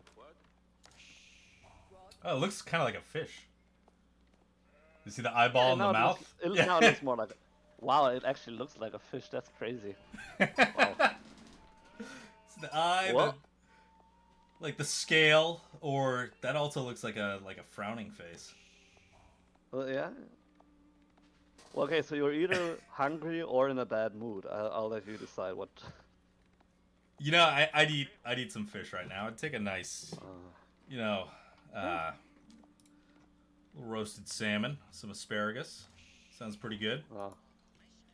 Roasted salmon, so not Gollum style. You Not know, what raw style? Fish. No. Bro, Like it marinated and cooked, please. Yeah.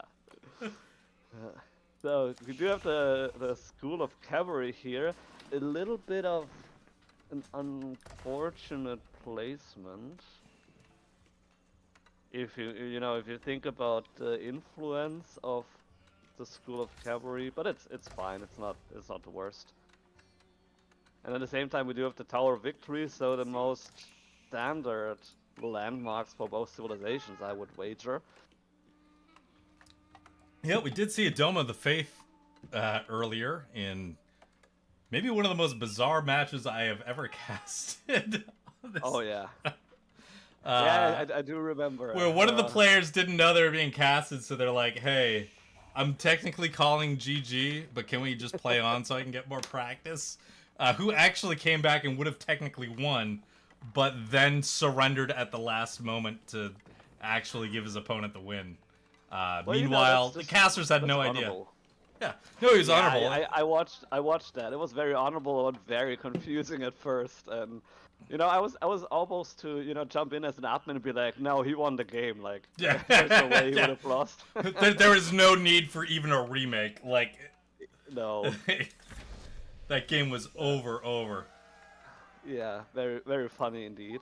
So yeah, French just reached the feudal age a little bit earlier than Delhi, but he went for, I believe it was like 5 villagers on it as well, so going for the first Royal Knight already in queue. Yeah, great timing for the French. Able to use 5 vills to build the landmark, but still have enough resources to make sure that you get a knight in the queue as you're aging up. Interesting, with a couple more drops off of stone. Yeah, he could grab wheelbarrow at this point as well, if he was thinking about it. Just one knight in the queue. Second one hasn't been made yet. Right as I say that. New Royal Knight. Yeah, I mean, so as I mentioned earlier, the build order is on point. I mean, yeah, of course, I guess it could have been a little bit faster, but in general, 430 Royal Knight coming out, trying to harass the opponent, going on gold, finding a single villager there, so that is a dead villager, most likely at least, if he doesn't, yeah, that's definitely dead. So that's the first villager going down here. So a little bit of an equal lead here for the French. Having a faster production for the villagers already means he's at 24, while Delhi is only at close to 20, so 4 villagers ahead, actually. Yeah, I don't think it should be that different at this point. And maybe 3, but I think there has to have been some idle at that TC. Because I think you get, with the increased production speed in Dark Age now, I think you're at a 2 Vil lead going into Feudal. Then with a Vil kill. Yeah, I feel like Delhi may have dropped the consistent production for a second. Spears coming out now to defend. Yeah, that could actually be true. One thing to notice, those villagers are only Dark Age spears. Not villagers, the spearmen. They are actually Dark Age. And so yeah, they do have the Dome of Fate bonus, but they're still only Dark Age. So if the Royal Knights, I mean, one is pretty low, so he cannot just, you know, turn around and clap back. But he doesn't need to fear them as much, at least. So maybe let's see if he can actually get a little bit of hit here. Or if French is able to avoid it. More villagers on a run here. Has to be careful. Ooh. One villager going down. Gets a Vil. That's one. Town center, yes please. Yes, it actually gets one kill here. So one Royal Knight going down for another villager. So yeah, not great, but it's fine for sure. Yeah, that economy gulf continues to widen. LISAN al-GAIB adding in archers to deal with the spearman menace. Taking a look, Delhi starting to drop a stable now. We'll have Ghazi Raiders on the field to deal with the archers and maybe provide some raids of their own. You know, one of the best things you can do against French as you're defending is get a couple of units into their eco. Yeah, definitely, especially because, you know, most people, they kind of struggle to deal with attacking and defending at the same time. And then also, if you would go for only spearmen and archers against the archers or opposing spearmen, then he would completely forfeit the map control. So it's a good choice to go for a couple of Ghazi Raiders, 2 in queue right now. But it's not a good choice to go with your spearmen against the archers, because they deal bonus damage, so just don't do it. He lost a couple of spearmen now, was able to kill one of the Royal Knights, but will lose probably all of those spearmen, in fact. There's still 3 archers there, so pretty tough decision here. Ghazi Raider on the field now, so might be able to kill the archers if he wanted to, but he doesn't want to apparently. Royal Knight gonna, deny that Southern Sacred Site. Able to get the Scholar before the spears can come over. Yeah, good by LISAN here to deny the Sacred Site capturing. One Ghazi Raider is clearly not enough against the Royal Knight and the Archer Fire, so Vincent would need to gather his forces to group the units a little bit, because right now he's just bleeding units out and there's just not enough for him in one spot to be able to effectively deal with the Royal Knights here. He will get one Royal Knight here, hopefully. Ooh, maybe not. Ooh, maybe not. Yep, well, that was a bad change.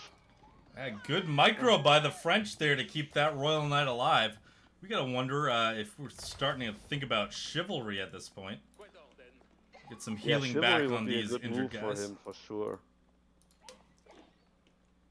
Well, it's always tough, you know, with chivalry. It's like, if you don't have enough knights, it's not really worth it, but at the same time, if you can save one of the knights, which you could clearly do, at least save 2 here, it kind of would be worth it. So he definitely could think about it. He's going for wheelbarrow first now. At the same time, he has killed some more villagers. Yeah, that tower was going up in the sightline of those Royal Knights. Yeah.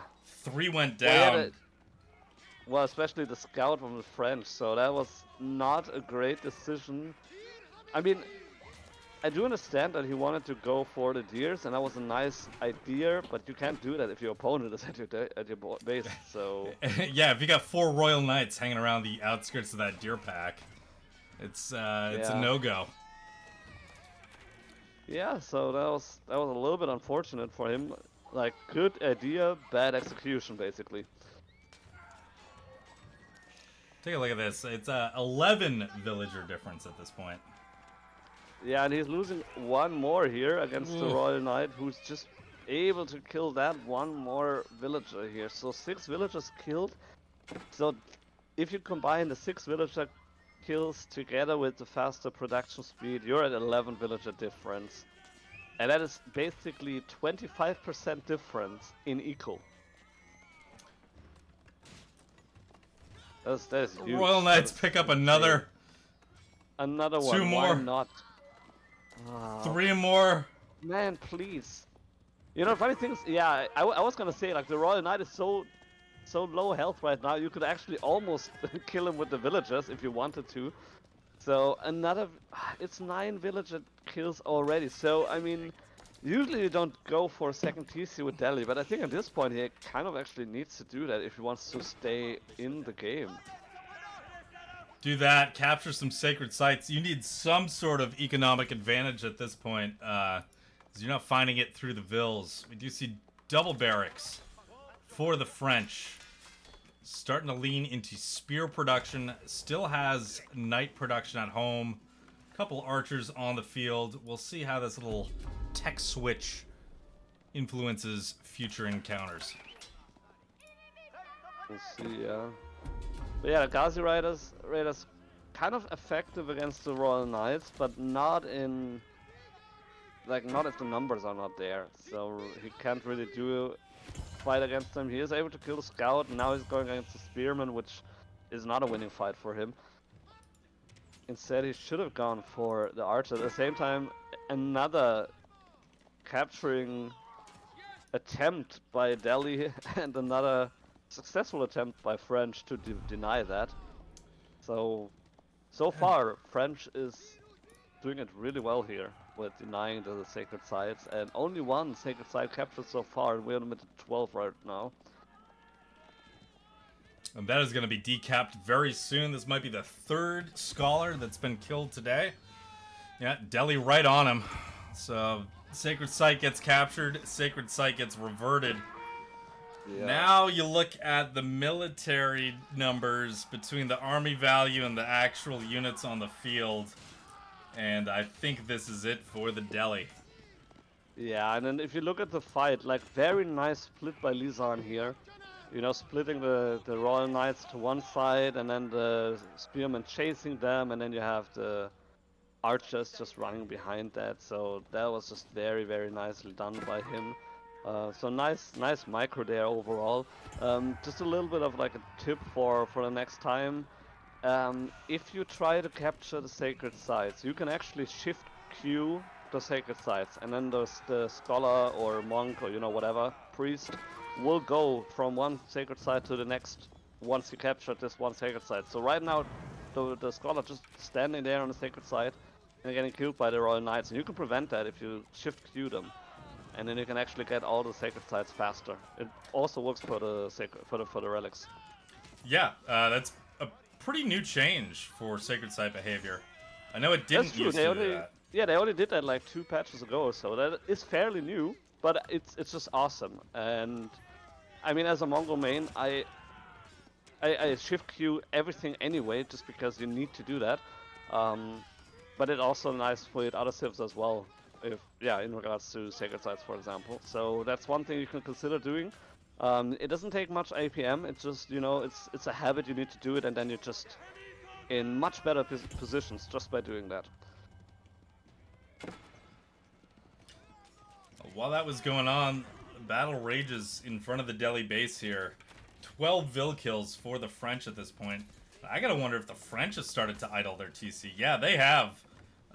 Because this villager difference should be much larger. Yeah, definitely should be much larger, and it is actually idle right now, so that could have been a little bit better by French. But yeah, it's to my earlier point, if you're busy on the front, it's kind of difficult to check the back. And so it can just happen super quick that you just forget that you already produced a couple of the villagers, and you didn't. I mean, you cannot always queue 15 villagers, and so they can just run out. And if you don't think about that and constantly moving back and forth to your village to check the villager production, it can happen fairly quickly that it just runs out and then nothing happens anymore.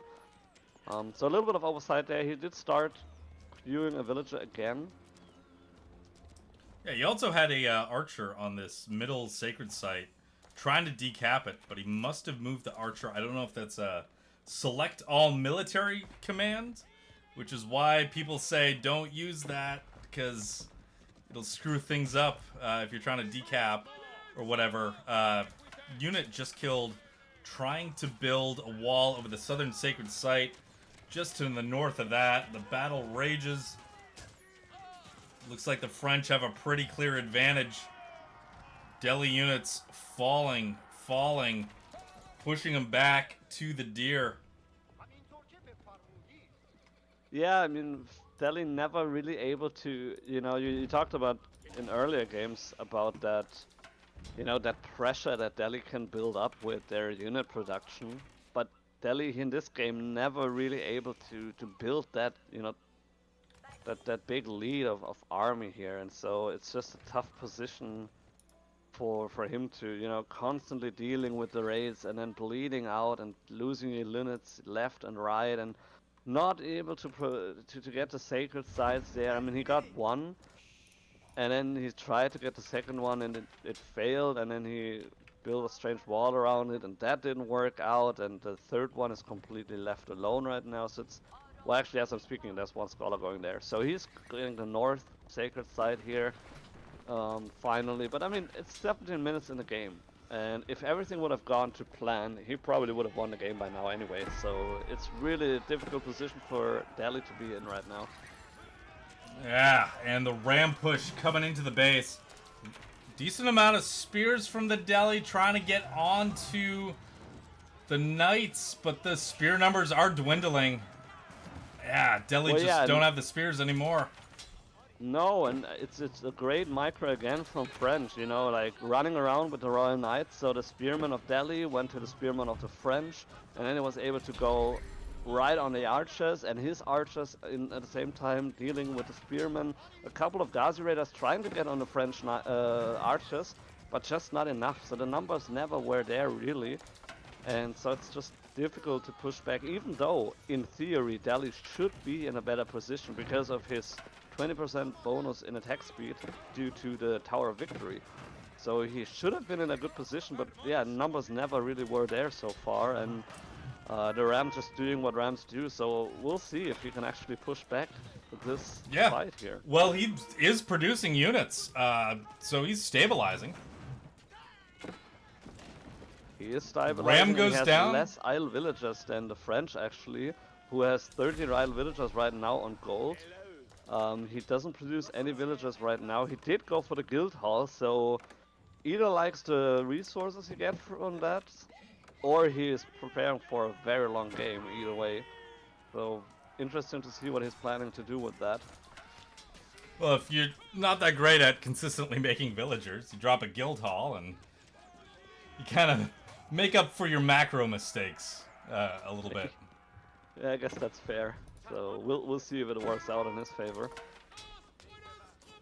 But one lone Royal Knight here in the front, and you can see the rally points from French just to the front, and not being able to gather his units here. So the last fight went in Delhi's favor, even though there was quite a lot of that units on both sides. But maybe now Delhi actually has the army to move out on the map, get the sacred sites, and then maybe put some more pressure on the French. And he has 2 sacred sites already. He has enough gold. He could easily sell some gold and then go for Castle Age. Yeah, I am so surprised that Delhi is still in this. But you're absolutely right. Delhi needs to spend that gold. I don't see a market coming up in the back. But it's about time to get to Castle. Yeah. Yeah, I mean, it would be nice to see that actually, but we'll see if he manages. He gets a couple of villagers kills here actually on the sacred side, because French sent a couple villagers there to burn the wall and then gather the wood there. So that's quite funny. So the villager death count is 13-3 right now. So Delhi actually clapping back just a little bit. That TC still needs to be okay. the French have solved their idle TC problem. It is unit queue is full. Well, it's been about time, you know. It's been 20 minutes and it was idle multiple times. We're talking about a 9 villager difference, which he should have had anyway, just because of his faster production. But he has 10 more villager kills, so he should be at, I don't know, you know, let's say 65 or so to 46, and that will be a commanding lead, and he doesn't have that right now. We have a little bit of a skirmish here at the sacred side. A couple of Yeoman trying to get on the knight, but he was going to be able to go away, and now we have the archers under attack from the Ghazi Raiders. Actually, one of the crossbows here as well in the mix, so or AvalaTrees actually from the French. Yeah, interesting addition to the mix. Definitely not going to be able to field any armored units, but they do have that melee defense. Yeah, so I mean, in theory, if they activate that, which, I mean, you have to activate it, then they would basically almost be invincible against all the Spearmen and Ghazi Raiders. So, in theory, they're kind of nice, but yeah, it's a little bit of pointless addition to the army here in this situation, at least. Well, I mean, Delhi is going up for Castle Age now, so maybe it's just a little bit too soon for the AvalaTrees. Only going up with 4, though. I think Delhi could use a couple more rushing up the castle. Yeah, it could have been, you know, usually I go for Castle Age with about 10 units, so that could have been a little bit faster at least. Another skirmish here at the sacred side. Yeah, Spear's doing a good job of picking up the horsemen and knights. Do have the Ghazi Raiders in the back. We got feudal archers on veteran archers, but there's a tower behind this dealing some damage. But men-at-arms are going to be something that causes the Delhi issues here. They just don't have anything that can really deal with the French men-at-arms. No, they don't have anything right now, which is understandable because they're still not in Castle Age. They moved a couple villages now, 7 right now on the compound of the defender. But then again, it will still take a couple of minutes to get all the upgrades. Now he's in Castle Age at 23 minutes. But he needs to get the upgrades, and then the thing is, if he gets the upgrades, he can't really produce units at the same time. And so it's just a tough position for him to be in against the men-at-arms, because yeah, he doesn't have any way to deal with them. And even if he has some men-at-arms of himself, then there's still the AvalaTrees who will deal effectively with them. So yeah. I do see, 4 crossbows in the queue. Gonna come out soon. But those men-at-arms walking into the Delhi farmland here. Yeah, I have to say, those French men-at-arms, they look so cool with their little headgear and everything. So, I mean, you know, you don't see them often. But if you see them, you're like, wow, they look so stylish. Yeah, they got a good unit design there. Crossbows falling. Just down to 1 for the Delhi. He's in trouble. Men-at-arms into the farms. Do you see an outpost on the way trying to defend this? But the French are going to continue to stream their units in. Delhi just doesn't have the units on the field to stop any of this. Men-at-arms continue to run through the Delhi vills, up to 24 vill kills. Yeah, I don't see any way back for Delhi here right now. And also his rally points are really bad. I mean, his units just walk in and get sniped away because before they can do anything basically.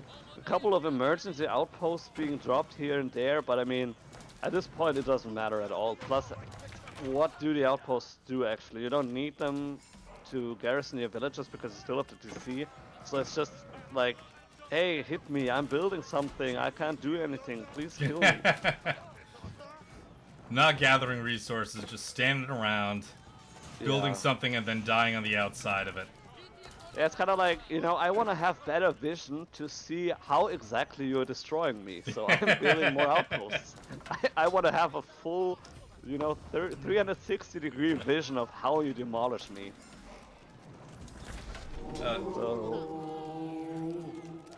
just brutal. I mean, okay, yeah, if you look at the military count right now, we're having 8 scholars, and that's basically his army. So the army value, by the way, is a little bit skewed here, because Yeah, the 8 other, scholars into the army, so that means 1 military unit on the field. yeah, so it's like one crossbow, one Gauzy Raider, and 1 spearman. You don't need anything else. Like, it's just 1 unit of each. Let's see, these too many scholars, not enough military. And I'm saying Yeah. that as an American. I could probably make a joke somewhere about that. Yeah, well, I mean, it's a tough daily life here for sure, and Ram's getting dropped right under the CC almost, so French really in a commanding position here, just burning down the stables and the barracks and everything, so production getting killed, the upgrades not getting in, and that is the game. Yeah, and if he didn't call GG there, I would have just done the old, well, this is the elimination game. On ladder, you'd likely see a GG at this point, but this is part of the elimination round. So congratulations to LISAN Al-GAIB moving on to the finals. Yeah. Yeah, definitely. I mean, most of the part, besides idling your GC, that was bad. But other than that, it was spot on. Very good build order. Very nicely done with the raids and attacking, finding the window where you go to castle. Because sometimes it's difficult if you're on the offense and you want to keep the pressure on. It's difficult to step back a little bit and then be like, okay, I need to, save the resources, go for castle age. So that was a good decision. Although he did bleed out villagers quite a lot at the same time when he went to castle. So, as I'm saying, that maybe not the best timing, but Did need something though to deal with the men-at-arms. Had to get there. Sure. Had to get crossbows out. Just not in time. French were able to take better fights and close the game out. So let's go back to the lobby. So that means bottom bracket. We got Game Changer taking the win over Chivo. So it's going to be LISAN Al-GAIB against Game Changer in a best of 3 to see who will be this week's bottom bracket champion. Let's take a look at top, because they should absolutely be done at this point. They are, yeah. They are done with their Swiss phase, so they moved into the semifinals. Been going for about 10 minutes, so they probably started the game for a couple minutes ago, but still quite underway. Yeah, let's take a look at middle bracket. DJP taking the win over Monkey59 in the semis. We've got Muttley and Aizy in the semis, still duking it out. I think we jump into a top bracket match here. We've got Matinjff versus Reddarksider again. Again. You'd love to see it. Or we've got Araken and Pilsen. I haven't done Araken yet today. Yeah. Well, let's do that then.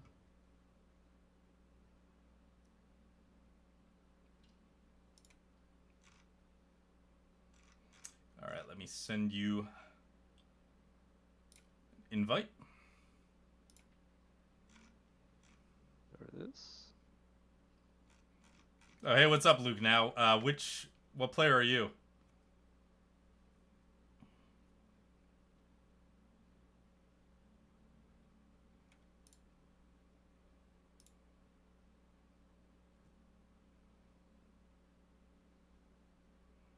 Oh, you're Muttley. Oh. Oh yeah. I thought. Hey, I mean, congrats. Congrats to making it to at least the semis on a controller against our middle bracket players.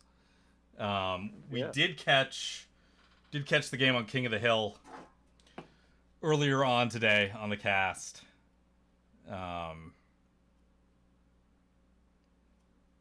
Yeah, but thanks for coming out.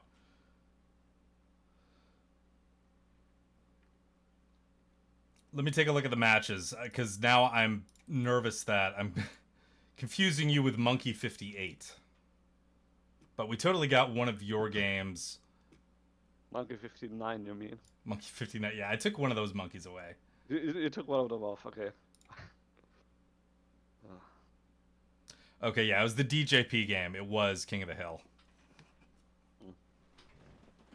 That's right. The French and Malians. Yeah. Was a fun game. Anyway, It was... we're looking at top bracket here.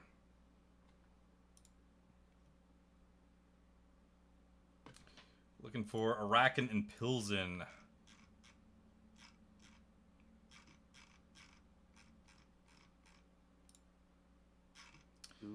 Let's see if I neither of them are on my friends list, so I gotta dive into the game. Oh, there it is. Found him. So let me send you an invite. You've already been invited to the group. Yeah. So let's load that up.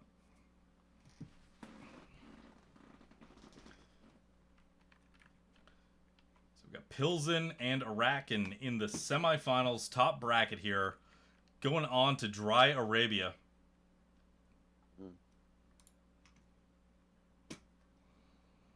So a strong performance from Pilsen, aka Strategy Academy, in a French versus Rus game on Byzantines. Yeah. Yeah, that was quite nice. See if he can pilot the Byzantines to victory against the Malians. Taking a look right now at the Malian base in the orange. On the left side of the map, we got Araken doing typical Mali stuff. You see, he's got 5 on the wood, building that pit mine. This is top bracket. This will be pretty standard gameplay here. Yeah, and on the other side we do have SAP with the Byzantines.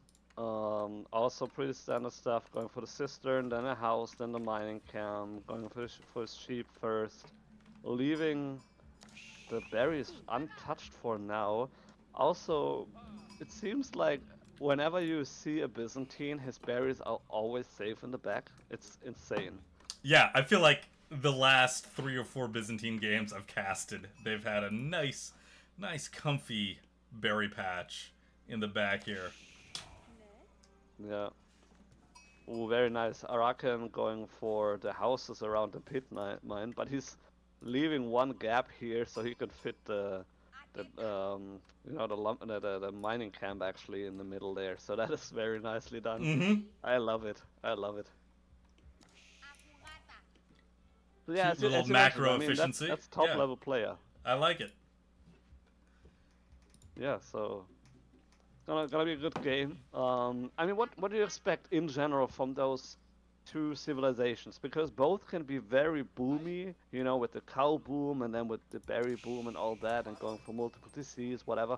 But also both civs can be very, very, very aggressive and super annoying to deal with. So, what would you expect in this kind of matchup? Let's see. I think if you're playing in a tournament and your civ and your opponent's civ are both civs that really like to boom, really like to get a lot of value of that, I think both players might go for a more like conservative eco focus rather than a very aggressive opening. Both likely trying to leverage all the crazy economic benefits that both civs get. Yeah, I agree. It makes sense, and we do see 6 villagers moving out for the Womanza quarry, so the standard, yeah, pretty much standard landmark for the Malians, providing some free gold or stone.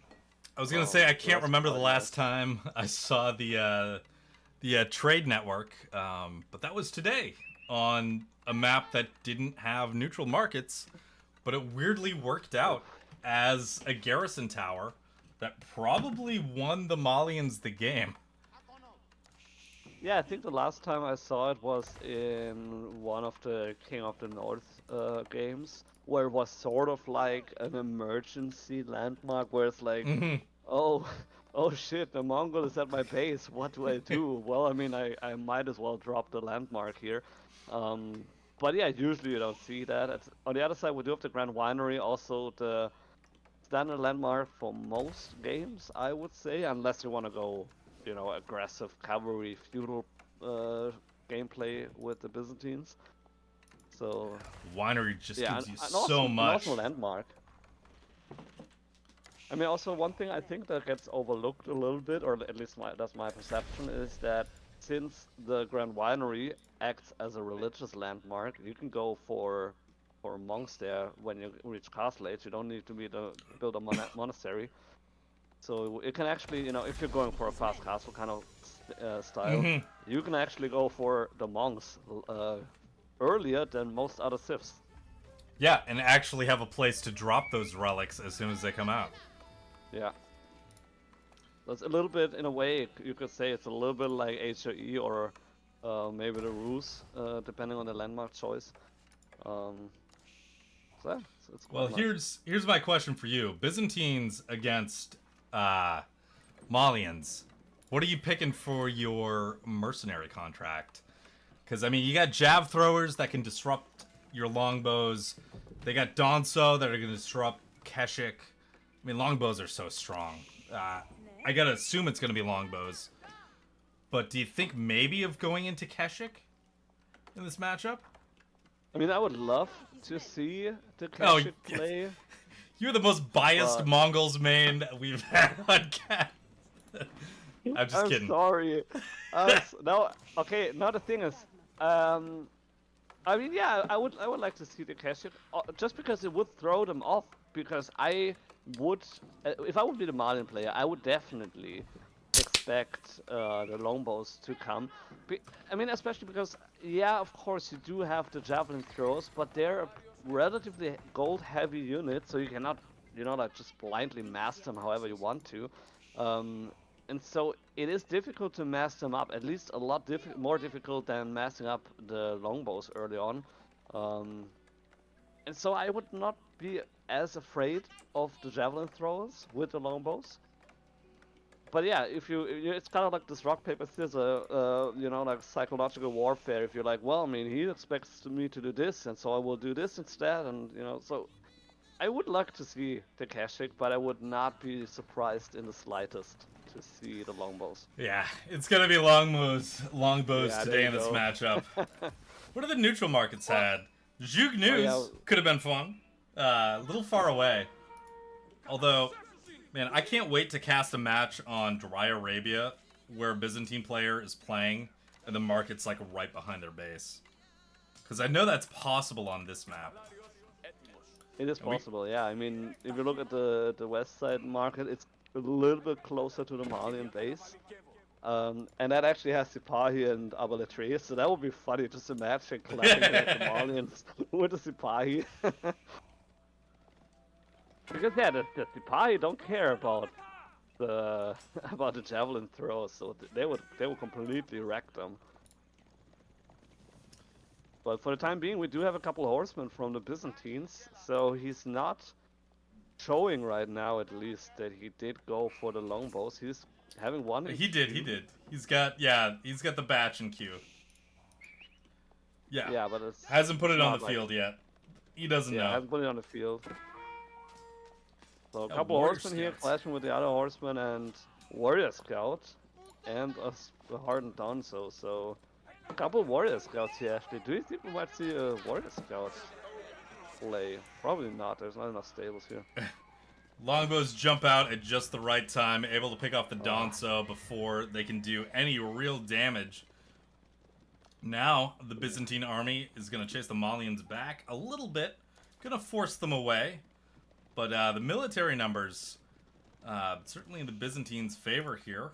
We'll see what the Mali plan on doing in their base. Dropping an archery range. Dropping a toll outpost. They've got a couple ranches on the way. But yeah, not a lot of units in the queue. No, definitely not. I mean, it took ages for the longbowmen to arrive here, so I don't know if you could count it a chase. But definitely try to burn down the houses. So the houses do have less health for the Malians, and so he will be able to burn them relatively quickly. One of them is burning right now, so you can just leave it for now. Yeah, villager's gonna get picked off too. Yeah, nice pick off here. A little bit of an oversight from Araken to leave the villager there. Nice snipe here from the Donzo, getting the one horseman here.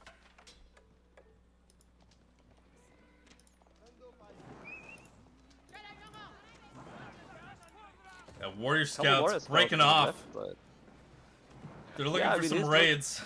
Yeah, he's looking for some raids here. He might... Yeah, I mean, there's hardly anybody on gold right now for the Byzantines. The berries are expired. Still a lot of food underneath the town center, wood line. A little bit exposed, so he could get some... He could get some kills if he's fast enough, but... He needs to scout him. He's scouting no one on gold, or on stone rather. So he knows there's no second TC for now at least from the Byzantines. But just a lot of Byzantines units here on the pit mine from the Malians. Very impressive, yeah. Burnt down. Warrior Scouts coming into raid. Let's see if they can do any damage. Well, I mean, a little bit of damage here and there, but it's not really that much damage. There's one kill. One vill. Maybe a second one will go down. There's no space in the outpost. But he needs to be careful. There's also the limited nace, so... He did manage to burn the pit mine, so Byzantines in a strong position here. Getting into the eco of the Malians, pretty annoying. He is about to set up his cow boom here with 3 cattle ranches already. And it's also saving his units here in the back, but it's just bleeding eco here right now. Yeah, Mali in just such a tough spot at this point. But he is having a couple of sofas actually, so if they get on top of the longbows, he will completely destroy them. The issue is he doesn't have enough other units, another front line or a way to deal with the limited NA effectively to be able to actually do that. So just a lot of annoying units here, and I mean basically the best of both worlds with the limited NA and the longbows. He's having a very strong unit composition. Yeah, very dominant here, forcing Malians off of those berries. Gonna go find food somewhere else. Now the longbow scouting out the vills on the deer. There's gonna be a lot of dead villagers here. Yeah, that's a lot of dead villagers. At the same time, his longbows are a little bit exposed, so he is losing a couple longbows because of that. But I mean, do you really care at this point if you do so much eco damage? So I don't know. His longbow number still strong. He's having 5 longbows here still, regardless. A couple of them limited A. So good of him to push Malians off the food here. So he needs to find the food somewhere else, which is a little bit tough to do. He's on the berries on the north side, but that's very, very exposed. As soon as SAP is going to see that, it's no more food for Malians. Yeah, that is basically like a last-ditch play. Like, I don't have the resources to really defend this, but I need to get out here and do something and just hope I don't get scouted.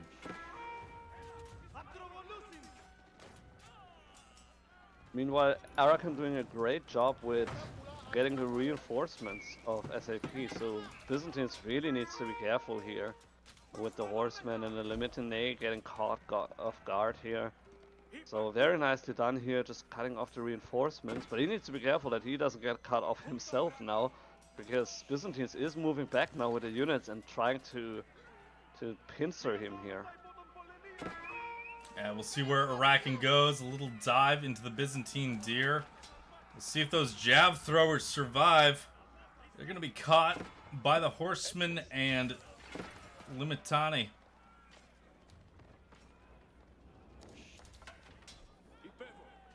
Yeah, they do manage it to somehow get out there and survive it, but they just find another group of Byzantine units. It's just like Where it doesn't matter where they go. It's just units everywhere. I mean, like they're like, gosh dang it! Like, what am I doing here? It's like so pointless. They all died now anyway.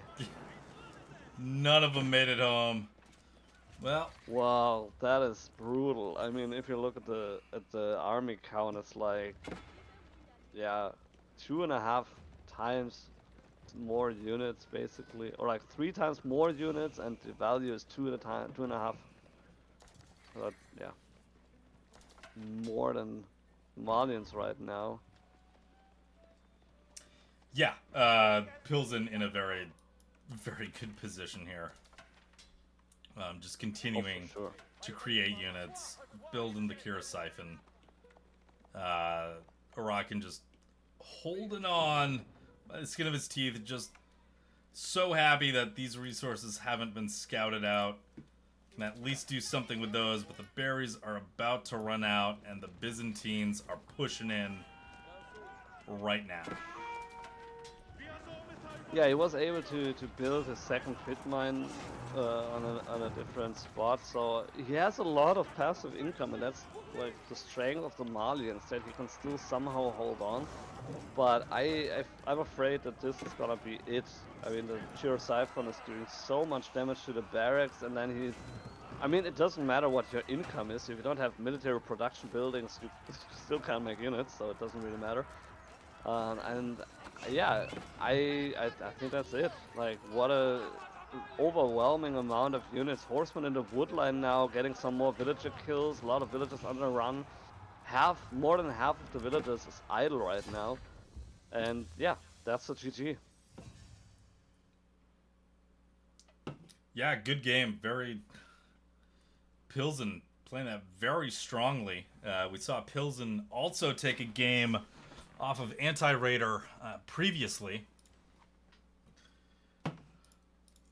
But yeah, it's the Byzantines. Very nice it was a tough way forward for Araken. Just those longbows popping out at just the right time to make sure that that initial push from the Malians couldn't do anything. Pretty devastating. Yeah. And I think... Yeah, and I mean... Yeah, couldn't do much after that. If you look at the eco count, at around minute 8, you can see that Malians had a little bit of lead there. And I think that would have been their timing to, you know, stop the Byzantines from cooking. Because if you let them cook, they're even worse, or like, you know, even stronger, even better than the Malians. And so you just can't let that happen. Maybe I don't know if he could have tried something with Musafari warriors or something like that, just to I don't know what keep him that's off his gonna base. answer. Yeah, maybe some sort of raids. I mean, warrior scouts were trying to get in there, trying to do some raiding, but I mean, the Byzantines were just able to create those units, have them on the field. I know Araken, you can see right on the military graph, longbows. Yeah. Somewhere in here, longbows. Yeah, it's insane. I mean, it's really difficult to stop that. But yeah, maybe instead of... I mean, the thing is with the warrior scouts, they're a food heavy unit, and so it's... compared to their cost, they don't really do their job, especially against the Byzantines. And so maybe instead of the four warrior scouts, have 1 or 2 sofas. I think that would have been more effective. Or yeah, maybe something else, like entirely. Archers maybe to deal with the limited, because yeah, the javelin throws. I mean, they just never had their time to shine in this match. Yeah, very tough. Well, Pilsen moving on to the finals in our top bracket. Let's go back to the lobby here. Pilsen waiting for Matinjff and Reddarksider, who are currently in their rematch from the Swiss stage, to see who qualifies for the finals there. I'm going through mentally in my head. I think we're owed a middle bracket game next. So, who do we got in the middle bracket? So we took a still have DJP against Aizy. They started a game quite a while ago, so we could watch that. And let's Yeah, see. let's load that up. But before I do that, we'll also get ready for our raffle spin. Oh, that's right. So once you're out of game, I'll send you an invite. There you are. Yeah. And we'll I jump am into on. DJP so we don't miss the match. And then we'll get our raffle wheel all set up. I've got to use the bathroom. We'll take a 3 to 5 minute break. We've only done one break so far today. Yeah, we're going strong. So Yeah. for those watching, don't go anywhere. We'll be right back. That feels good, yeah. So we'll be back with the wheel and the raffle and game 1 of the middle bracket finals. We'll see you then. Yeah.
Hey everybody and welcome back.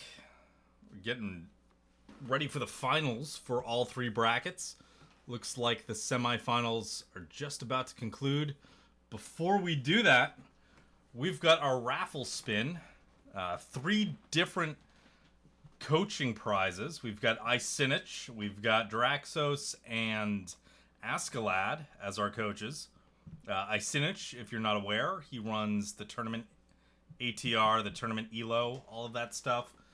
He's participated in some S-tier tournaments in the past. Draxos putting on King of the Rockies in a week from now. He's done a lot of coaching with Rising Empires over the past few months. Askeladd just plays random every game. But certainly has a lot to pass on. So if you make it through all 4 rounds of Swiss, you are entered automatically into this raffle. We've got all the names on the screen right now. We got the wheel. Let's give it a spin for the Aizy coaching. I mean, you said that Askeladd is only playing random. That makes it sound a little bad, but he's actually a Conqueror player, so... Yeah, he's really good. So we got Matinjff as the Aizy coaching, which is pretty interesting because he is a console controller player. So we'll see how that translates over if he chooses to accept that. Anyway, we got Draxos now. Draxos could be the coach. For Aizy. Congrats, Aizy. And last up for Askeladd.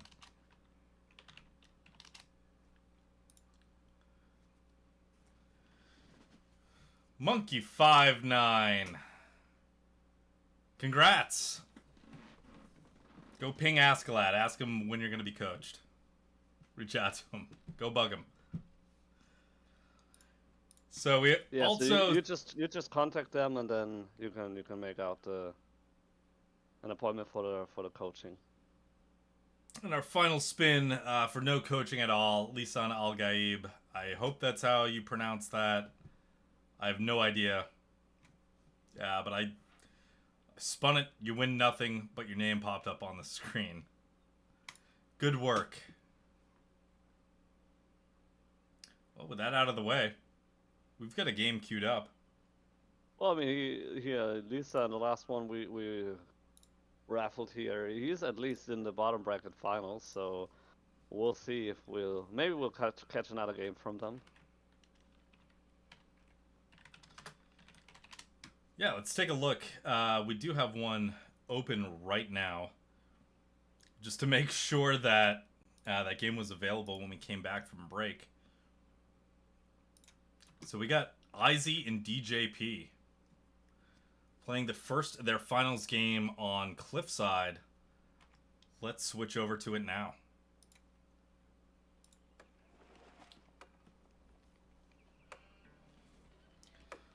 Opening up, DJP in the red as Malians versus Aizy in purple as the Rus. We've seen a lot of these 2 civs today. There's actually been quite a few civs we haven't seen. Notable omission of the Abbasids or Ayyubids, unfortunately. Also didn't see English or any Chinese civ. Did see French, but it's been a lot of Mali, Delhi, Rus, Byzantines.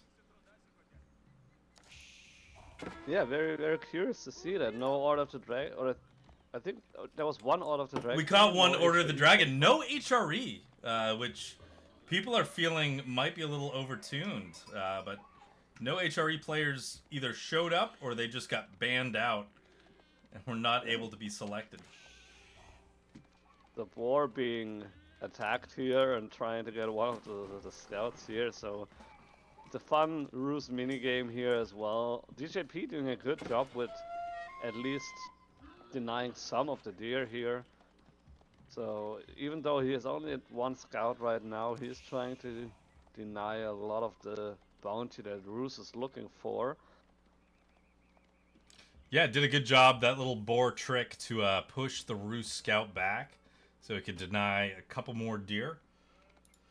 Pretty smart. We still have that open deer pack to the north of the Mali base. 2 deer packs spawned close to each other to the east of Roos, and those have already been taken. And this final deer pack up here, Mali are going to take that as well as a wolf. And my goodness, we got a golden gate. We got a golden gate. Let's go! Ladies and gentlemen, the Golden Gate is still alive. I love the Golden Gate. You know, because the only time I played Roos was before Kremlin got that buff. So the Golden Gate, to me, is still like, yeah, this is the really good landmark. One of the best in the game. Well, Can't do the 2 trade like you used to. 2 stone trades for 1 TC, but it's still nice. It's still a very valuable landmark. Yeah, I mean, the funny thing is, I don't think it got changed so much. It was more the fact that the Kremlin is just so much better, you know? I mean, they're both good landmarks still. And so, yeah, I like to see the Golden Gate, and most of my Roos games definitely were in those times where the Golden Gate was the standard go-to landmark. And I think it's also kind of nice because, I mean, the Kremlin with the militia, sometimes they just don't shine, and especially against Malians where they usually don't play as cavalry heavy as, for example, if you play against French, Mongols, Roos, whatever. And so it's not as valuable, the Kremlin is. And then it also, the Golden Gate just opens up so many opportunities and possibilities for you because the opponent, you know, it's hard to scout what are you doing with the Golden Gate, you know, because it's it's just standing there. The only Speaking thing of scouting, Mali doesn't know that it's the Golden Gate. No. Yeah, that too, and I mean, also like the one thing that would be for a point for an argument for the Kremlin is that both TCs are relatively close to each other on this map, and so if you have like a very aggressive Kremlin, then you basically cover like half the map distance already here, so that would be an argument for that. But at the same time, we do see the Saharan trade network from the Malians going up with 9 villagers, so he really wants that landmark and he wants it now. Yeah, I believe that was the DJP game that we casted prior on King of the Hill, where he also dropped a Saharan trade network. Surprised us. So both players off of the meta landmarks. You know what? For those of us, because this is a low elo tournament, who don't know what the Golden Gate does because you never see it, it basically functions as a market. You generate tickets. With the tickets, you can cash out exchanges like a market, except the exchange rate is way in your favor. So you see, you sell 100 gold for 150 food. Sell 100 food for 150 gold. It's a really fun landmark. It really helps you if you accidentally miss macro, gets you right back into the game. Yeah, that's definitely. And as you can see, we have 5 minutes and 30 seconds, and Aizy is dropping a second TC in the back of his base where the berries are at. So not really getting a lot of different resources here besides those 2 different berry patches. But still, it's a very defensive landmark. It will probably not be scouted out anytime soon. So Marlins doesn't know that it is there, so it's not a bad choice at all. And yeah, it's easy to do that because the opponent doesn't really see what you're doing, and you can just do whatever you want to with the Golden Gate. So it's a very flexible landmark. Of course, it doesn't offer anything in regards to, you know, military presence, but it doesn't need to. Yeah, it's a very good eco landmark. DJP taking a scout right into the second town center. Aizy not gonna notice. Yeah, oh, there's the notice. A little late though. Close. But that Yeah. scout may be blocked in. Yeah, that scout is gonna be blocked in here, attacking the villager as we speak. So he could still get around. There's a couple of unfinished palisade walls to the north here. At the same time, the villager almost could, you know, turn around and try to get the scout. He's only at 22 health, so that will be a fun battle to watch. Well, if that scout is just content to slap the villager can throw up these walls. Although I think the scout is now in the blueprint at this point. Just gonna cancel that out. Yeah, Aizy looking to wall up. So no Kremlin for defense. 2 TC Golden Gate with some walls. I know the Malians can get a lot of economy. Their cow boom. We'll see what the Rus do with a pretty safe 2 TC and a big old eco landmark. Well, I mean, let's say they both just turtle up, and we have 2 TC Rus on the one side, and the cow boom on the other side. My money's on the Malians. Cow boom is real strong, especially with the pit mines. We do see the second pit mine being added in at this point. Houses coming down to surround it. Yeah, you might have. The scout almost might take out the villager. Oh no, it went too close to the TC. Well, it was a nice attempt, but not completely successful here. Alright, would you mind checking to see what the Rus bounty is currently at? I do not mind. Let's switch over. Okay. So it is not... So right now he just killed another wolf, which put him at 290. So he was on tier 2 for a while. But not at all close to tier 3, which is totally fine for him. Yeah, so he got tier 2 for fine. a while, and that's a good point, a good starting point for him, and he can already think a little bit about where to drop his, presumably his high trade house, because there's not too many woodlands here actually. There could be a fun spot here either on the left side of his base where there's 3 little woodlands, or in the corner on the right side. Scout going down here in the Malian base, so he did get a little bit of a glimpse of the cow boom, which is heavily underway here with 17 cows already here, which is insane. We do see that knight coming around looking for a target. There are Donso on the ground, so this knight is just going to survey the situation. And one of the things they may see is a wolf killing a Malian Vill. Yeah, that is definitely a dead Malian Vill here. The knight is so fascinated that it stops to watch and it gets destroyed by the Donzos. Wolf gonna be cleaned up now, but was able to secure 1 Vill kill. Yeah, well, that's something. I mean, let's put it this way: the wolf managed to do something that Rus hasn't been able to so far. Donso taking out another wolf scout, and hey, screw the meta. We're going to Abbey of the Trinity.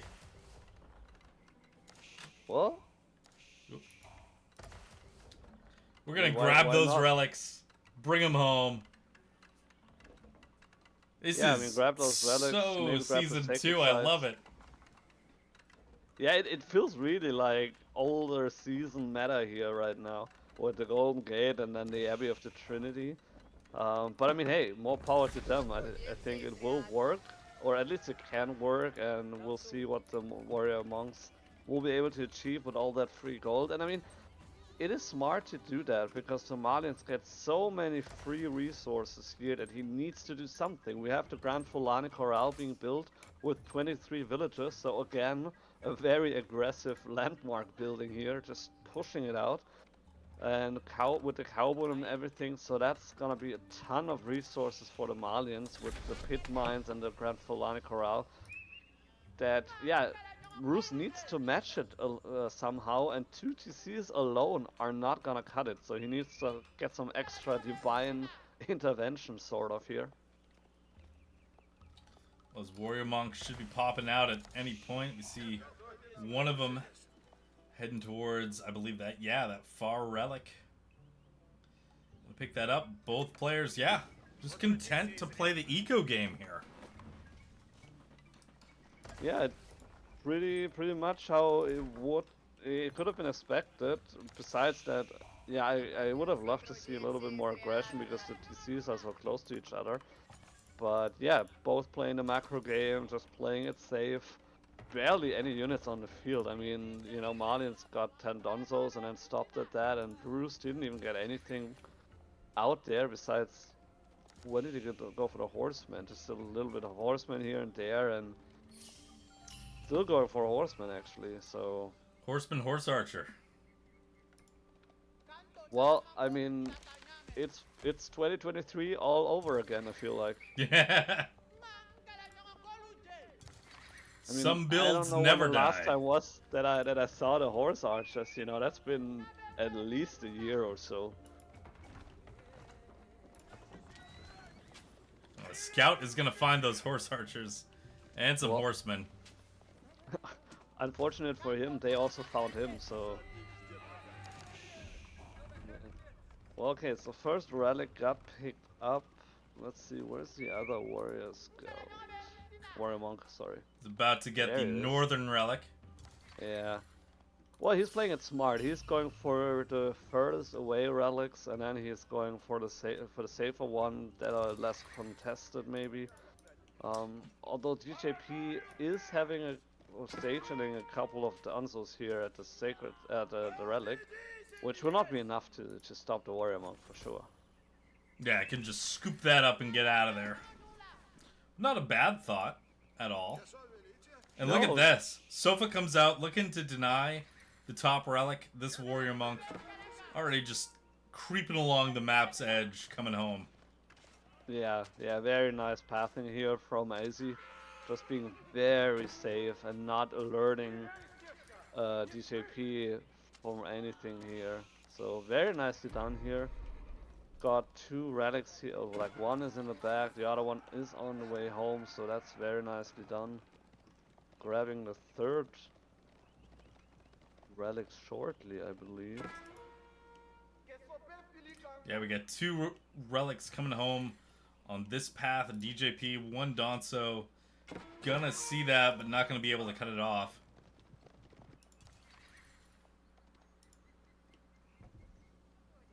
Yeah. So those relics get home safe.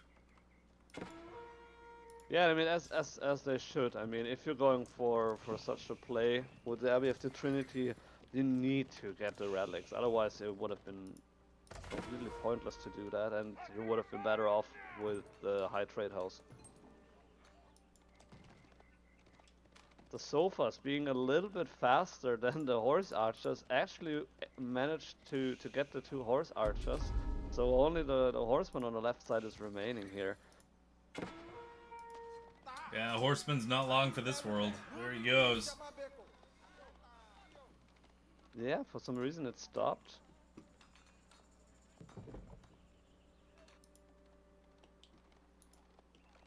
Sofa on the map. These Donso still holding down this relic location. I don't think Malians will be able to deny the southern relic.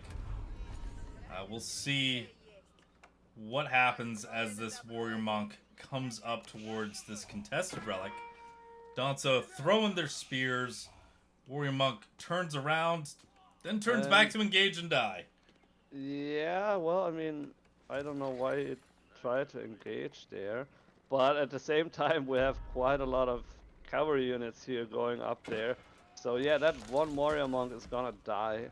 But those two Donzors are not gonna live for long.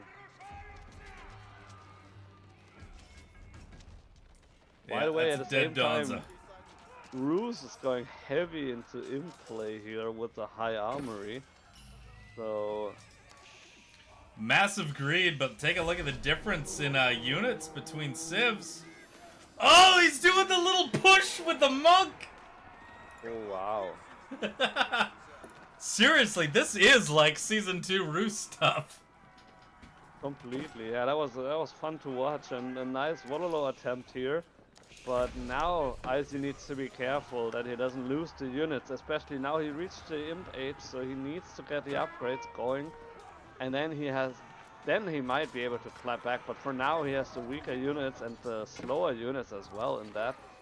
And so maybe he'll find a couple villagers here, but other than that, he will die. He will not be able to outrun the sofas. They are too fast. Just getting a Yeah, little those bit will more slowly get intel picked on the off. base. He's just taking a tour. But that's it for that army. You see the palisade walls hastily being thrown down to just prevent any sort of aggression at this point. The Rus base is just a maze of walls. Look at this. Look at the map. Yeah, that's crazy. It's not an onion. It's more like, I don't know, cabbage maybe.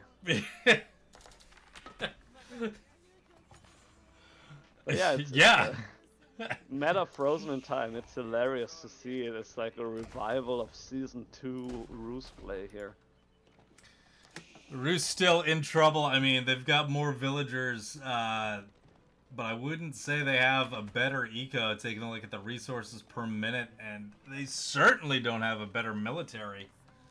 Just taking a look at the value and also the count, very much in Malian favor. Yeah, absolutely. Both the count and then also the army value. I mean, Rus is... He went for a siege workshop, so he maybe will be able to get some siege on the field. Which would help against the javelin thrower and Donzo mass from the Malians. So DJP knows that this is his time. Yeah, he's gonna push in now. Yeah. Yeah, and I mean, look at this. Like, there's an early knight here from Rus. So I mean, he is Imp 4, Imp Age, but his knight is still feudal. So the memo, he didn't get the memo apparently. And the handful of Streltsy, like the 4 or 5 of them, scared off the entire Malian army. Yeah, which I think is a little bit crazy if you think about it. I mean, he could have just walked in and just mowed them down. I think he would have been successful. And I mean, the thing is, DJP needs to prevent Aizy from massing up his army, because it doesn't really matter if he's age before in front of him, ahead of him, but if he doesn't have the units, it doesn't really matter that much. And DJP did bring a Mangonel to the fight, so Rus getting cleaned up here with the Streltsies. They're not being able to hold it. Plus, they don't get their bonus if they don't stand still and just keep on firing. So just a massive fight here in the base. All the sofa and the Donzos getting in on the action. And yeah, I think DJP realized just how much of a military advantage he had and committed to this push, and I think this spells the end for the Rus. And yeah, what a great fight. Yeah, I think the first time he got scared away from the Streltsies, and then he was like, wait a minute, there's nothing there. Like, I could just walk in and end the game right there. And that's exactly what he did. I mean, great awareness of the situation, not being scared of the Imp Age and be like, oh shit, what did I do? Do I need to age up? What did I do? No, he just walks in and then completely ends the game. Yeah, Rus never had an army count over 19. Wow. That is greed play to such a high level. I don't I mean, but 2 greedy landmarks. You get the greedy, like, feudal greedy castle, and then just not making military, going fast imp, but no units. Yeah, I mean, his eco was ahead, but it doesn't matter if your military is way behind. If you look at the military graph, it's disgusting. Yeah. I mean, it's... Which player spent those resources on military? Which player spent those resources on imp? Yeah, it's very exactly. clear. And that's the thing. If you look at the imp age, I mean, that would have been... I don't want to do the math on screen, but that would have been like 10 or 15 knights. By the way, they were not even Castle Age knights. He never upgraded them to Castle Age. And so it's like, what's the whole point of going Imperial Age with the high armory if you're not going for siege and you're not going for the upgrades. So that was a complete waste, and I think a total miscalculation on his part. From an otherwise well-played game, but that was a blunder, I feel. Yeah. Like you said, just way too greedy. Yeah. You needed some units. Yeah, definitely. I think, stopping a castle age and then just massing up at minute 15 or something like that, that would have been fine. He would have been ahead. He would have been, in a good spot. He got the relics, so that was all nice and good. But yeah, then he was like, you know what, I can, top it up a notch and then just go for a greedy imp, which, did not work out. No, you cannot, sir. No, you absolutely you cannot. Yeah. That is not allowed. Yep. You will be punished for this. Great play by DJP, and capitalizing on that situation and being aware of his leading position to just move in and then end the game there. So very nicely done. All right, well, let's move back to the lobby. You can see DJP taking one game over Aizy on the mid-bracket finals. Let's check in with some of our other brackets today. We got bottom bracket. The Game Changer, we saw them take that win over LISAN GAIB. And top bracket finals, we got Pilsen and Matinjff. And I think we should lock into this series until it's over. Because we've got Pilsen versus a controller player. Ooh, wow. We can do that, although I want to mention that if we would watch the second game of DJP against Aizy, we would actually see English then. So I don't know. So we're locking into Pilsen and. Yeah, I don't know if that's like enticing. It's like, oh, No. English, yeah, I want to see English. Let's do English. You know who I've missed this entire LEL? We got through a LEL without me seeing English so far. Knocking on all of what I can say. Yeah. I think before we jump into the game, you probably need to reset your mic. You started sounding like a my robot again? Alright. We'll take a 2-minute break. I'm gonna fix my mic. I'll be back. Yeah.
Well, I hope I'm not a robot anymore. We fixed that.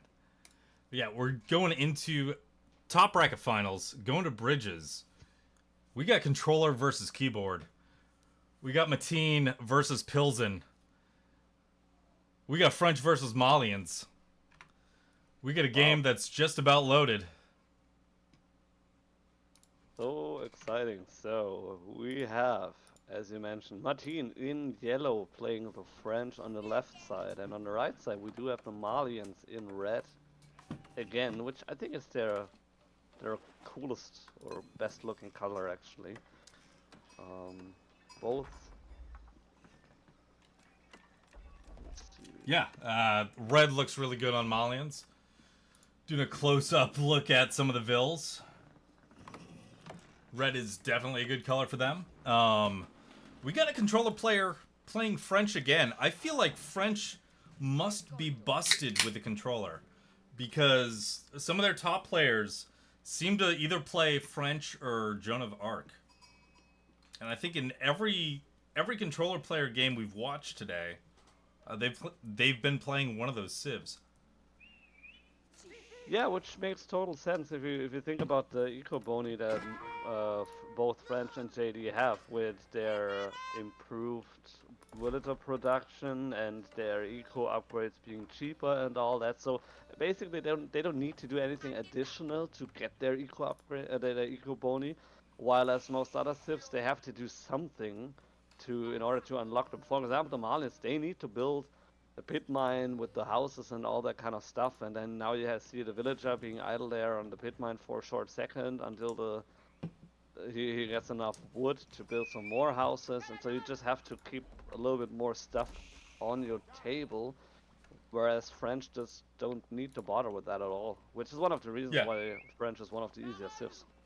I mean, Joan doesn't get the improved villager production, so that is... No, that's right, they don't. Yeah. But it does really dovetail in nicely with, hey, if you already have auto vills, and now you've got faster auto vills, and yeah, you don't have to do anything about it. And we're just watching the French scout just mercilessly beat up a poor sheep. Why would you do that? What did that sheep ever do to you? Isn't that? Oh, you just take it home, yeah? Cruelty? Or is he trying to kill a sheep to, like, block, potentially a pit mine? Oh my, yeah, of course he's doing that. I mean, that is so smart. Yeah, that must be it, because if you look at the other pit mine, there's actually one sheep carcass there, closely to the gold, which probably wasn't close enough to actually block the pit mine. But I wonder, I mean, if you can you actually do that? I never tried. Can you block the pit mine, or is it just, pushes it out the deer carcass? I wonder. Well, we're taking a look at the range of the pit mine there. Yeah, that sheep carcass is certainly outside of it. Then looking at the south, it is within the box. Yeah. So it actually could work. I'm really curious. I'll keep an eye on that. I want to see if that actually works, because that will be really big brain here. Can't wait to do that against all the Malian players I face. Just let them rage quit instantly, that would be so fun. Just like a 6-minute game and then they rage quit because they realize they can't build a pit mine there. Alright, we got School of Cav, we got Monza Quarry. No surprises either side here. Nope, not at all. Which, yeah, it's kind of what you. Oh yeah, he's doing it. Look at the northern gold mine. He's inside the box. Inside the box there, yeah. With that poor sheep. I mean, I guess it's kind of like you gotta, sacrifice something, and he is willing to sacrifice those 2 sheep, which. In a way, it's even more viable now with the current patch, because the sheep only provide 200 food and not 250, and so it's even less of a sacrifice now to do it. So, I mean, that's crazy. It's hilarious. Yeah, we'll see. I mean, I would assume that would actually affect the Malians here. I don't think he'd be doing that on a whim unless it actually worked. Although I don't think this sheep was killed specifically. I think the Malian villager killed this sheep, potentially. I think I saw the crook come out. This time, yeah. Also, I mean, it would have been way too late anyway, so because I mean, he already was building the pit mine. But yeah, with the other ones, I'm certain it will work, and that would definitely offset the Malians. Because what can they do then? They have to move out to the 2 gold in the middle around the sacred side, which is just tough to hold that against an aggressive French player. So yeah, I'm really excited to see that work and that in action. We have one Royal Knight on the field right now, making his way to the pit mine here. Which, of course, there's no villager there, so he will not find any casualties there, but we'll see. Yeah, we got a bunch of French vills going up to take the deer on the northern island. Mali walling off the back of the base here.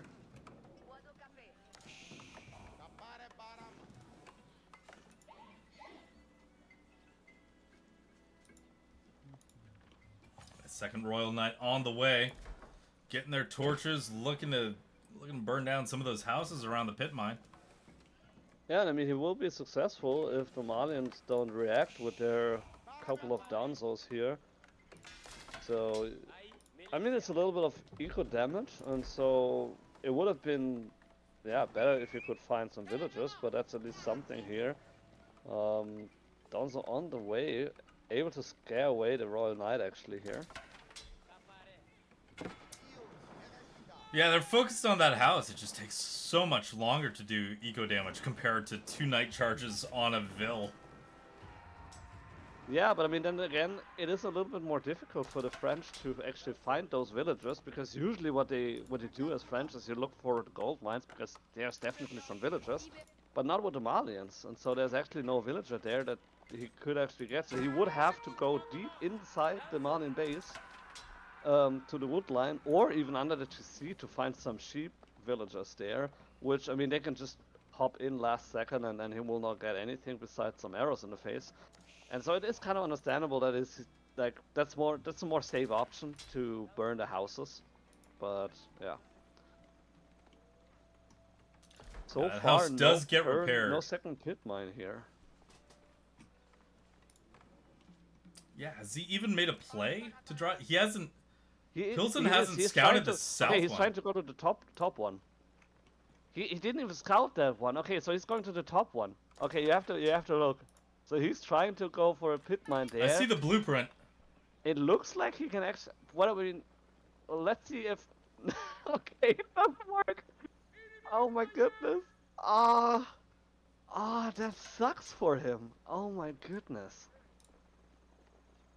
Yeah, it just gets cancelled, just like that. Oh, that is hilarious. As soon as he comes into range. Wow. Yeah, it's kind of like the same when like you try to build a building and you get the blueprint. It's like unit blocked when you can see it. Yeah. So that's the same way that happened here, and he realized, and he's like, oh, okay, well that sucks. And then he needs to find the second one, like the next one. We'll take this one. We'll see, what does... Matinjff's got eyes on that gold mine. Oh, he will see. Yeah, he will definitely see that going up. Will he notice though? I mean, it's like right outside of his perimeter, so he might not even like realize. Let's see what shows up on the minimap. It will show up on the minimap, yeah, for sure. Okay, yeah, he's starting to see those red dots. We got French trying to wall in the boar on the south side. We got a wolf that's real hungry about this whole situation. Malians starting to mass up in front of their base, looking for a target here.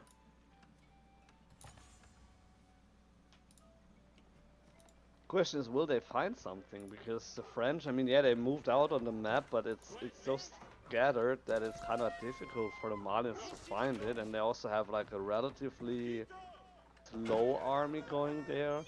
and so they're not mobile. So the Royal Knights, as soon as he's in front of the French base, Martin can just pounce into his own base and destroy him there. And he realized that there's a pit mine, so he's going there on the top Yep. and trying Here's to the get move in on out. the action. That is very, very unfortunate for the Malians here, that his pit mine got scouted out so quickly and losing all the wood here from the houses. And then eventually we'll lose the pit mine there as well. And I don't know, maybe next time he will not be as lucky, because there's still some sheep that Martin could put there to prevent him from building another pit mine. We'll see a clash shortly when Malians arrive here at the tower. So, Royal Knight against Donzos, let's see.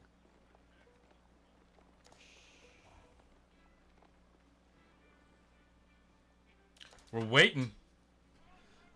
Matin can see all of this. Yeah, he definitely sees everything of this, so... Could lose a lot of vills though. Or 2. It's not too bad. I mean, he's still ahead in villages, so... And now, yeah, now Malians are losing all the Donzos, like some of the Donzos here at least, so... Good play here from Martin, and just not enough archers to effectively deal with the Donzos, but other than that, it's not looking bad for French at all. He still has twice the army value. Now Royal Knights coming in from the back as well, so just an overwhelming number of Royal Knights being able to clean up all those Donzos, and then there's just a couple of javelin throwers, which are no match at all for the Knights. So yeah, Malians losing everything here in terms of army, and then also losing the second pit mine, so it's looking pretty grim for them. Mali in a really tricky position here. No Yeah, military, what can you fewer do here? eco, and not being able to drop those pit mines. That is really rough. That's an insane play. I mean, you guys saw it here first. You can actually, like, physically do that and prevent the Malians from going for their second and third pit mine here, just by placing a dead carcass there. Yeah, I've seen it with a corral before. People trying to prevent the surround of the cattle ranches. But never on an actual gold mine. Yeah, I mean, with the corral, it's fairly easy because it's obvious. It's like, yeah, well, you could just place something there on the ground, but like with the pit mine, you wouldn't expect usually that this will actually work. I'm a little bit wondering if you could do the same with an Uvu, you know, with the Mongols and stone. Because I would imagine you could if you can get inside. I'm looking at the stone like hitbox and the square. You could totally drop a sheep in there. Yeah, I mean it's the same principle, so it definitely should work the same way. So that's plus also, I mean, even if you go for what's the tech called? You know, where you can get the carcasses, professional scouts. Professional scouts, you bring them and you drop them off. Like, I mean, it's expensive, but that is. Yeah. But I mean, the thing is, I don't think you can carry sheep carcass with professional scouts, can you? Oh, I mean, just deer deer, carcass, yeah. Yes, just deer, right? So yeah, you can't even, you know, like with the sheep, you can't even, like, you know, carry them away. It's like you would have to gather 200 food, and then you could go for the pit mine. It's insane. It's so funny. A big engagement here with all the Royal Knights just clashing in on the Donzos, and you can just tell that the Royal Knights do not care. Take a look at that. It was the brace cancel. Yeah. The Knights went into charge, the spears braced, backed up, moved back in. Yeah, good play from him, and I mean, it's just a testament to you can do something like that with the console. You know, like playing on the Xbox, you don't need to have a mouse and a keyboard to be able to do that, apparently. So very nicely done from Martin here, being able to push away the Malians once again. So that's like the second major fight for French and Malians that French came out on top. So I don't really like, you know, if you consider everything that has happened so far, I don't see a way for Malians to come back. He was able, well, actually no, he's setting up right now for the second pit mine in the middle of the map, basically, but that's not a good position for him at all.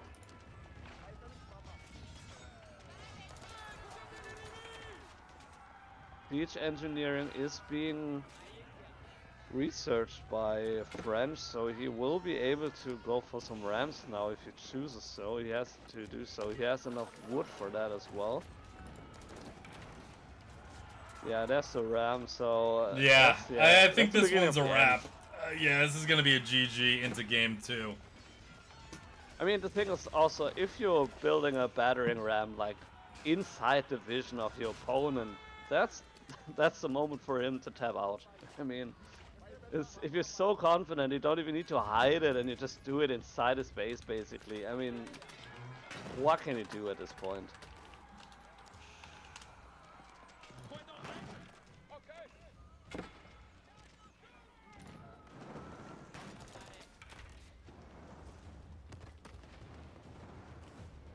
We see, so you can see the, you know, the build up for the cow boom here, but it's just, you know, there's not enough gold for him to actually get the cows because he's missing the pit mine. So you can see his build order is completely disrupted just because he doesn't have all the pit mines that he usually would have, and so nothing is working right now. It's insane. Nothing is working right now for him. Yeah, this game is over. Pilsen... Draxos is probably the guy you want to talk to.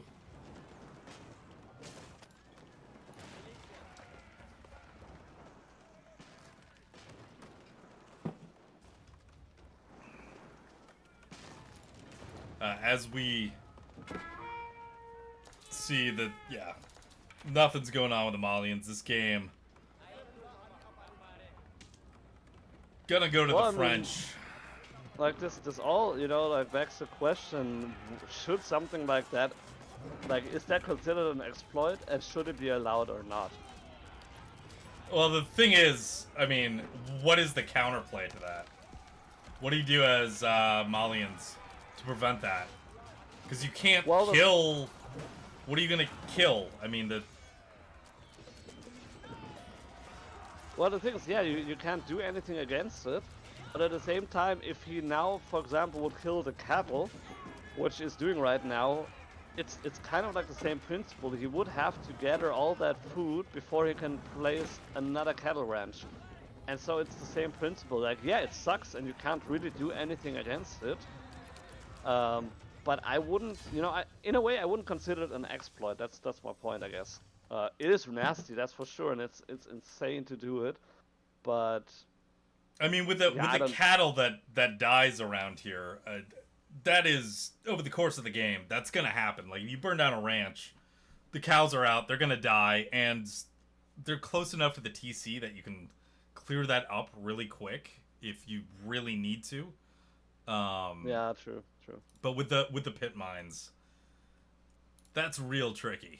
It is tricky. Yeah, I mean, it's I don't know if the okay, the thing is, I guess that would be something that needs to be addressed by the devs, basically, so that it couldn't be possible to block it. I mean, for example, some maps were changed with, you know, with cliffs or with tree lines, so that it actually doesn't block a pit mine or an UFO to be constructed.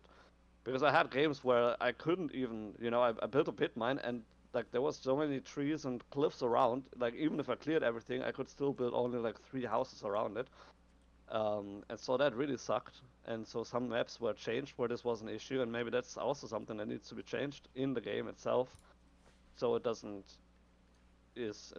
impossible to construct a pit mine or an UVU just because there's a sheep laying around. So very interesting. So I guess this will be talked about for a while.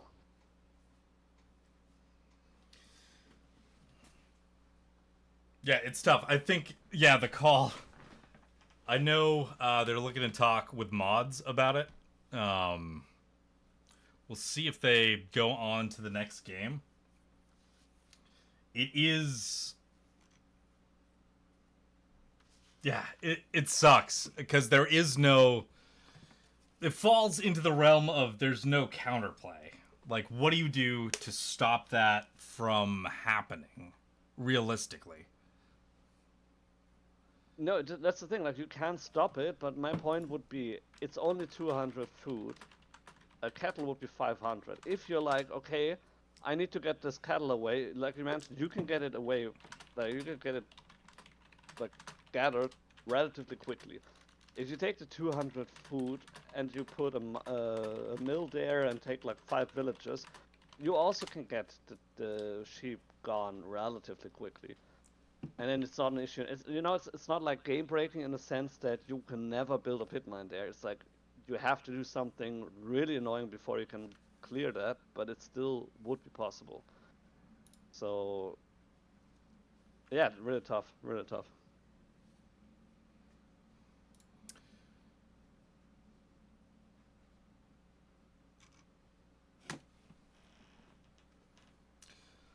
Yeah, I don't know if there's certainly some back and forth with the admins on what the rule's going to be on that. I can't weigh in. I'm not a part of that. I don't know if they've decided to go next or what the call is going to be. So we'll let the top bracket sit for a little bit. Congrats to DJP in the middle bracket, taking 2 games over Aizy. And in the bottom bracket, we got Game Changer going 2-0 over LISAN Al GAIB. So I guess it really just is this top bracket that we are waiting for to see what we're doing next, whether or not they're going to go next and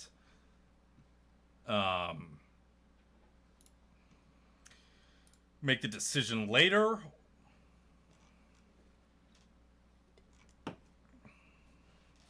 Well, I mean, in the meantime, we could rewatch one of the games that we missed here in the bottom bracket or the middle bracket. And, I mean, I leave it up to you. So basically, in the middle bracket, we could watch the second game, which is Mongols against English.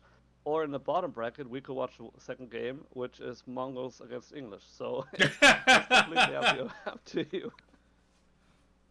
So... Mongols and... Or well, also you know what?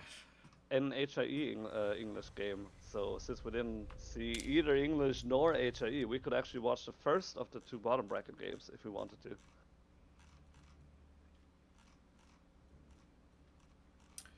Well, let's see. Scrolling through. Yeah, we can bring up one of those games. Maybe if we can find a shorter one. Let me see here.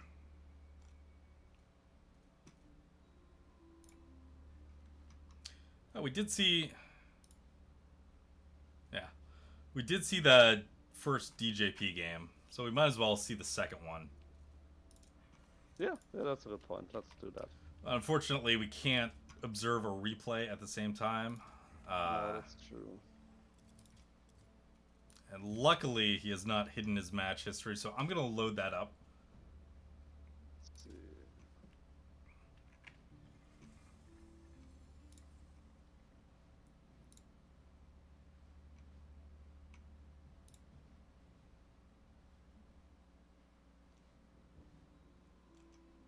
Oh, shoot, I am on the wrong screen.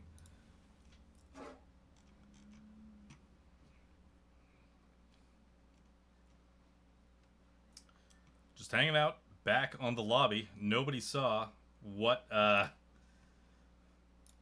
score was, but we will check out the second game, the final game of the DJP series. I've got it on pause at 9 seconds. I don't know where you're at. Well, I mean, I just found the game, so I'm at 6 seconds right now. All right, if you get up to 9, hit pause, and then we'll unpause. All right, I'm at 9 seconds. All right. Let's go in 3, 2, 1, go. Right. So we got a match in the finals for middle bracket. We got DJP as the Mongols versus Aizy as the English. First time seeing English today. And we're dropping a barracks. Look at this. Wow. Getting some Dark Age aggression. Immediate barracks here coming from the English. So quite interesting. So for Mongols, it's a fairly standard game opening here. We're going on the straggler trees for 1 gathering, and then on the wood. A little bit delayed Uvu actually, but other than that, fairly standard. Nice wood line right next to the gold. So I reckon that the aggression from English will not be as successful as Aizy might hope for. Yeah, what do you do do you ever try to actually Dark Age rush the Mongols as the English? Where they can just scoot their little town center around and have defense wherever you can attack? Well, the thing is, you don't want to do that because it just takes a little bit of time for you to actually move around, and then maybe there's really bad situations where, okay, the thing is also, if you move around your TC, the sheep will follow it and you will not be able to unpack it again. And so you have to do a lot of micro here and there with moving the sheep and then back and forth and then unpack it and then restart the villager production, so it's just not worth it. You can do Dark Age English rush against the Mongols if the gold is not right next to the TC, because that doesn't happen all the time. Sometimes the gold is too far away, and then you can do that. Just going there with 5 villagers and then sniping them away, building a tower, and then all that shenanigans. But other than that, in most cases, it's not worth it. What I think is most effective for English in this case is just going the regular standard fast 2 TC play, because it's difficult to punish that. And especially if Mongols is setting up trade at the same time, you get your TC faster than they set up their trade, and then you can just roll from there. And so I think that would be the safer and most of the time better choice. We do see the Vanguard Man at Arms going out here, but it has been spotted by the Khan, so he knows exactly what's going on here. 2 already, 3 on the way, so that's gonna be quite interesting. Too much of an investment. Oh no! Like, I mean, the whole thing. So it's such a coin flip. I know you can't always get your TC next to a gold mine as Mongols, but it happens more frequently. Like, it seems like a coin flip. And if you're gonna do the Dark Age Men-at-Arms rush, why risk it on that coin flip? Why would you do that instead of anything else as English against Mongols? Because you could do the Dark Age Men-at-Arms rush against the Civ who can't, set up their TC next to the gold. You could play standard from there.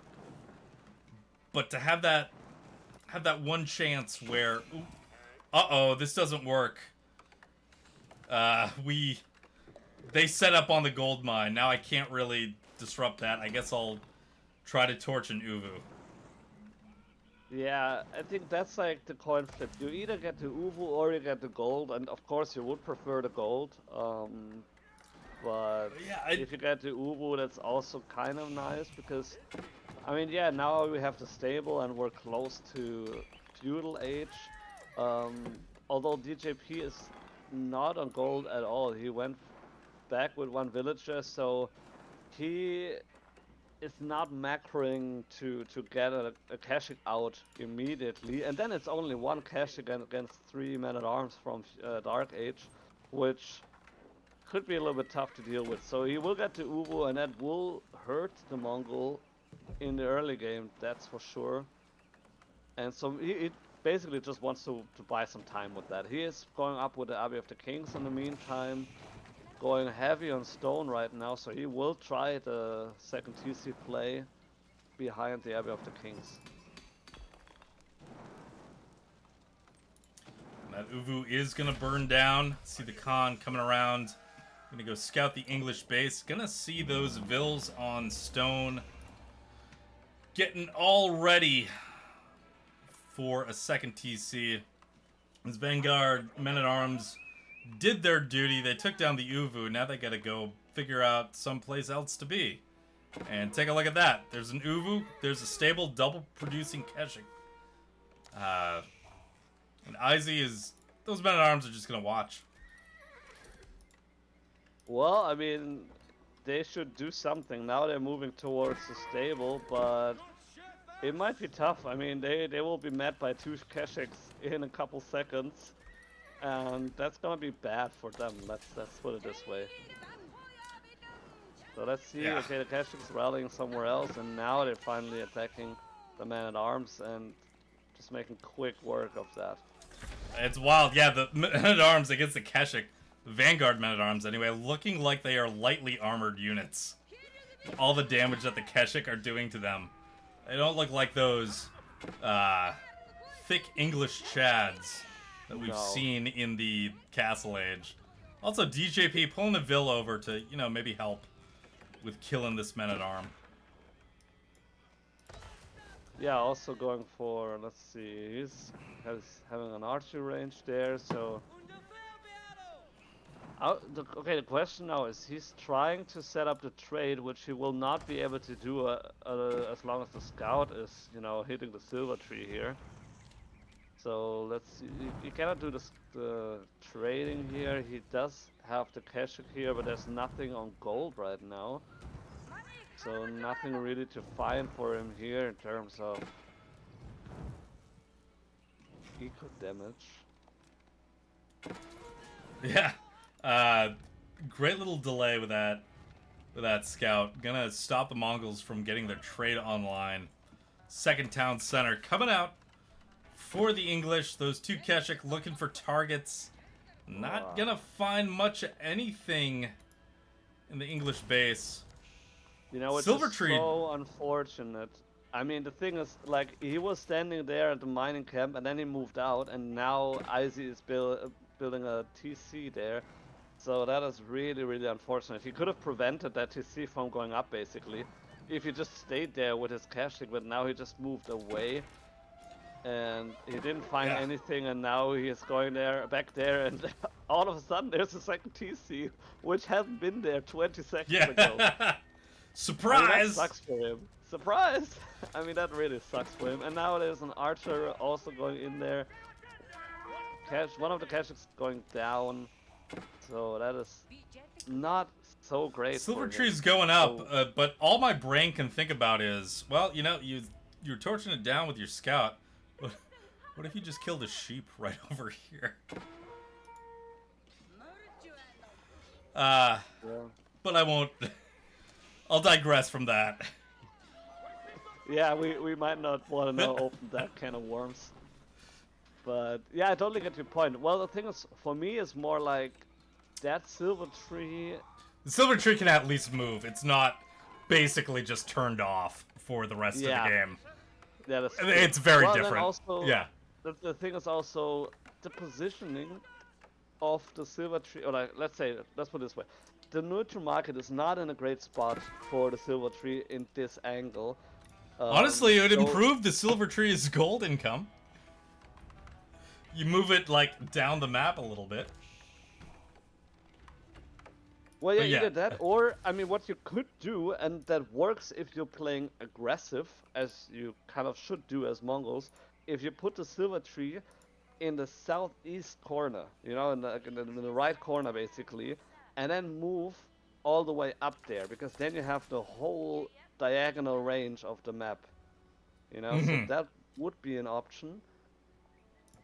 But I mean, yeah, it would be risky, but as long as you keep the English in their base, it doesn't really matter, and then you can totally do it. Well, it's another visit to Dry Arabia where I don't get to see the Byzantines play with the trade post right behind them. Yeah, I imagine that would be Byzantines here. Having the Mangadai in the desert raiders. Mangadai desert raid? Oh, opening Mangadai. I just feel like, we already bought off your army, Mr. Khan. Yeah. They work for us now. They work for us now. Yeah, that would be fun. That would really be fun.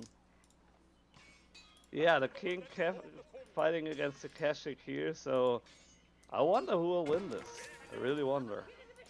Well, the king has more base HP, does more damage, has less armor.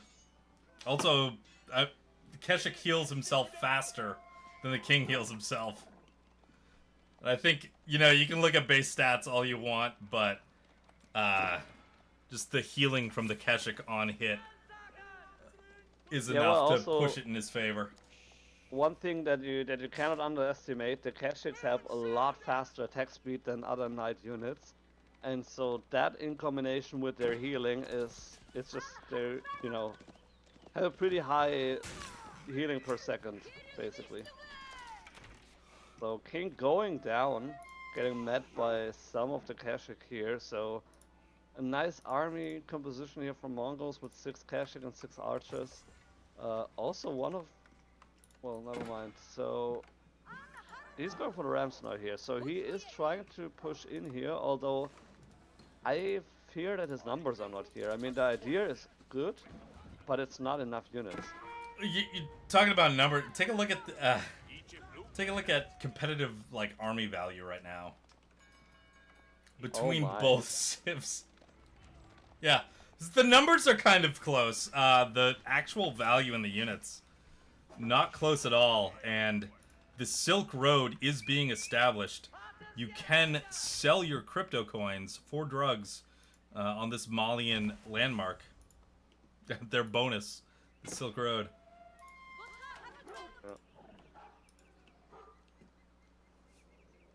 But yeah, so the trade line could be a lot more effective. 39 gold is not too great here, but I mean at least it's something, I guess. So you know, better this than nothing. Yeah, at least like it does pay itself off just slightly when you touch the market. Yeah. Although we do see, you know, if we look at the top market here, the neutral market, English is trying to build a palisade wall around it, but I am like squinting at the mini map looking for the villager moving. Oh, there he is. He's on the bottom. He's taken the very, very scenic route around. Oh wow! Oh wow! That is some sneak. I mean, he will get there eventually. Well, Rams into the TC. Keshik onto the longbows. Couple of spears there, but there's archers as reinforcements.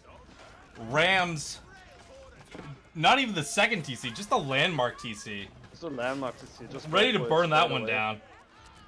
Yeah. Although the focus here is really not great, with the archers not going on the spearmen and then getting cleaned by the TC, so that is just a lot of dead units here. Army value still in favor of the Mongols, but it's still tough for him to be able to keep his units alive here basically. And there's just one ram left alive here. TC still more than 50% health, so he did a little bit of eco damage, killed a couple of units, a couple villagers, but his army value shrank by half basically now. I think DJP has been watching my replays and taking notes from my ram attacks that I've done recently. Losing a lot of units, losing the rams, feeling like take a look at the destroyed value. Aizy just not doing much, just holding under the TC, able to have basically double the destroyed value. Yeah, and that's like the power of the English defense, is that you don't really need to do much. You have a couple of bony that already work in your favor, and then you just need to hold it somehow. And the longbow's surprisingly effective even against the Kashyyk, just because they have so much fewer health than a regular knight. If you look at it, 145 health instead of 190 that you would usually get. It's just a lot of health that they're missing, and yeah, the heal is great, but you can't heal if you don't have any HP left, you know? So yeah, it's kind of tough. I mean, it takes fewer spear hits to kill a Kashyyk. They're underneath that threshold of spears. Unfortunately, our favorite villager was picked off on the big pilgrimage around the outside of the map to wall off the TC. Also want to point out, very nice to hear you use the word bony. I know that's the proper way to say it. A lot of people say bonuses, and Latin would dictate that they get bony. Yeah. Well, the funny thing is, so at least in German, I don't know if it is the same in English, but at least in German, you can actually say both. You can say boni or bonus, which nowadays that is actually correct. It's just language evolves over time, and sometimes it's a good evolution and sometimes not so good. And in this case, I don't like it that much, but it is correct. You can actually say bonuses. So yeah, there's that. But yeah, if you go from Latin, you definitely need to say boni. Mm-hmm. But while we're talking linguistics, we do have two different skirmishes here. So we do have the Keshiks against longbows here and close to the English base. And at the same time, there is a good attempt from Aizy to shut down the trade here with just quite a lot of longbows and a couple spearmen. And the outpost with just one villager and not having the arrow slits, not doing a ton of damage here.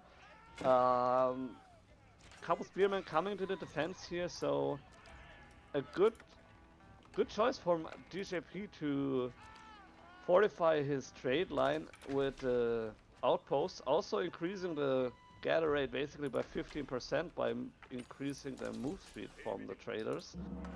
So he is able to hold his trade line, still 6 traders left, and he didn't lose the bottom 5, so I guess that's something.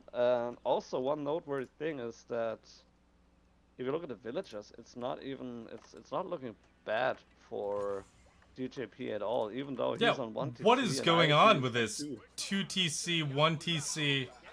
I mean, the Vil kills are nearly equivalent, and he's only 5 Vils ahead? Because that second TC went up a long time ago. Yeah, that's the thing, like, it should have paid off a lot more than that, and villager kills almost even, basically, so I wonder if there Oh, it's a silver tree count. Doi. Well, yeah, that's true, but I mean, still. Well, it's just 6! Yeah, and I mean, so the town center, the second town center from Aizy was idle for a while now, I guess, and so that's probably one of the reasons. So, yeah, Mongols, even though they didn't manage to successfully raid their base, still in the game here, and still in not a bad position at all here. Yeah, because as well, the silver tree was delayed in getting dropped. Plus, there were a lot of traders killed. I'm saying that as we watch the English spears absolutely stick some Keshik. Yeah, force the retreat, but this might be bad for the English as they turn around. Unfortunately, those Keshik turning right around into the spears. Yeah, that was too early a turn around here from the Keshiks, and now they're not moving. So a little bit of miss micro here from DJP. Could have been a little bit better. Khan is still running away, so you can just tell the micro is not really on point here. But then again, the spears also run away. More reinforcements from English coming in, so a lot of idle Keshiks. The micro is just all over the place here. So I would say with better micro, that could have been a fight won for the Mongols, and now they just completely lost. You can tell also he's not moving the units, he clicked on one of the longbows, and then the Keshik ran around the whole group here. So just very, very unfortunate to see that. Yeah, Kurultai coming up, and English at this point. The destroyed value in resources, like 3,000 more than the Mongols. And longbows coming right up to the Kurultai, raining down arrows. Yeah, and the thing is, you can tell that the only thing that kept the Mongols in the game so far is the double production, which ran out because now he doesn't have an active Uwu anymore. Oh my goodness! Oh, Look at this white tower! Oh my lord! See, I'll allow this. This is hype to me. I typically hate white tower drops, but this isn't a fast castle. This is like a clear like, okay, I just won that engagement. Get out of my game, castle. Yeah. If this came up as a fast castle thing, that's kind of bullshit. That's kind of cheesy. But you know, 20 minutes in, I like this. I like this. I know the Mongols can move. I know they could just be like, all right, well, going to a different neighborhood, I guess. Yeah, unfortunately, Aizy losing a lot of vills on this. A lot of vills. Oh my goodness! Oh no! He is getting it up, but oh no! What cost? Oh, that is a close one. He is getting it up, but at what cost? Oh, that's a throw. Look at the military and eco numbers at this point. Oh my goodness! I mean, he lost close to 20 villagers just for that. And the thing is, it didn't even, you know, like help him that much. I mean, you know, like GJP is castle himself. Yeah, look at this. He can just go for a trebuchet, then just trap it down, and then build outposts around it just to never have to bother with it again. So that is crazy. I mean, he just needs to move his Kurultai out there and then, you know, out of the range of the white tower, because what is it doing there? It's just staring at the white tower. But oh my goodness! The English was leading in so many categories. Oh yeah. Went to drop the white tower. And I mean, yeah, I totally agree with you. I like the idea in general, but that was just, where was his units to protect his villagers? And the thing is also, just imagine there would have been like 2 or 3 more cash checks. The white tower wouldn't even have gone up. I mean, it was so close. Oh, that is insane. And the white tower, as we're speaking, getting destroyed by traps. 3 trebuchets already here. The 3rd one being built right now. And so, I mean, mind you, Aizy, I don't know what you're doing. You're making me feel bad for an English player. Like, there's a sense of pity. It's like, I feel bad about that white tower. Well, I really do. I have to be honest. I mean, I hate English as much as the next guy, but I mean, I do have mercy for my enemies, and this is just a brutal destruction here. The white tower being destroyed completely by 4 trebuchets already being built. I mean, mind you, they're you know, not as strong as the usual trebuchets that you know, but it's still pretty effective. And you know, a fun fact is the Kurultai would actually buff the siege units as well, so you can actually buff your trebuchets and Mongols and everything. Oh, they're just outside, unfortunately. With the Kurultai. Yeah, it's just outside. That's why, like, he never moved the Kurultai. He never bothered to. I don't know. But another attempt from Aizy here to get in the trade line and just. They were doing some damage. Into the game. They are doing some damage, but they're also bleeding units here, and so it's just, you know, fortify the outposts, rebuild an Uvu, man, and then fortify the outposts with arrow slits, and then you don't have to bother with the English again. And well, the English have set up a labyrinth of walls on their side, but man, this white tower, like, you think about castle age landmarks, like, okay, what bonuses does Bony does the Kurultai give you? Gives you healing, gives you additional damage. What bonuses did this white tower give you? Enter castle age. Sacrifice 25 villagers. Yeah. That's insane. I mean... Whew. Yeah, I mean, I don't want to call the game yet, because English can still manage to come back. If you look at the villagers, they're even now again, so they clearly have a way back into the game. They managed to close the villager gap, but yeah. No, they managed to disrupt, like, the trade. Look at this. The silver tree is dormant, and there's only 3 traders.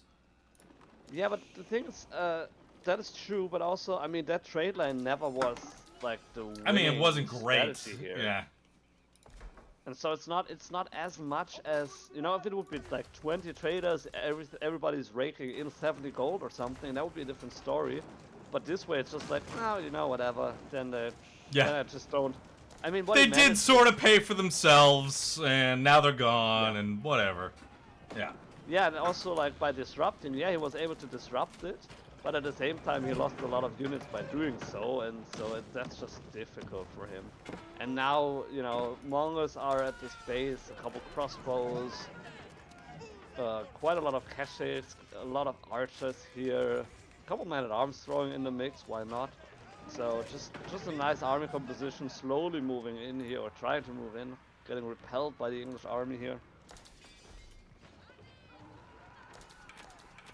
Yeah, a couple picks here and there. I mean, English is doing what they can to stick with it. I mean, for most players, you'd imagine that failed White Tower would just be immediately losing you the game. English is doing a good job of, like, taking good trades. They still have a better value on destroyed units. Yeah, that is crazy. I mean, the trade right now is like, there were like 10 caches or more, 15, and now they're all dead. Just because there were no archers basically from Mongols. It was just caches and then a couple crossbows way behind. So that was a very good trade for English, that's for sure. But it's still, I mean, Mongols are still ahead like 3-1 basically. So yeah, when it comes to military, and like it's frustrating. English took all the good trades. Like, they're up in eco. They're up like 2,000 eco. Guess where that's just in food. It's just in floated food. yeah, which is, I mean, look at the farm transition. I mean, of course they are floating food. By the way, they went for a third TC, but all the TCs are idle. His main TC died right now, so it's not really... That is not really helping him, and he... At this point, if he's going for 3 TCs, he better be at 100 villagers, and he's not. So, yeah, then there's that. And he's bleeding gold. You can see by his unit composition, he's going for horsemen now, which clearly means he doesn't have any gold to spend. Yeah, if you take a look at this sprawling labyrinth of an English base, there is some gold, So but it's weird. fairly forward. By the way, this all doesn't matter. Look at this Abbey of Kings. He is losing the game. That's the last with the landmark. next volley. No Yeah. way. Like, it Yeah. will take 3, 2, 1, and that's the game. Just like So- that. There was not even a defense. I don't think he realized. Yeah, He with the must White Tower gone, he's like, well, yeah, I've got all these TCs. Oh, wow, that's have... actually all of my landmarks. Yeah, wait a second. Yeah, he must have not realized that because he was just standing there. So he either completely gave up or he didn't realize.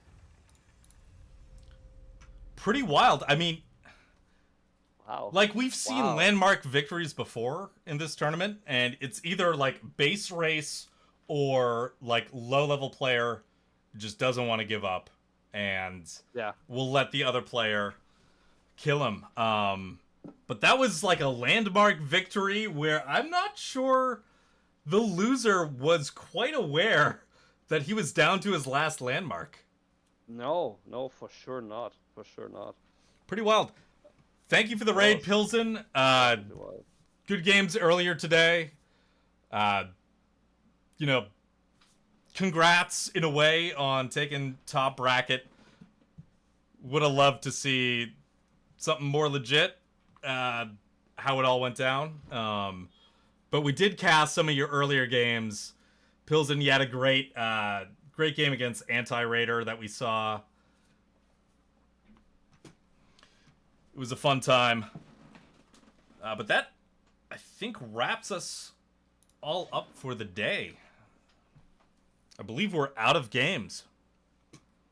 We Yeah, I could mean, go back we- in and we- cast something else, but it's, you know, it's pushing that time where we Yeah, know the the only- winners. The only thing we could watch that would be reasonable would be the final game of Pilsen against Matinjff, where they both played Abbasid apparently on. So that we could watch that if we wanted to, you know, finish with the top bracket. But other than that, Yeah, I feel like that was a DQ match actually. Really? Oh, okay. Yeah. I don't think there's an actual Oh, okay. match Never there. mind then. Never mind then. Okay. Well, thanks for the raid, Pilsen. What? Welcome in, viewers, but we're gonna pass you off to someone else because we are wrapping up the tournament for today. But hey, next weekend we've got King of the Rockies. We've got our actual LAN, our NA LAN down in Denver. All next weekend. Our top 8 NA players who have qualified. Boom, I actually have the list this time. I didn't earlier today. We've got, of course, Wham and Puppy Paw, our invitees. Of course they're going to be there. We got big name streamers. We got GUA. We got Soldier. Nyan Racing Cat. Phyllis Berto. Makomi and the Mr. Munch. All in person in Denver. All next weekend. If you liked King of the North, we're doing it again. This time in America. So, come on out, tune in. It's going to be a blast. I'm going to be there in person. We got Draxos in person. We got Dr. Dabston in person. We got Liticor. We got Soccerton. We got Caleb Calamari, the Extra Sheep Boys, all going to be there. It's going to be great. Well, don't forget Cow. He will also be there. Cow will be there, yes. He'll be there behind the scenes. Thank God we got Cow coming down. Yeah. That's for sure. Yeah. Yeah. No, it's going to be a great weekend. I cannot wait. I am so excited. Oh, yeah. We've all been waiting for weeks at this point, right? Yeah. It's wild to be there in person. Yeah. Like, shoot, I've done a podcast with Soccerton for like a year and a half. Now I get to meet this guy. Now I get to meet other people in Rising Empires that I've, known on the internet for a bit. Yeah, that's so awesome. Yeah, it's going to be great. It's going to be a real fun time. Check it out next weekend. King of the Rockies live from Denver. Now we look at who to raid.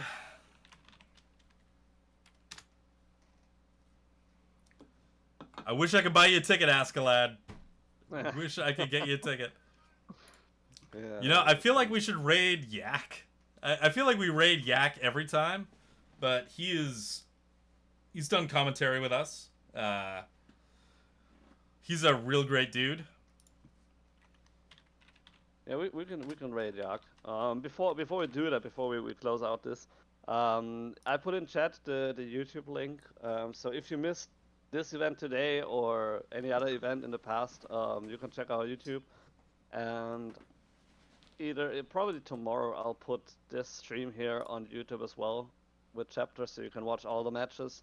You can check in on the games that have been cast, and yeah, rewatch the greatest moments of this evening, basically. Yeah, lot of crazy stuff, for That's sure. For sure. Yeah.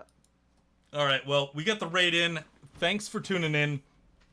If this is your first time here, we run these low elo tournaments every other week. So we'll be back in 2 weeks with Lel. And once we get into the fall, we're going to be back on our weekly tournament schedule. We'll have the War Chief Club for you, the late August edition, maybe early September. Stay tuned for an announcement on that. And also, what else? Oh yeah, Ascalad is doing a one-man 2v2 league. Talk to Ascalad if you want to play in a 2v2 tournament. He's hosting it. He's doing everything himself. He's doing an admin, so make sure you bug Ascalad. I'm kidding. I wouldn't wish that on him for real. But yeah, that's it for me. Thanks for being here, Maneas. Thanks, OpDVlaM, for Always great to have casting with me in the first half. Yeah, let's send y'all over to Yak. Have a good one. you. Right? Have a good one, guys. See ya. I'm awkwardly here because I didn't start the raid and I can't send him. Okay, there it goes. Oh, there it is.